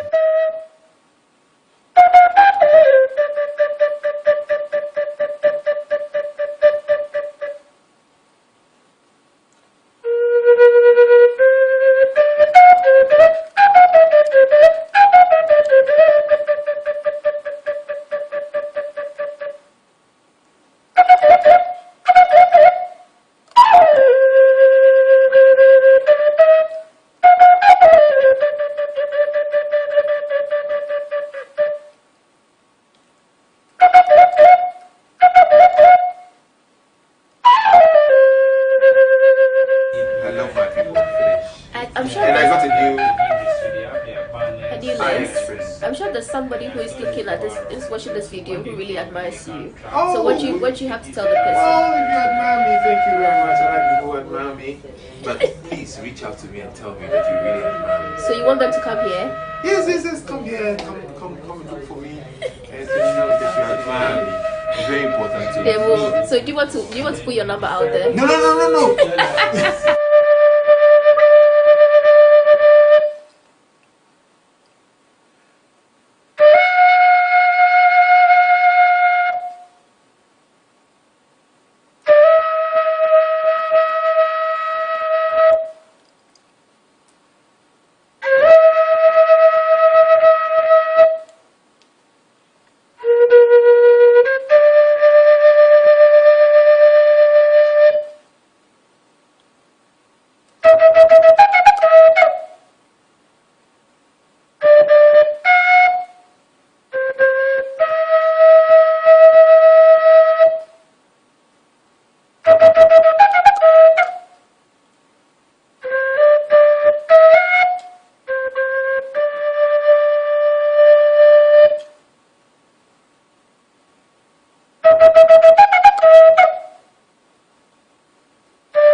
To honor Mr. Eko Blankson's memory, AfricaWeb has decided to hold a solemn award ceremony. Hence, this year's GhanaWeb Excellence Awards Youth Edition will be held virtually on December 21, 2022.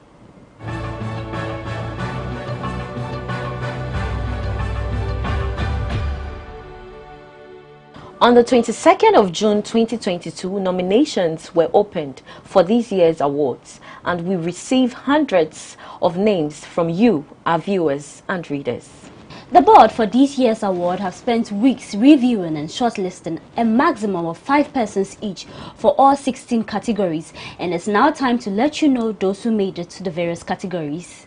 A lot of young people in recent times have ventured into agriculture, a very crucial part of our economy, and our first category seeks to honor these nominees, and they are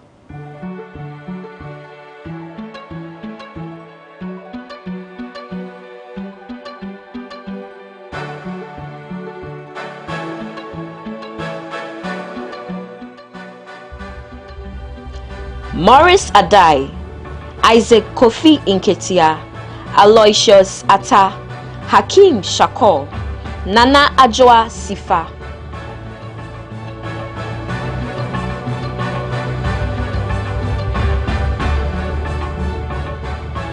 Our next category will honor a young person in the digital space. Elsie Lama, I heard that now all the money doing the digital The side. money did though. It did the serious one. How So to look Charlie sharp. for do out. Great. Now, the GhanaWeb Youth Excellence in Information Technology. Here are the nominees.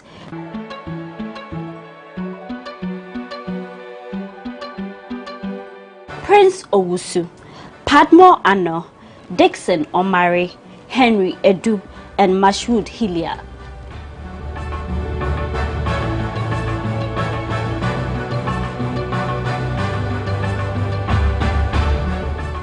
Youth excellence in media and communication. And one thing I like about this category is the fact that some of the names there are not known. The popular ones that we know. Great. Yes. So it brings out the people that are actually working, but we don't get to see them. Great. You know, Let's highlight their works and projects. Yes, Great. let's see them.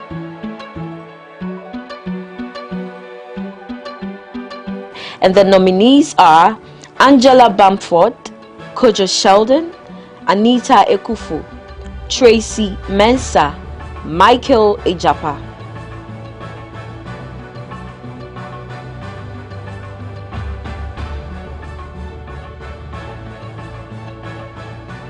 Next up is the Youth Excellence in Sports. The nominees are Trehan, Thomas Pate, Evelyn Bedu, Benjamin Azamati, and Samuel Techi.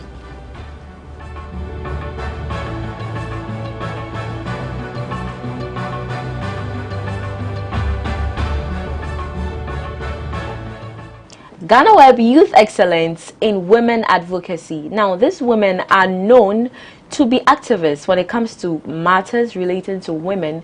They, you see them all over social media, on several media platforms, championing the cause of women. And let's look at them. The nominees are Bella Mundi, Ivy Bali, Akosia Hansen, Lily Pearl Baba Otu, Inshira Baye.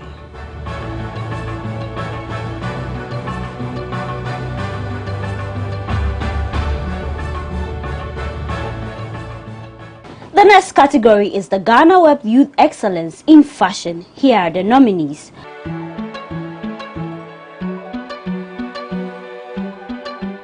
Amanda Nalamle Odate, Felicity Amankona, Samira Ensueba Pugh, Selena Bibia Comensa, and Mavis Nelson.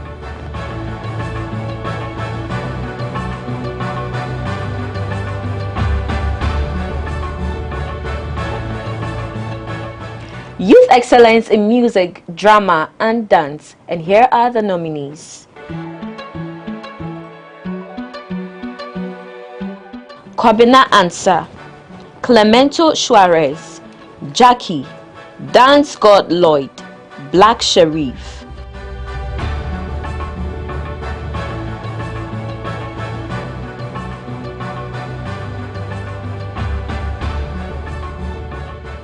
So when you look at this category, it's packed. We have a playwright in there, we have a dancer, we have a singer. Yes, comedian. Great. So my particular interest is Dance God Lloyd. Okay. I think over the years, You've interviewed him. You Yes. mean that's it? No. But I wish all of them I the very think he best. has risen. You know, in recent times, he has had a lot of brand endorsement deals From his collaboration, featuring Beyonce's traveling video. from countries to countries in recent times, and this is something that to me is an evolution, because when it comes to dance here in Ghana, I've not seen any artist that has gone as far as he has. Do it like doing dance dance and being duly recognized. Great. Like he has. It's going to be a very packed Yes. category, because we have Black Hole, then we have Jackie, we have Kabina and Sal, Exactly. Clemento, and then your favorite Dance God. May the best man or woman You will win, exactly. The next category is the GhanaWeb Youth Excellence in Health. Here are the nominees.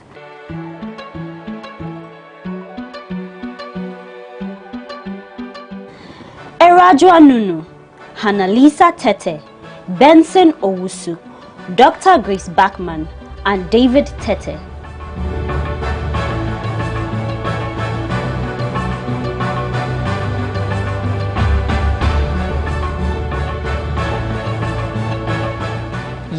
Excellence in Education. Here are the nominees.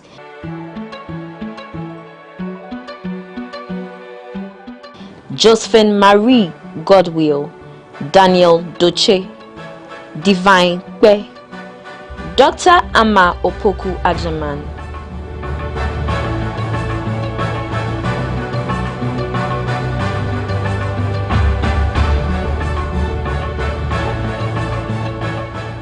The next category is the GhanaWeb Youth Excellence in Leadership. Here are the nominees: Emily Nyako, Daniel Doche, Mazu Bayoni, Esinam Siade, and Benson Owusu.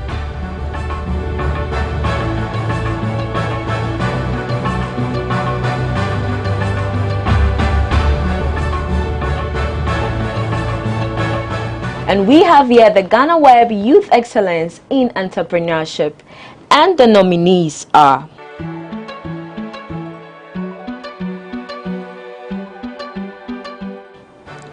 Gregory Roxon, Anthony Jamefe, Aloysius Atta, Selina Bibako Mensah, George Apia.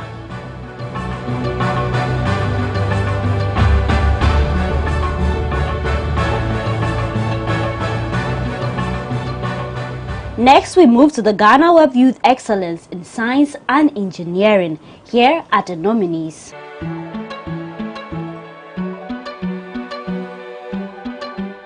Lois Damte, Joshua Opoku Ajiman, Charles Ofori Atepim, and Angela Teburi.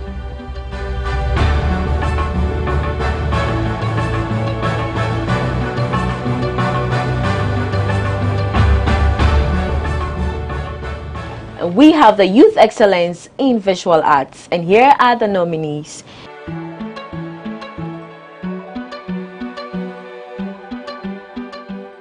Philip Ofori, Joshua Okata, Anita Pearl Anko, Latifa Idris, Bright Akwe.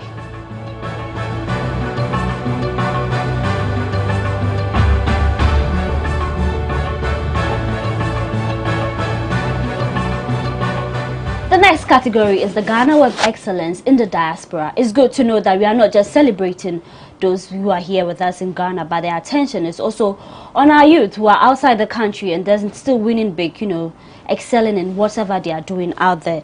Now, here are the nominees for the GhanaWeb Youth Excellence in the Diaspora.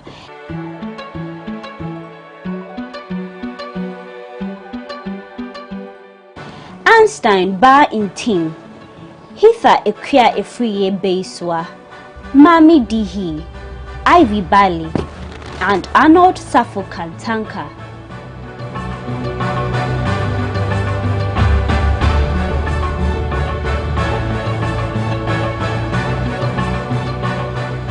Next, we have the GhanaWeb Youth Excellence in Peace and Diplomacy.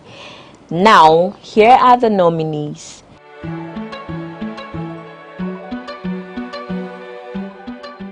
Frank Tebi, Enoch Kwekubaj, Gideon Agbagba, Richard Esuma, Philip Jamfi.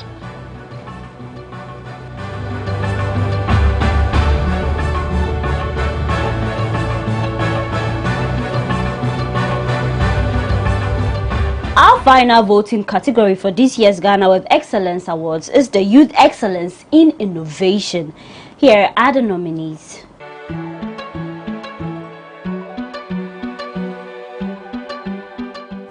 Joshua Opoku Ajiman, Frederick Abila, Jonathan Soa, Gregory Roxon, and Nana Gati.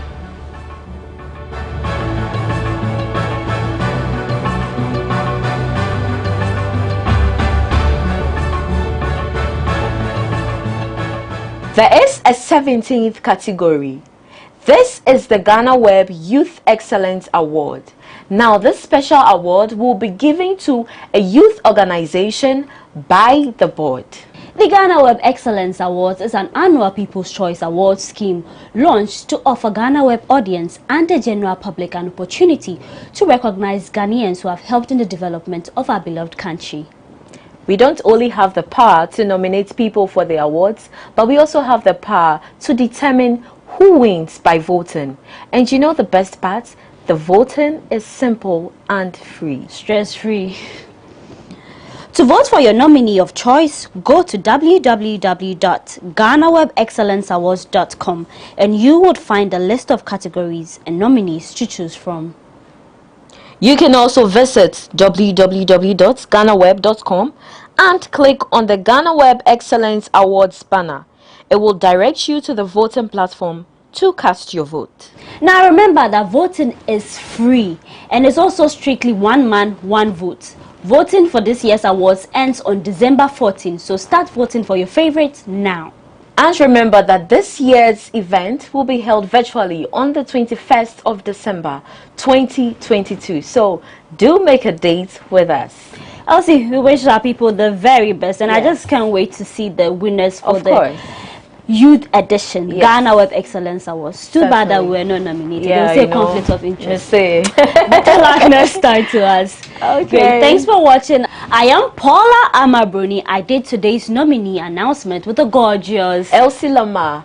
And don't forget to keep an eye on our beautiful and wonderful programs on GhanaWeb TV. GhanaWeb Excellence Awards Youth Edition. The future is now.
We have the Chief Executive Officer of the agency, Engineer Dr. Wolanyo Kwejo-Siabi. So without wasting much time, I will invite the Chief Executive for his substantive presentation, and then we'll come back to address your questions. Thank you.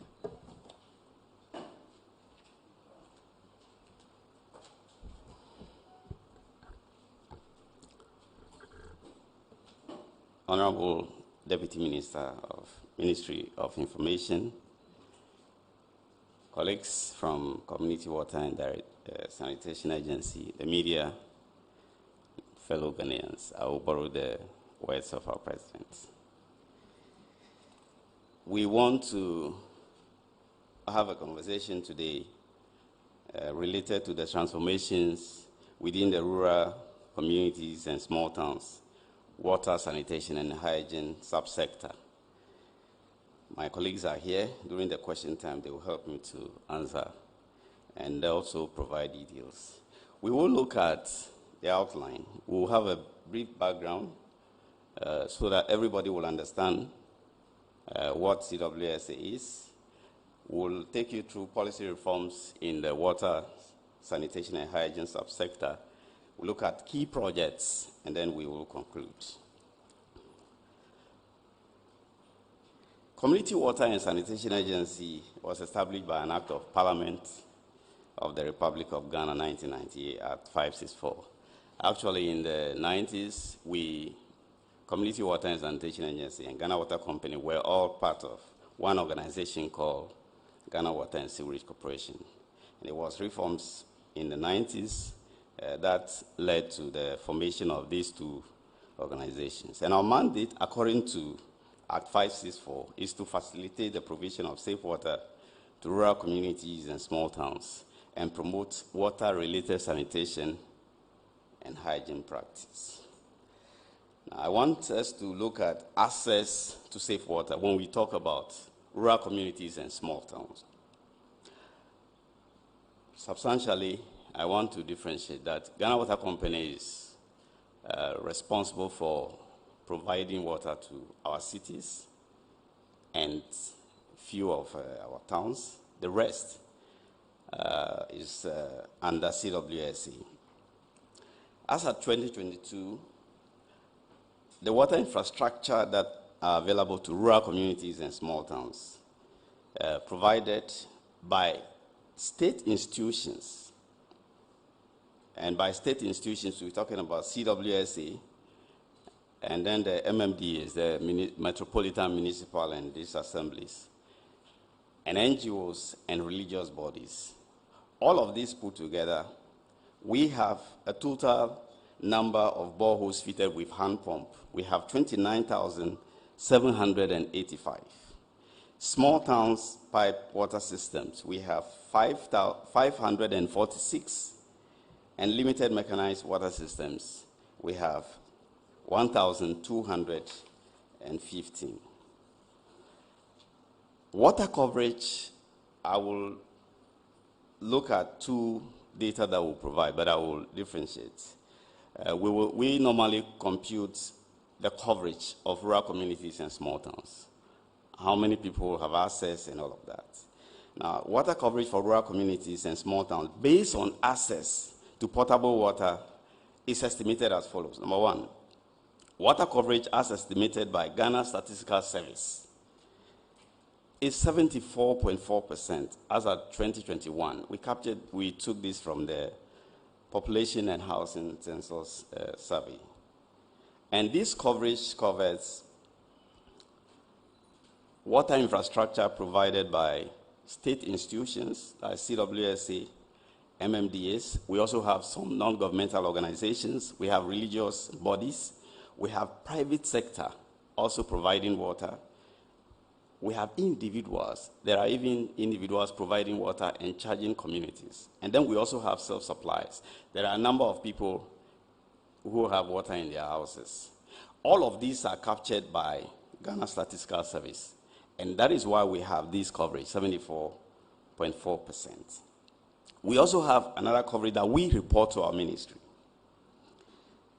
And that is water coverage as estimated by CWSA. And this is 61.61% as of 2021. This one, because government's role is to ensure that we provide water to everybody in Ghana. And so we capture only the infrastructure that is provided by the states. And by the state, we're talking about CWSA, MMDAs, NGOs, and religious bodies. So we have, once the resources from NGOs and religious bodies are donated and provided, and they provide water facilities, we capture all of these. These are the only ones we use based on our data. The other data provided by private sector, individuals who provide water to communities, and those self-supplies, we do not include them in this data. How many communities are within our jurisdiction? We have a total of 27,570 communities that are supposed to be provided with water in the 16 regions. But according to our data, and according to our estimated coverage, we have been able to reach out to only 17,441.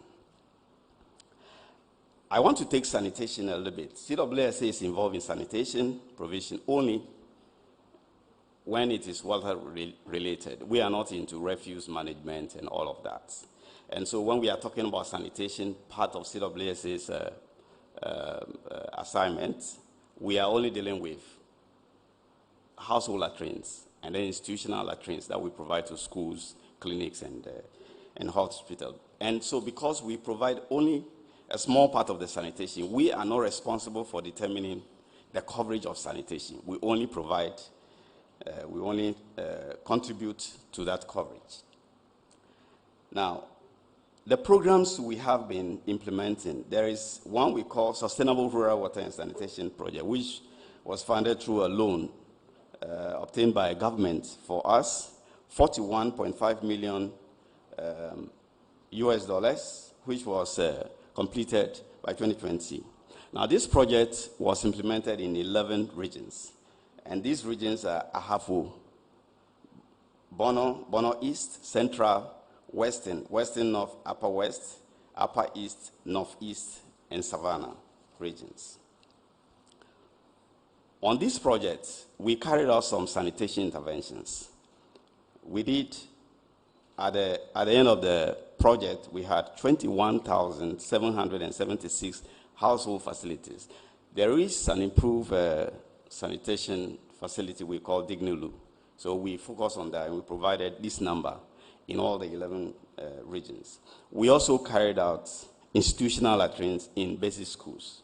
We completed 568 in 224 basic schools in those regions, in the 11 regions.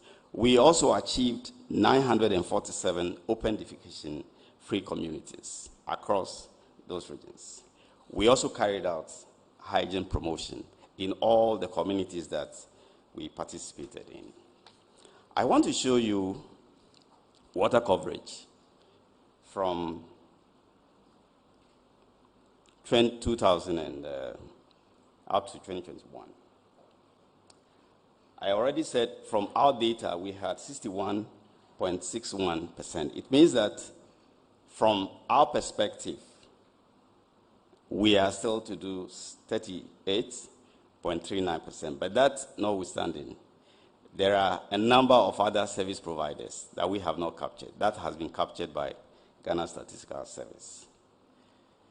The graph shows from 2000, you can see a steady increase in coverage for rural communities and small towns.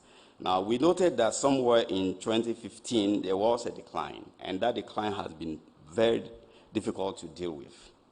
We carried out a number of studies, the World Bank, IRC International, and ourselves, and many other of our partners. We carried out some research to find out what really the challenges are. And those challenges that we noted form the basis for government and our ministry, requesting that we carry out reforms to make sure we deal with those problems. So we'll talk about reforms in the water, sanitation, and hygiene subsector. In 2017, CWSA initiated policy reforms in the rural and small towns water, sanitation, and hygiene subsector to redefine its role. Our role previously was to facilitate. What happens is we support government to provide loans, and then we organize to get these loans applied in communities. We implement water systems. We train communities to manage these water systems. The assumption at that time has been that once we involve the communities, they will be able to take care of these facilities as theirs, and then the facilities will be sustainable. But afterwards, we realized there were a lot of challenges, and I will share some of the challenges with you.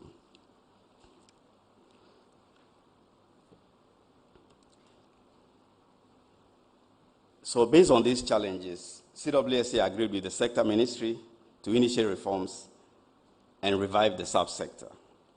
And the objective is very basic, that we will strengthen CWSA, assign new roles to CWSA and our partners, and also ensure that every investment we applied is sustainable. So in 2019, our board, the Ministry of Sanitation and Water Resources, and Cabinet gave policy approval to the agency to carry out these reforms. And the major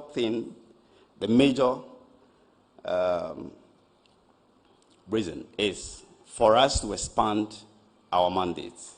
Previously, our mandate did not include management of water system, but now that mandate is part of what we do on a daily basis. some of the challenges. What were the problems? We have noted that there were frequent breakdown of the water facilities. In fact, there was a water system that was completed in 2016. By 2017, it has broken down. Most of the time, you have the downtime more than 1 month. So it means that a water facility which has been completed will break down 1 month before it is fixed by the communities. We also have noted that we have very high non-revenue, or what we call unaccounted for water. You pump, for instance, if you pump 100 cubic meters of water, at the end, at the customer level, you are able to account for only half of that. It means that 50% was lost, and we call this non-revenue water. And so this is a very big challenge. We have also noted from the studies that we did that there were huge accumulated electricity bills. The initial estimate we did was that a number of the water system, when we put all the outstanding bills they had with either ECG or VRA, we had over 40 million Ghana cedis. We also noted water quality is a problem in Ghana. CWSA uses about, all our sources is about 95% from groundwater. And all the data that we have suggests that about 30% of the groundwater that we have will have high levels of iron, manganese, fluoride, arsenic, hardness, and all of that. And all of these have health challenges. We also know that our surface water sources, of course, we are seeing them every day. And as for that, it's a big issue. But that's the only one we see, the one in the ground, we are not watching it. But we also have those challenges. There were unapproved human activity within the basins that we have these rivers. We have also noted that there are a lot of misapplication of funds within the communities. There were many times I have to go to Parliament to go and answer questions on why communities were misapplying the funds they generate. But it was difficult for me because that was not my mandate. And so it's a big issue. They were not accounting to the assemblies, and the assemblies also did not have enough resources and time to follow up on them. We also have, so that leads to the next problem, inadequate supervision by the assemblies are also challenged with skills to be able to do this. We have a problem with technical and managerial capacity at the community level. In fact, there are a lot of the pumps that we have now, the technology is really high, and even engineers are struggling to understand it. So for them to go and train communities and expect that they will use them is a big challenge. And communities are really unable to deal with this. We also have inadequate financing. Normally when a project ends, that's it. There is no resources to support the communities. And we all know that Ghana is a middle-income country now. All the resources from grants have died. So we are stranded. And these are the big problems. I will show you some of the disturbing photos from these water systems. Already, from the data I gave you, we have some 1,700 of these pipe systems. And these are the states. On the left side, that's what an intake we had in the Damonku Pasa. There's a community that we call Damonku. And then Pasa, there are two large communities. We created that water system, and that is what we saw. But we went in and carried out rehabilitation. So on the right side, you'll see what has become of that facility. You will see the second one. This is a pump house in OT, abandoned. It's a forest.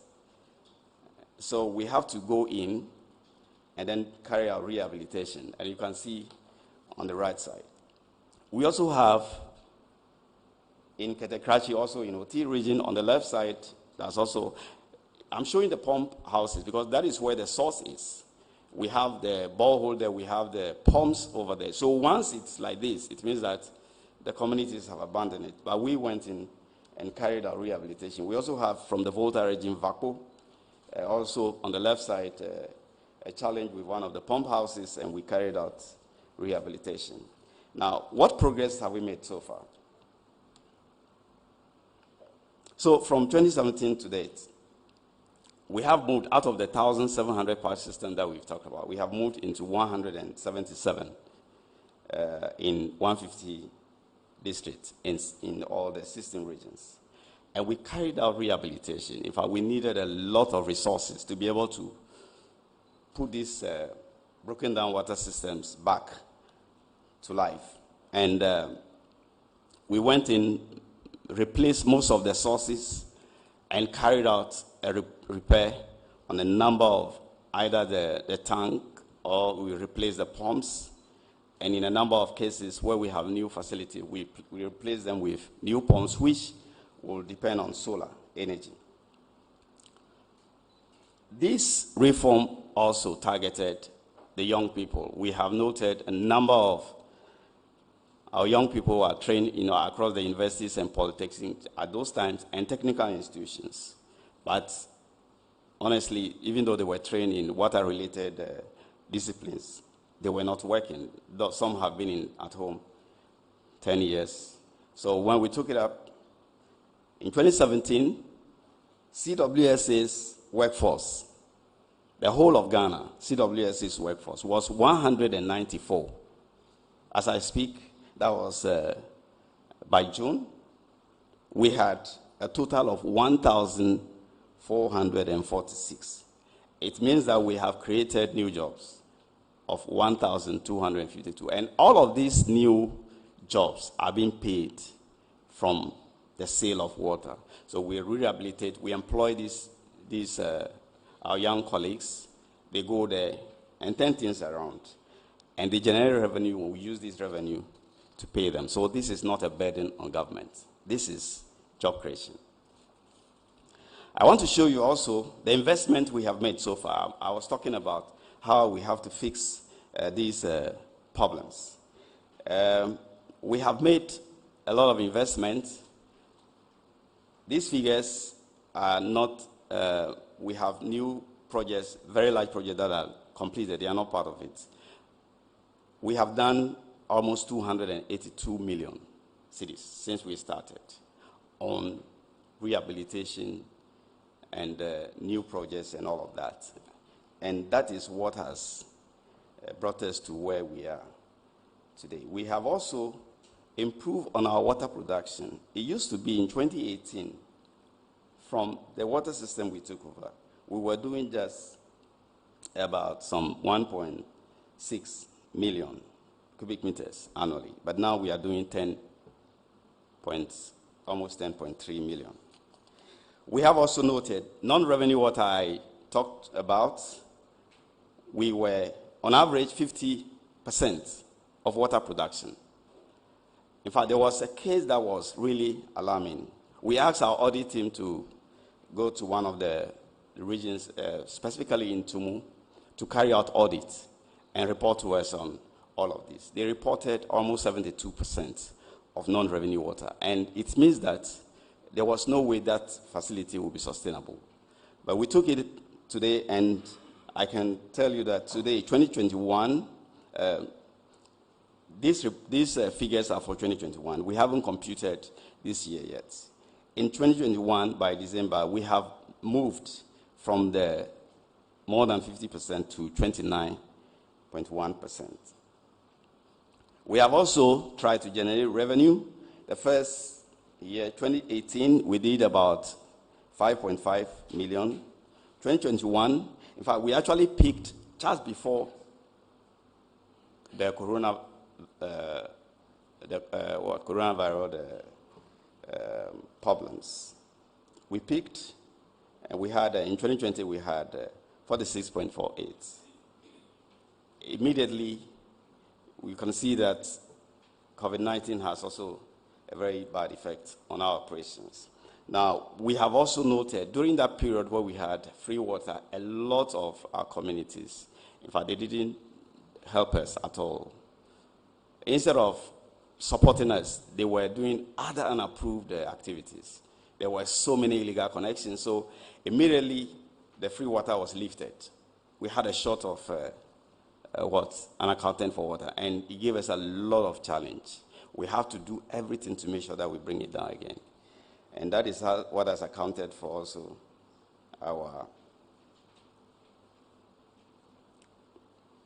low revenue. What projects have we done? I mentioned earlier that the Sustainable Rural Water and Sanitation Project, additional financing of 45.7 million, that was done 2017 to 2020 in 11 regions. I've talked about that: Central, Western of Bono, East, Bono, Ahafo region, West, Upper East, Northern, Northeast, Savannah. All of them benefited. In total, we completed 28 small town pipe water systems in the 11 regions. I've mentioned some of them: Hamile, Hapa, Lambusi, Walewale, Gambaga, Naregu, Yape, and all of that. My colleagues are here to provide the details on that. We have also completed 243 boreholes fitted with hand pumps in the Upper West region.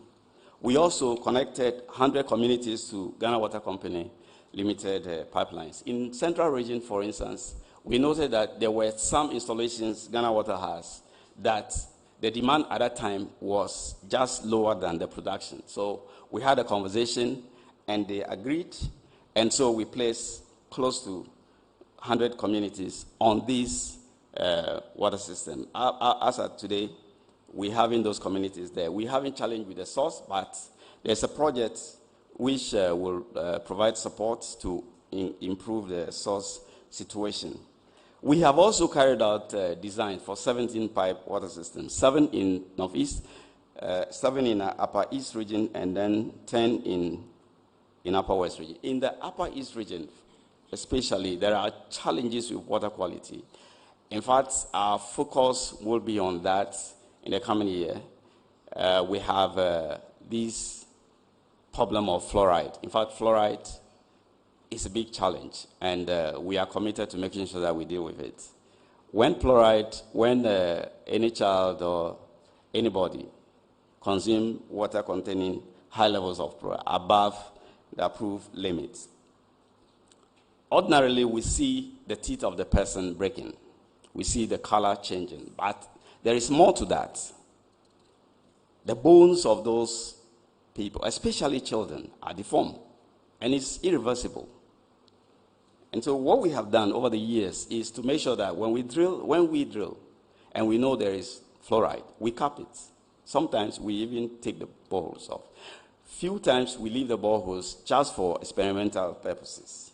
But somebody will go and say, no, we need water. And surprisingly, when fluoride is in water, it tastes good, just like rainwater. And if somebody is telling you that this water is not good, you will not just listen. And so, under that project, we focus on designing pipe water systems so that we can deal with that. That has been done. And once we get resources, we will go in there and deal with those problems. I have already talked about the sanitation achievement. Now, the photos you will see are some of the completed works. His Excellency, the President, was in Central Region to carry out commissioning of these projects in 2020. This one is at Yape. We have also, you will see the pumps. These are really new pumps. And then we have, on the left side, we have our pumps. These are surface pumps. Some on the right are elevated tanks, so we feed the water into the tank, and then it is distributed under gravity. On the left side of this photo, we have also decided that in order to bring down our operational costs, we identified that energy is one of the things we have to look at. So we decided, it's a policy now that in every community where we have pipe system, at least 50% of the pumps we will have must be hybrid. The hybrid pumps can switch between grid and solar. And they have an advantage of being able to perform even under very low voltage circumstances or high voltage. So when the voltage is really high, it can function. When the voltage is low, it can function. And so we have a number of these already This one is at Narelugu. On the right side, we are also gradually creating CWSA offices in this community. Narelugu is a regional capital, but we are there and we are providing all the services. In fact, CWSA, today, you can count some 400 engineers in CWSA, yes. Engineers from our universities, some are from outside universities. We also have a PhD student, PhD staff, PhD. He agreed that he wants to be part of the reforms.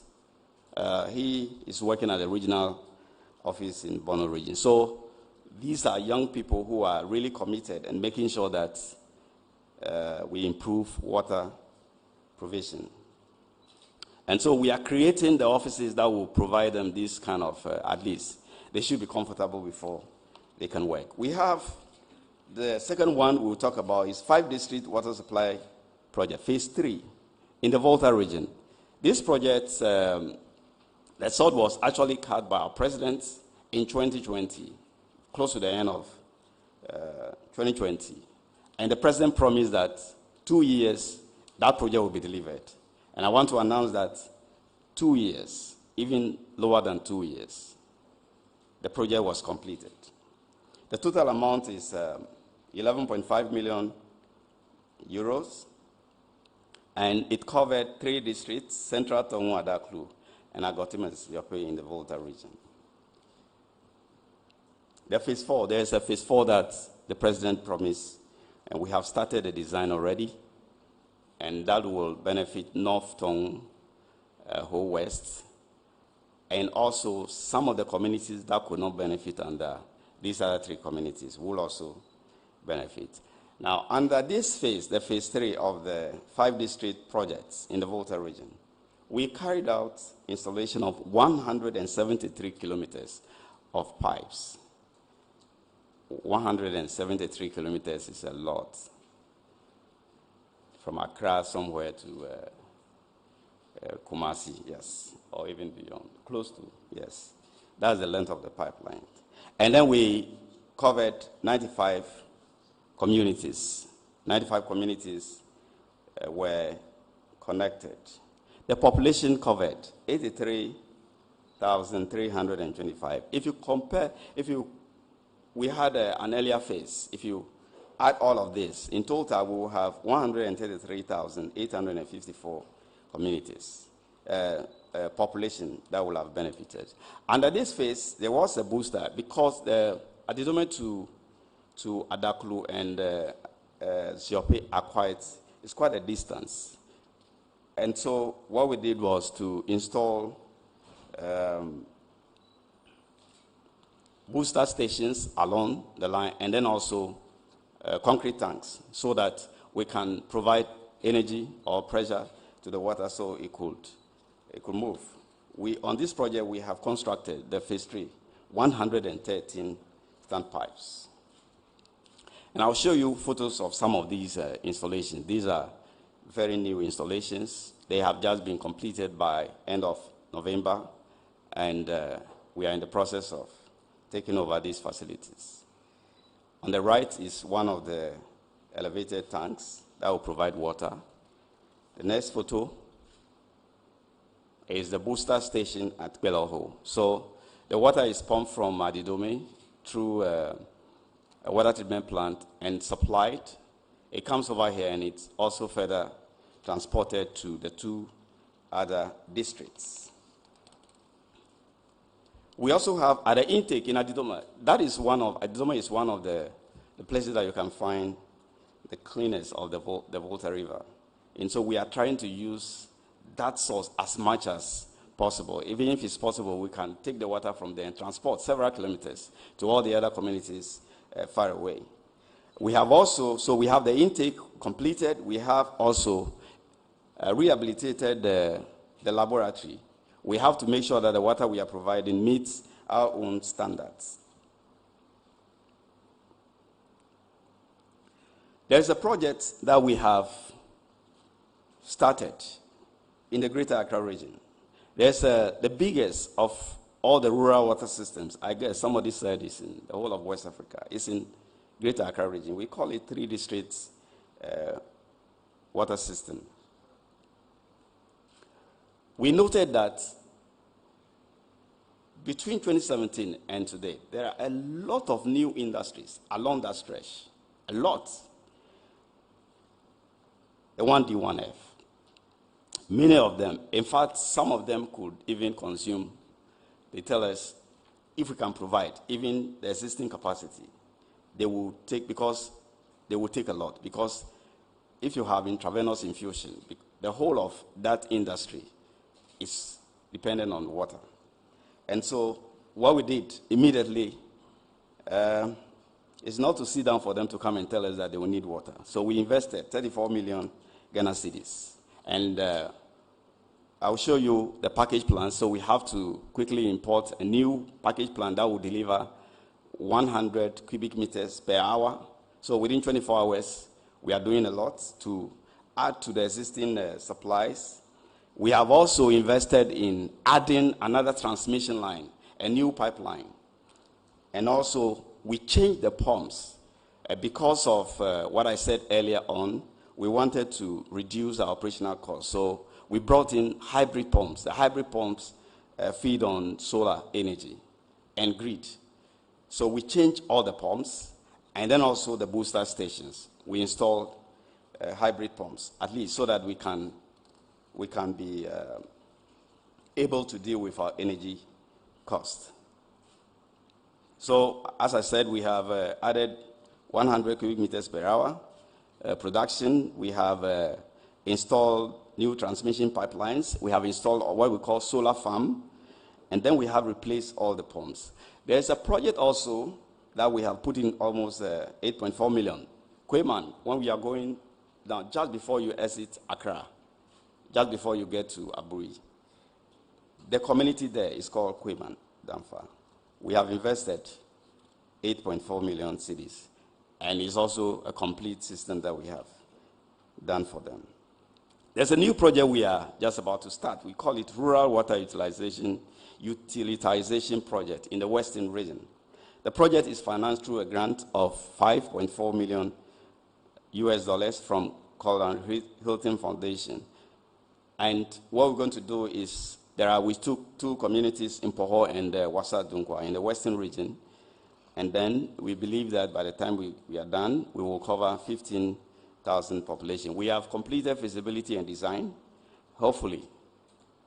We have also, one of them, we have carried out adverts for the tender. So hopefully by February, we should start that project. We also have reconstruction of a Ejura water system in the Ashanti region. We noted Ejura as one of the biggest communities in the Ashanti region. It also has a broken down water facility. So we engaged the chiefs, and we all agreed that CWSA will take over. We signed a contract, and as of today, we have done some 15% of the works. This project will be completed by December 2023. And all the funding is provided by CWSA and Government of Ghana. We're going to carry out 3 boreholes, but that has been completed to add to what we already have. We are installing 6 hybrid submersible pumps that has been supplied already. We have rehabilitated 9 pump houses, and we're going to lay 11.2 pipelines, all of them HDP, and also another 10 kilometers of distribution pipelines.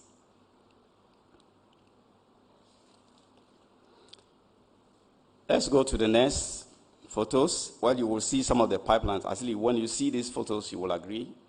And our chiefs and people of Ejura will agree that these materials are already there, and the contractors are fixing and joining the pipes so that they can lay them very quickly.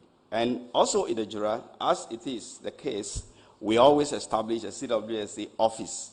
So on the left side down, we have, on the left side is the the office, construction going on, and on the right side, some excavation going on.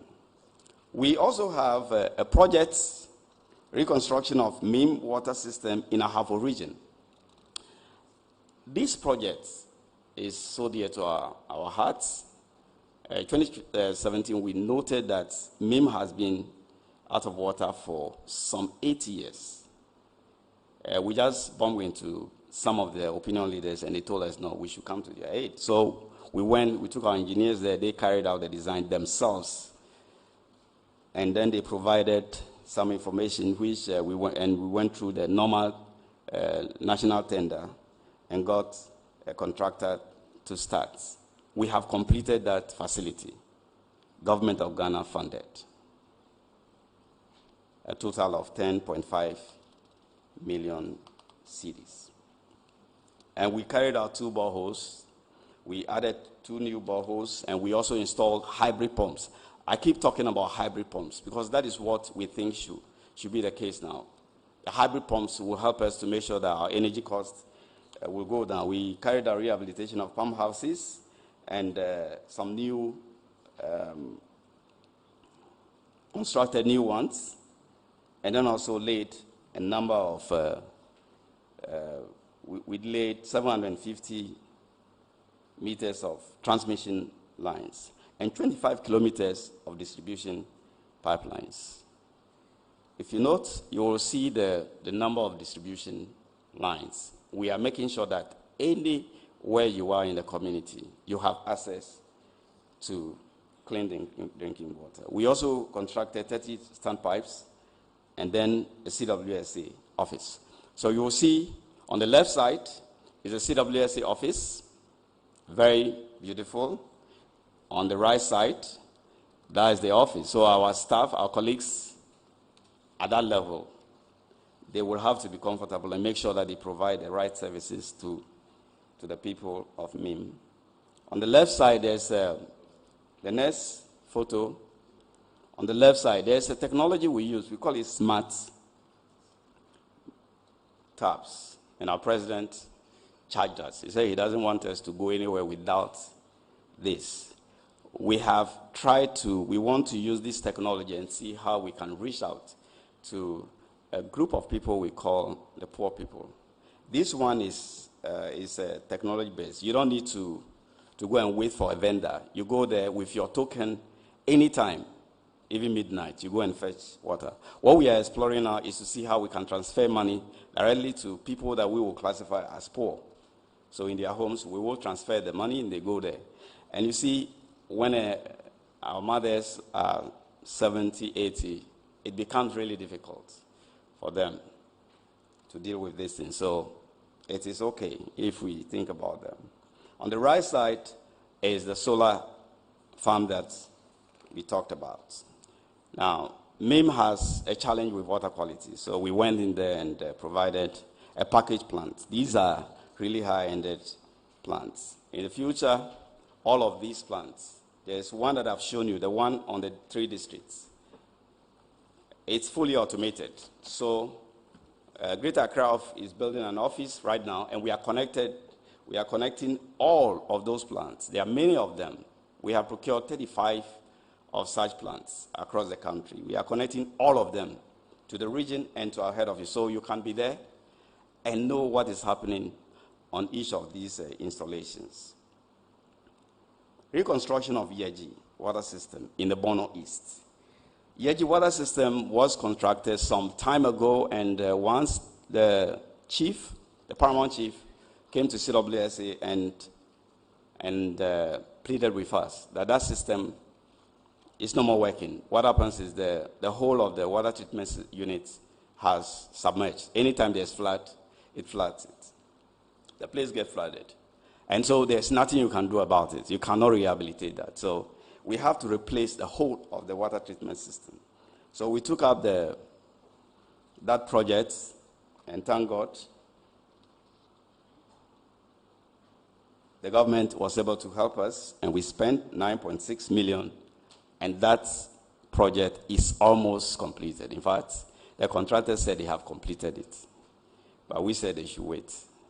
there are some. We want to come and be sure that the complaints of the communities are properly dealt with before they move away. So that has also been completed. But there is something good about that project. There is another community not too far from Yeji. We call it Parambo, in the same district. That system also has the same problem as Yeji. The intake submerged, but the water treatment plant is also slow sand filters, and we have decided not to use slow sand filters anymore. So what we are doing now, we have completed the design of that treatment unit, and so next year we will focus on making sure that it comes to line. But what we want to do is, Yeji to Parambo is about 20 kilometers, and Parambo to Prime is also about some 22 kilometers. And we have noted that the water we are providing at Yeji is just beyond them. We have 20 years of demand sitting there. So we said, okay, as of now, we will just pipe that water to Parambo. And when we finish the Parambo, we will take out the leftover and send to Prime. Prime has a problem with groundwater quality, hardness. And so we did the assessment and we realized that that is it. We have procured the pipes for taking the water from Yeji to Parambo, and that will be started next year. By the close of next year, we will look at the others, rehabilitating the water at Parambo, and then also sending the transmission to Prime. If we do that, we will have solved a lot of problems. All the other communities along the stretch will be assisted. Now, the Yeji project I'll show you the photos, is a floating intake. We carried out a structure on the river, so even as the river goes down, it goes down with it. If there is flood, it goes up with it, so there wouldn't be any submerging of the intake. We also have two 120 cubic meter hybrid low lift pumps. These are really pumps that can deliver a lot of water. We have also done 60 cubic meter, 3 of them, of hybrid for the high lifts. We have a solar farm there, as usual, and then we have completed the testing, and there is a package plant, we show you, and then we have done an additional. As for Yeji, the lines are there. It is only the water treatment that submerged, so the lines are there. We went and carried out all the tests, and everything now is fine.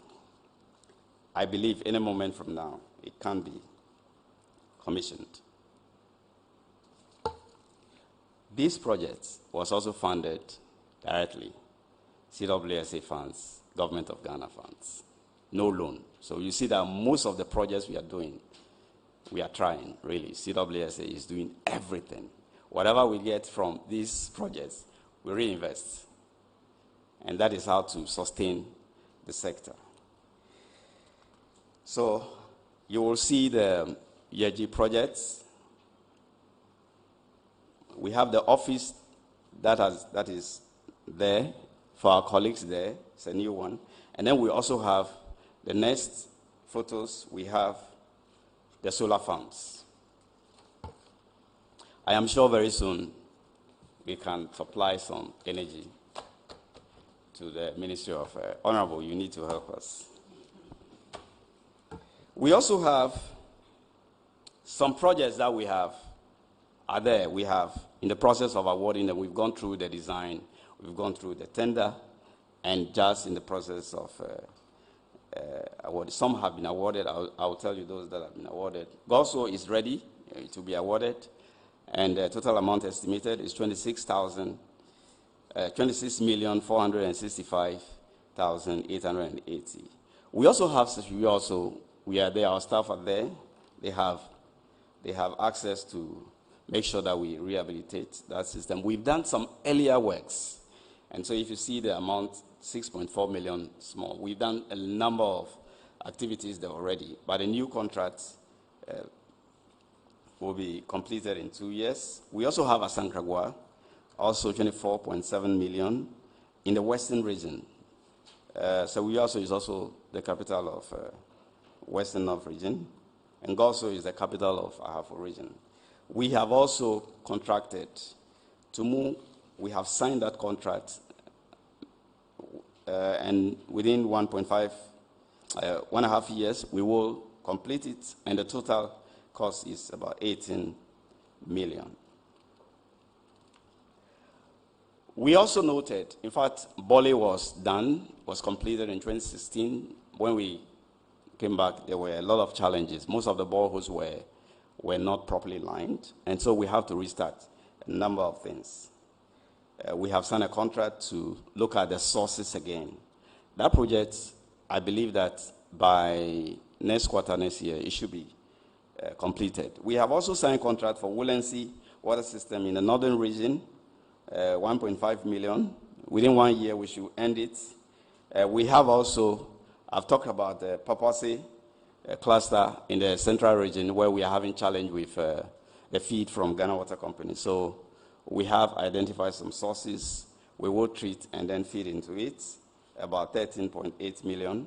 And we have also started the design for Kwame Nanso water system in the Bono East region. There's a project we called Rural Communities and Small Towns Water Supply Project. It's a new program. We are carrying out the design, and we are hopeful that within 2 years, we should deliver 12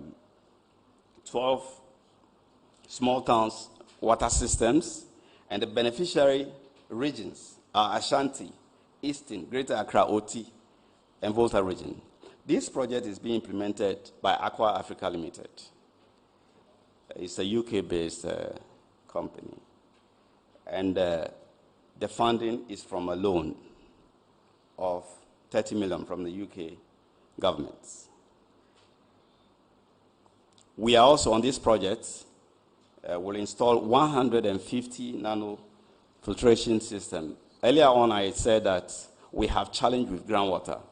And so these systems will be fitted on boreholes fitted with hand pumps that have groundwater quality problems. And so we will make sure that we improve on this in very, very small communities. Now, new technologies deployed.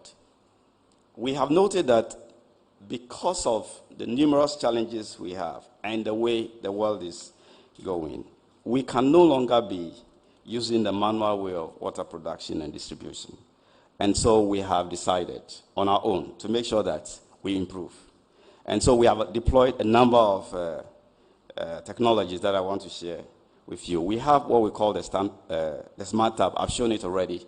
We don't need vendors to go and sit there and wait and quarrel at the place. When it's not coming, there are insults. We avoided that. So once you have the tokens, it's free. The tokens is free. You load how much water you need, and it helps the communities to manage, to plan how much water they need. And you can go anytime you want and fetch. So there's no pressure at the standpipe. There's no fighting. Okay, so that is being, we've done that in 11 regions already. We are deploying it in the rest of the regions. We have also agreed that we have to automate our pumps and package plants so that wherever they are, we can remotely control them. We are doing that in a number of regions. I've also said that we are using solar energy, and then we ourselves, CWSA ourselves, we have developed ourselves 3 softwares that we are using internally by our own staff, our young staff. So you will see that the youth can do a lot, and I'm grateful for them. We're carrying out some collaboration with the universities. We have signed an MOU with Kwame Nkrumah University of Science and Technology for 2 reasons. Now, we've noted that the 2 major problems we have is non-revenue water and water quality management. And so we approached KNUST, the Regional Water and Environmental Sanitation Center, and we told them that, look, there's a need to collaborate and to see how all the research that they are doing over there can be put to good use. And so there are 2 key research that we are looking at. One is we want to apply what we call artificial intelligence to deal with the problem of non-revenue water management. And the last meeting we had, a very important meeting. They provided us progress on what is happening. They have designed already an AI material. We call it robot. A lot of people think robots are very large structures. This one is just a tiny one which can be launched into a pipeline with all the information. And what the robot will do, what this AI material will do to us, is to detect leakage. And second, to tell us where unapproved nodes have been included in the pipelines. Unapproved nodes are when you do illegal connections. You will join the pipe somewhere anyway. Yeah, so the robot will say that this node is not part of our system. And it will give us the location, and we will go there. We don't have to be digging to know where it is. Once it gives us the Google location, we can just walk there and say that, okay, you have carried out this. In fact, this is, I believe that we'll come back here. The day we will launch it into the system, we will come back here, and then we can. KNUSC is doing a lot, and I really appreciate them for these engagements. We have also gone really very far in development of package plans. We buy in package plans, and they are really very expensive. Very. The last time I checked, one of the big ones we bought, it will cost us now something in the region of 7 million, just one community. And so KNUST has taken the trouble to see how we can do this. All the progress meetings we had, there is systematic improvement in what is going to be done. And we are very close. They gave us assurance, and we are very sure that we will be able to get this. Conclusion.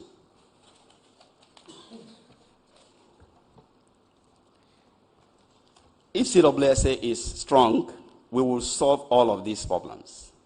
And strength is not about me, it's about the agency. The institution must be strengthened. Going down, the individuals must have capacity and must be motivated. And so we have agreed that by 2023, we will, because Cabinet has already approved, we will go through the process and then convert the agency into a limited liability company. And then we will be able to solve the rest of the problems. We are committed. We want to assure Ghanaians that we are committed to achieving our mandate.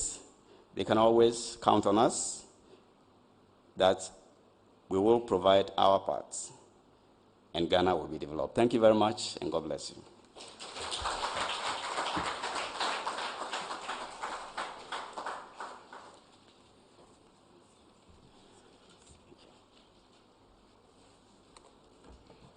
I think we should give Dr. Olanyo another round of applause. You know, when we talk about community water, I think for a lot of people, they don't even know the difference between community water and sanitation agency and Ghana Water Company. They all have the blue and white colors. But I must emphasize that I must emphasize that access to clean and safe water in rural Ghana is a priority among priorities. Because, for instance, if you go to communities where they have little or no economic activity, you don't expect a lot of people to be in the position to afford boxes of bottled water or even bags of sachet water. So when we say water is life, we are talking about the very communities in rural Ghana, because whatever is available is what they drink, what they use to cook, and for every other activity that they do in the household. It is so refreshing that I even wanted to sing for your team. I wanted to ask, where have you been? Because to think that since the agency's establishment, as you mentioned, in 1998 to the year 2017, you had only 194 staff. I was wondering how you were operating. And to think that within this short period, you've been able to expand from that 194 staff to 1,446 staff. That is so commendable. That's why I wanted to sing for you. But for this insightful presentation, the key highlights that I took are about 5 of them, and quickly I'll run us through so that we take the questions. I noted the $41.5 million sustainable rural water and sanitation projects in 11 regions. And you mentioned some of the project's achievements in the sanitation subsector and also water. You mentioned 21,776 household toilets, 568 institutional toilets in basic schools, 947 open defecation-free communities, and hygiene promotion in beneficiary communities for the sanitation. And on water, you mentioned 28 small town pipe and water systems in 11 regions, 248 boreholes in the Upper West region, and extension of Ghana Water Company pipeline to over 100 communities, and also the completion of design for 17 pipe systems. You also highlighted some key projects such as the 11.5 million euros Volta 5 districts water supply project phase 3, and also the 3 districts water system in Greater Accra at 34 million Ghana cedis, and rehabilitation of the 8.4 million Ghana cedis Kwema and Damfa water projects, the 13.4 million Ghana cedis Edra water project to be completed in December 2023, the MIM water system at 9.6 million Ghana cedis, and also reconstruction of the EAG water projects. You also highlighted some newly awarded projects in Goso, Sehu Yoso, Asankregwa, Tumu, Bole, Wulensi, Papase, Esiem, and Kwame Danso. Thank you so much for the insight, and we'll be following and hope we'll get the opportunity to do this again. If you just joined this engagement, we are live on GTV and also on Facebook at Ministry of Information. Ladies and gentlemen, it is now time to take questions for the CEO and his powerful delegation. If you have any question, kindly show by hand. The microphone will be brought to you. You mention your name and media house and then proceed to ask your question. If you have any question, the presentation was so nice. I believe we may not even take a lot of questions after all.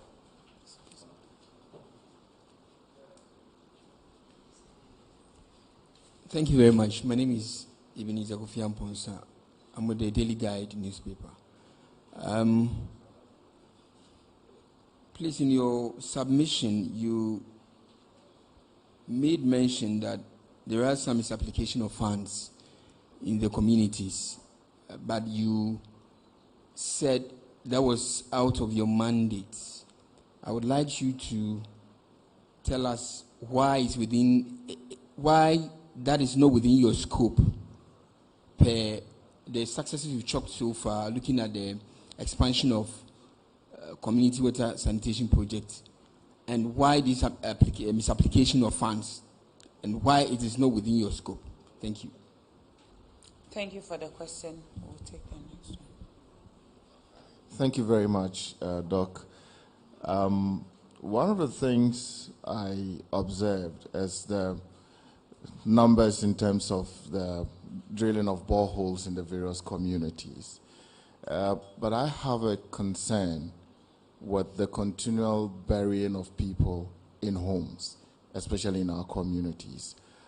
How is the Community Water and Sanitation Agency working to ensure that people realize that these boreholes are meant for drinking water, and so people should stop the activity or the practice of burying their loved ones in their homes as well? And secondly, what's the status of the Yendi Water Project? The Yendi Water Project. Thank you so much for the questions. Please, if there are any hands, this is the best time to ask. If not, we'll invite the Chief Executive back for his responses and take follow-ups if there are any. Thank you.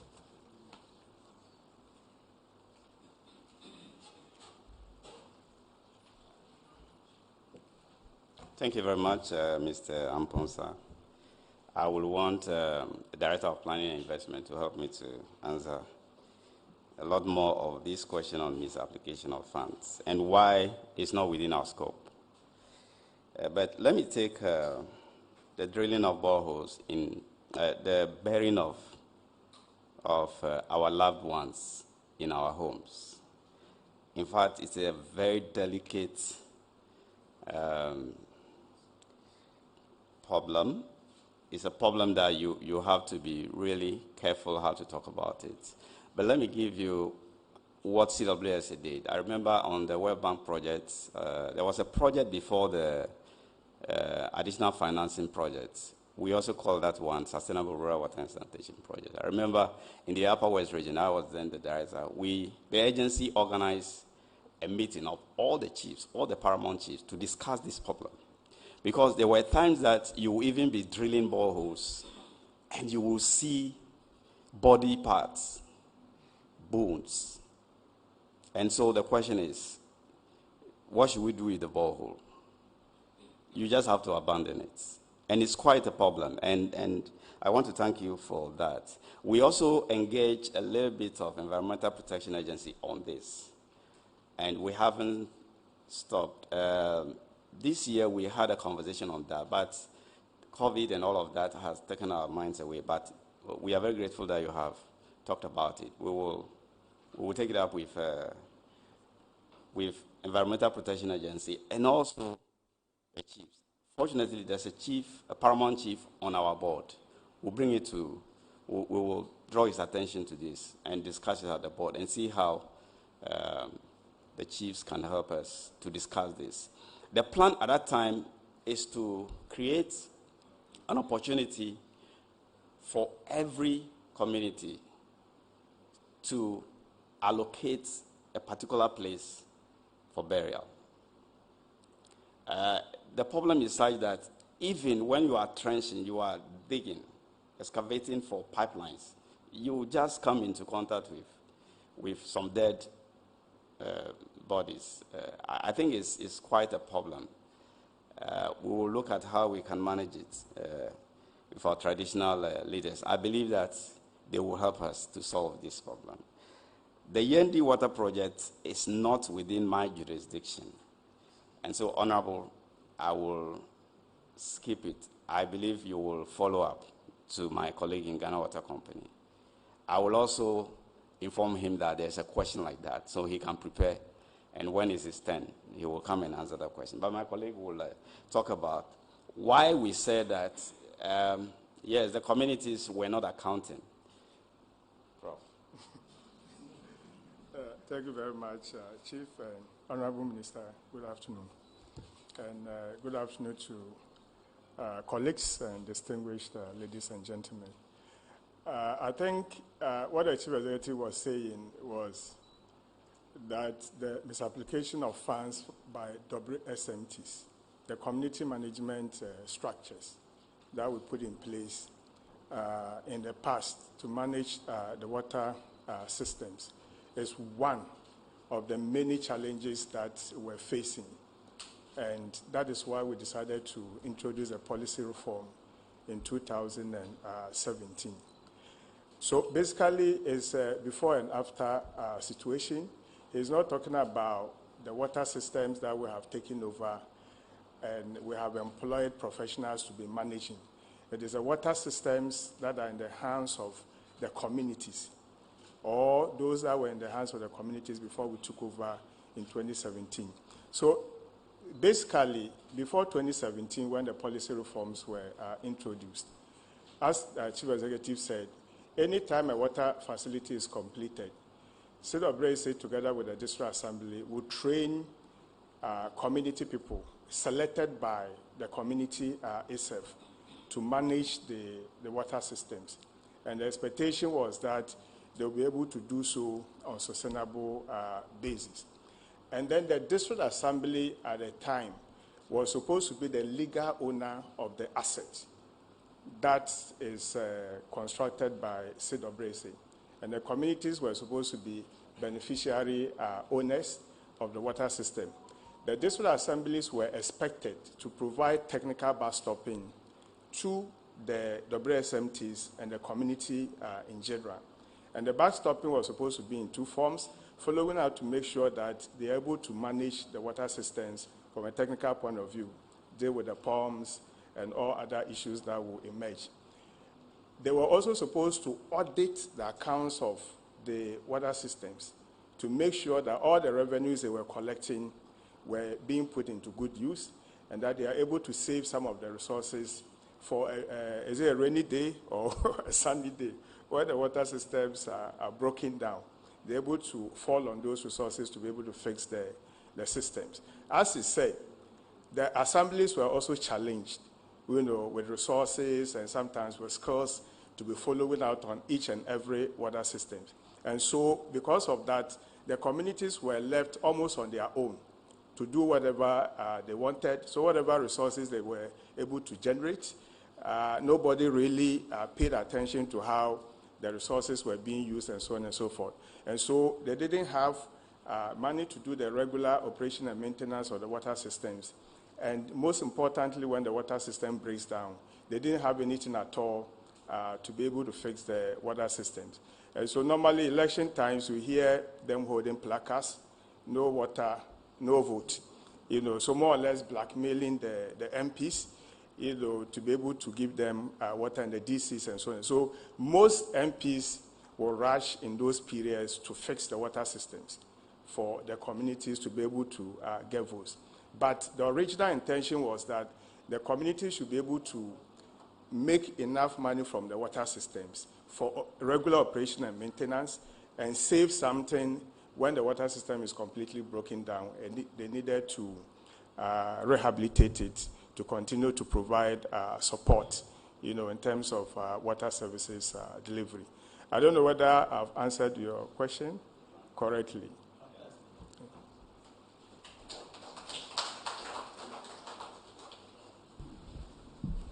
Okay, Nana, you have a question. Kindly go ahead.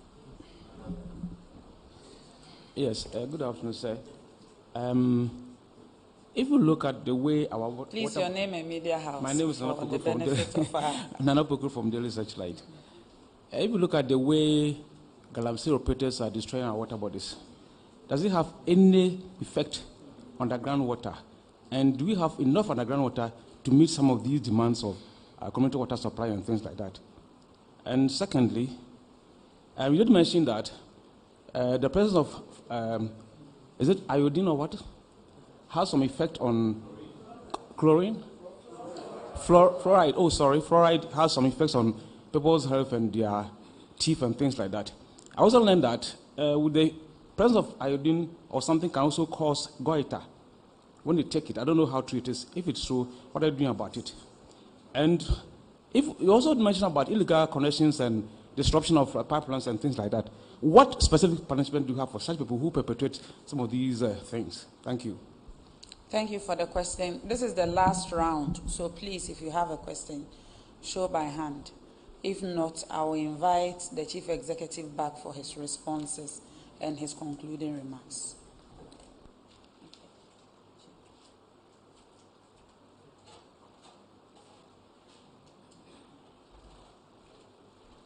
Thank you, Honorable Deputy Minister. Yes, Galamsey has effects on groundwater. I sat in a meeting with our neighbors, Côte d'Ivoire, and they complain a lot that the challenges we are having here on our surface sources is creating trouble for their groundwater. It is, because the way groundwater functions is similar to how water flows in rivers. The aquifers are supposed to be porous enough to allow water to flow to them. So once you use materials that are not acceptable on the surface, it gets into the aquifers. Aquifers are the rock structures that allow water to accumulate in them. And so we have a lot of those challenges, and we are seeing them in our data.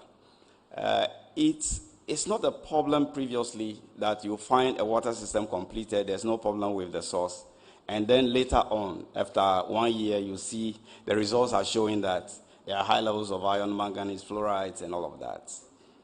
Arsenic, even we are seeing mercury, we are seeing lead. There is an international program, research, that I'm part of, which is looking at lead contamination in Ghana. It's quite alarming, about 10% of lead. Where is it coming from? From waste disposal. And so if you can find lead down there, it tells you that, yes, we have a big picture. And so CWSA is really interested in all of that. Now, what are we doing about this?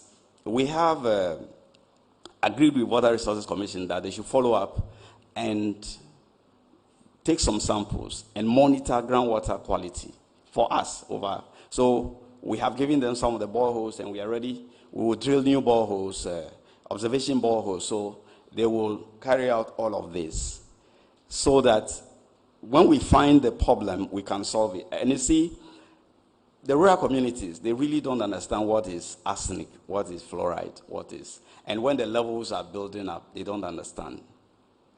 And so it's difficult. It's very difficult. It's just like seeing your children take on poison, and they said, the food is for us.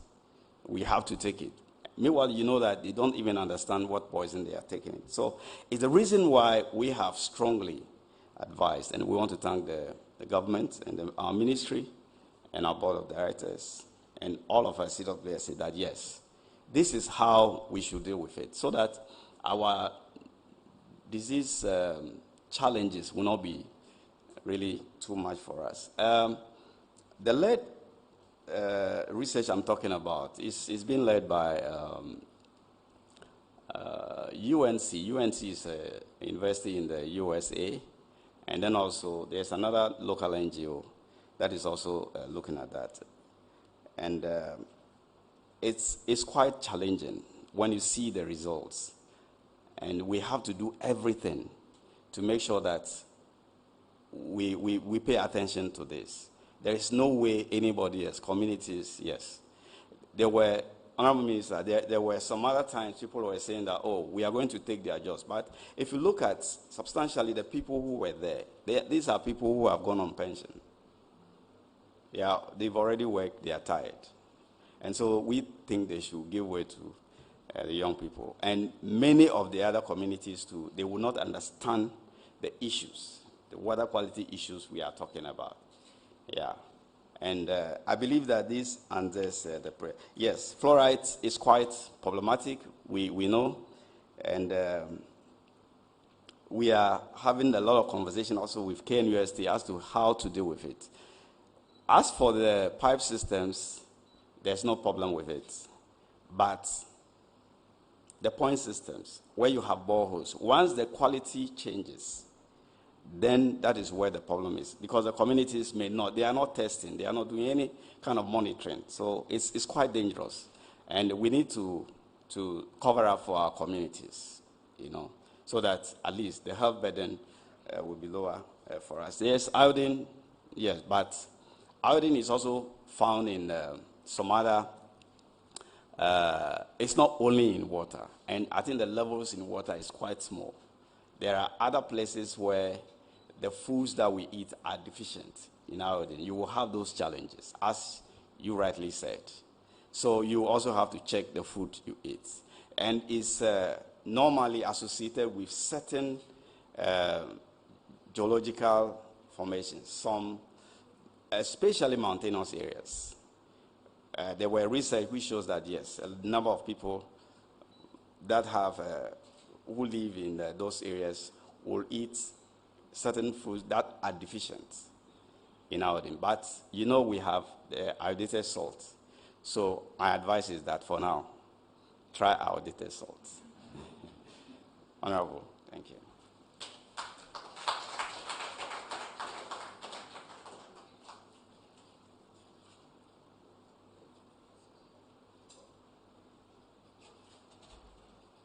So I want to appreciate the media for coming to listen to our part of the story. I believe that as the Honorable Deputy Minister said, yes, our story must be told. Sometimes when you are telling your own story, it's not nice. when you are explaining things, I'm doing so and so, somebody will say, and so what?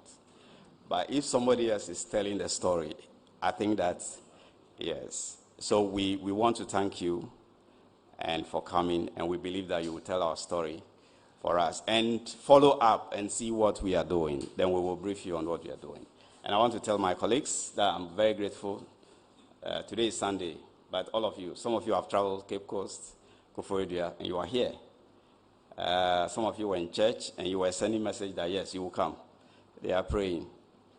I want to appreciate all of you. Our ministry, we are grateful to them, our board of directors, our minister, and the government. We are grateful for the support they provide. And particularly, Madam, I'm very, very grateful to the Ministry of Information, and you in particular.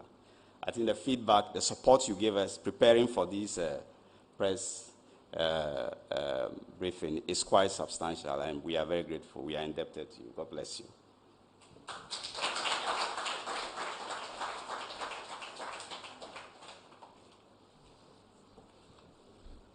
Thank you so much, Chief. On that note, I would like to thank you and your delegation for joining us today. We hope we get to do this again when you complete some of your ongoing projects so that we can provide further updates to Ghanaians. And to our friends from the media, as always, we would count on you to spread the word, and especially to educate members of the respective communities where we have some of these national assets, to maintain them and manage them in ways that will be beneficial to all of us. Ladies and gentlemen, thank you so much for making time on a Sunday afternoon for this very important exercise. Enjoy the rest of your weekend.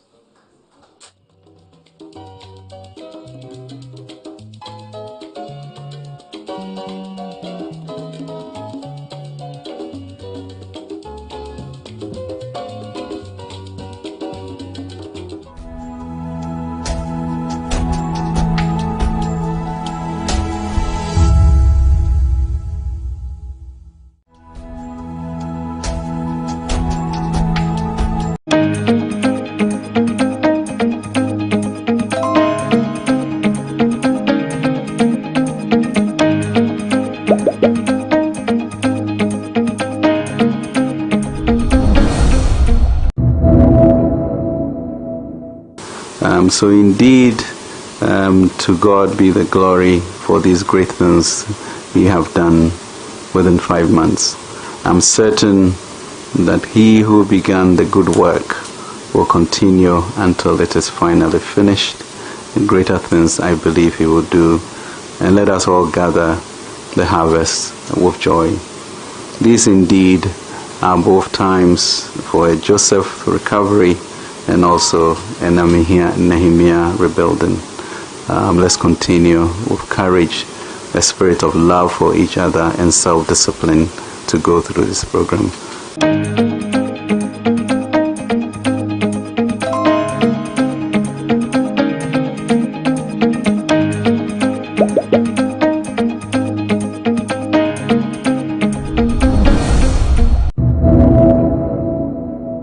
Let me start by recognizing the significant economic challenges that the country and the Ghanaian people are facing these days. It is against this backdrop that the authorities requested an IMF-supported program in early July. We have since then been engaging very closely, and I am extremely pleased to announce that the IMF has reached a staff-level agreement with Ghana on a 3-year program that will be supported by an arrangement under the extended credit facility and in an amount of about $3 billion. Let me add that the agreement is subject to approval by the IMF management as well as the IMF executive board in the period ahead, contingent on receiving financing assurances from Ghana's partners and creditors. The Ghanaian authorities have committed to a wide-ranging economic reform program which builds on the government's post-COVID-19 program for economic growth, the PCPEG, and a program that tackles the deep challenges facing the country. I'd like to highlight some of the key elements of the program. It includes reforms to ensure the sustainability of public finances.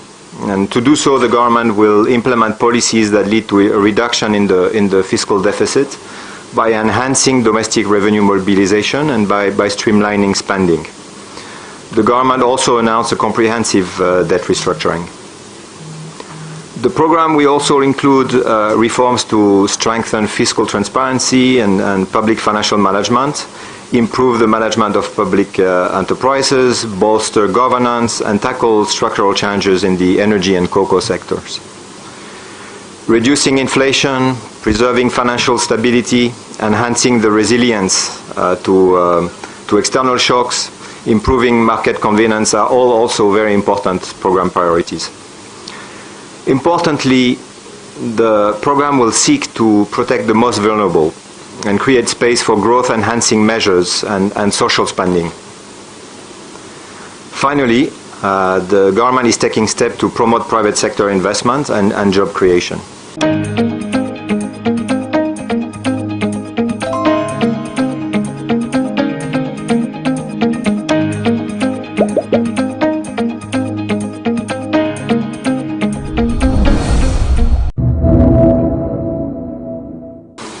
Truly, the eventual conclusion of the program will assist us in our efforts to restore stability, tackle inflation, and strengthen our currency. That is why the various ingredients of the program should be supported by all Ghanaians and all stakeholders. We can only get to the IMF board if we get sufficient commitment from our creditors in support of the debt operation. The 2023 budget is anchored on increasing domestic revenue mobilization effort by 1.2 percentage points of DGP. On the expenditure side, the 2023 budget proposes to reduce expenditures on commitment basis by about 2 percentage points of GDP from 2022 to 2023. Primary expenditures are expected to reduce through a reduction in allocation on the use of goods and services and domestically financed capital expenditure on a commitment basis. These fiscal adjustments alone are not enough to address the country's economic challenges, hence the ongoing debt restructuring aimed at restoring debt sustainability in the medium term. The 2023 budget contains important social protection measures to support the most vulnerable, including measures that seek to gradually increase the number of beneficiary households as well as the value cash transfers under the LEAP. Other social protection programs which will be prioritized under the programs include the NHIS, the capitation grant, and the school feeding program.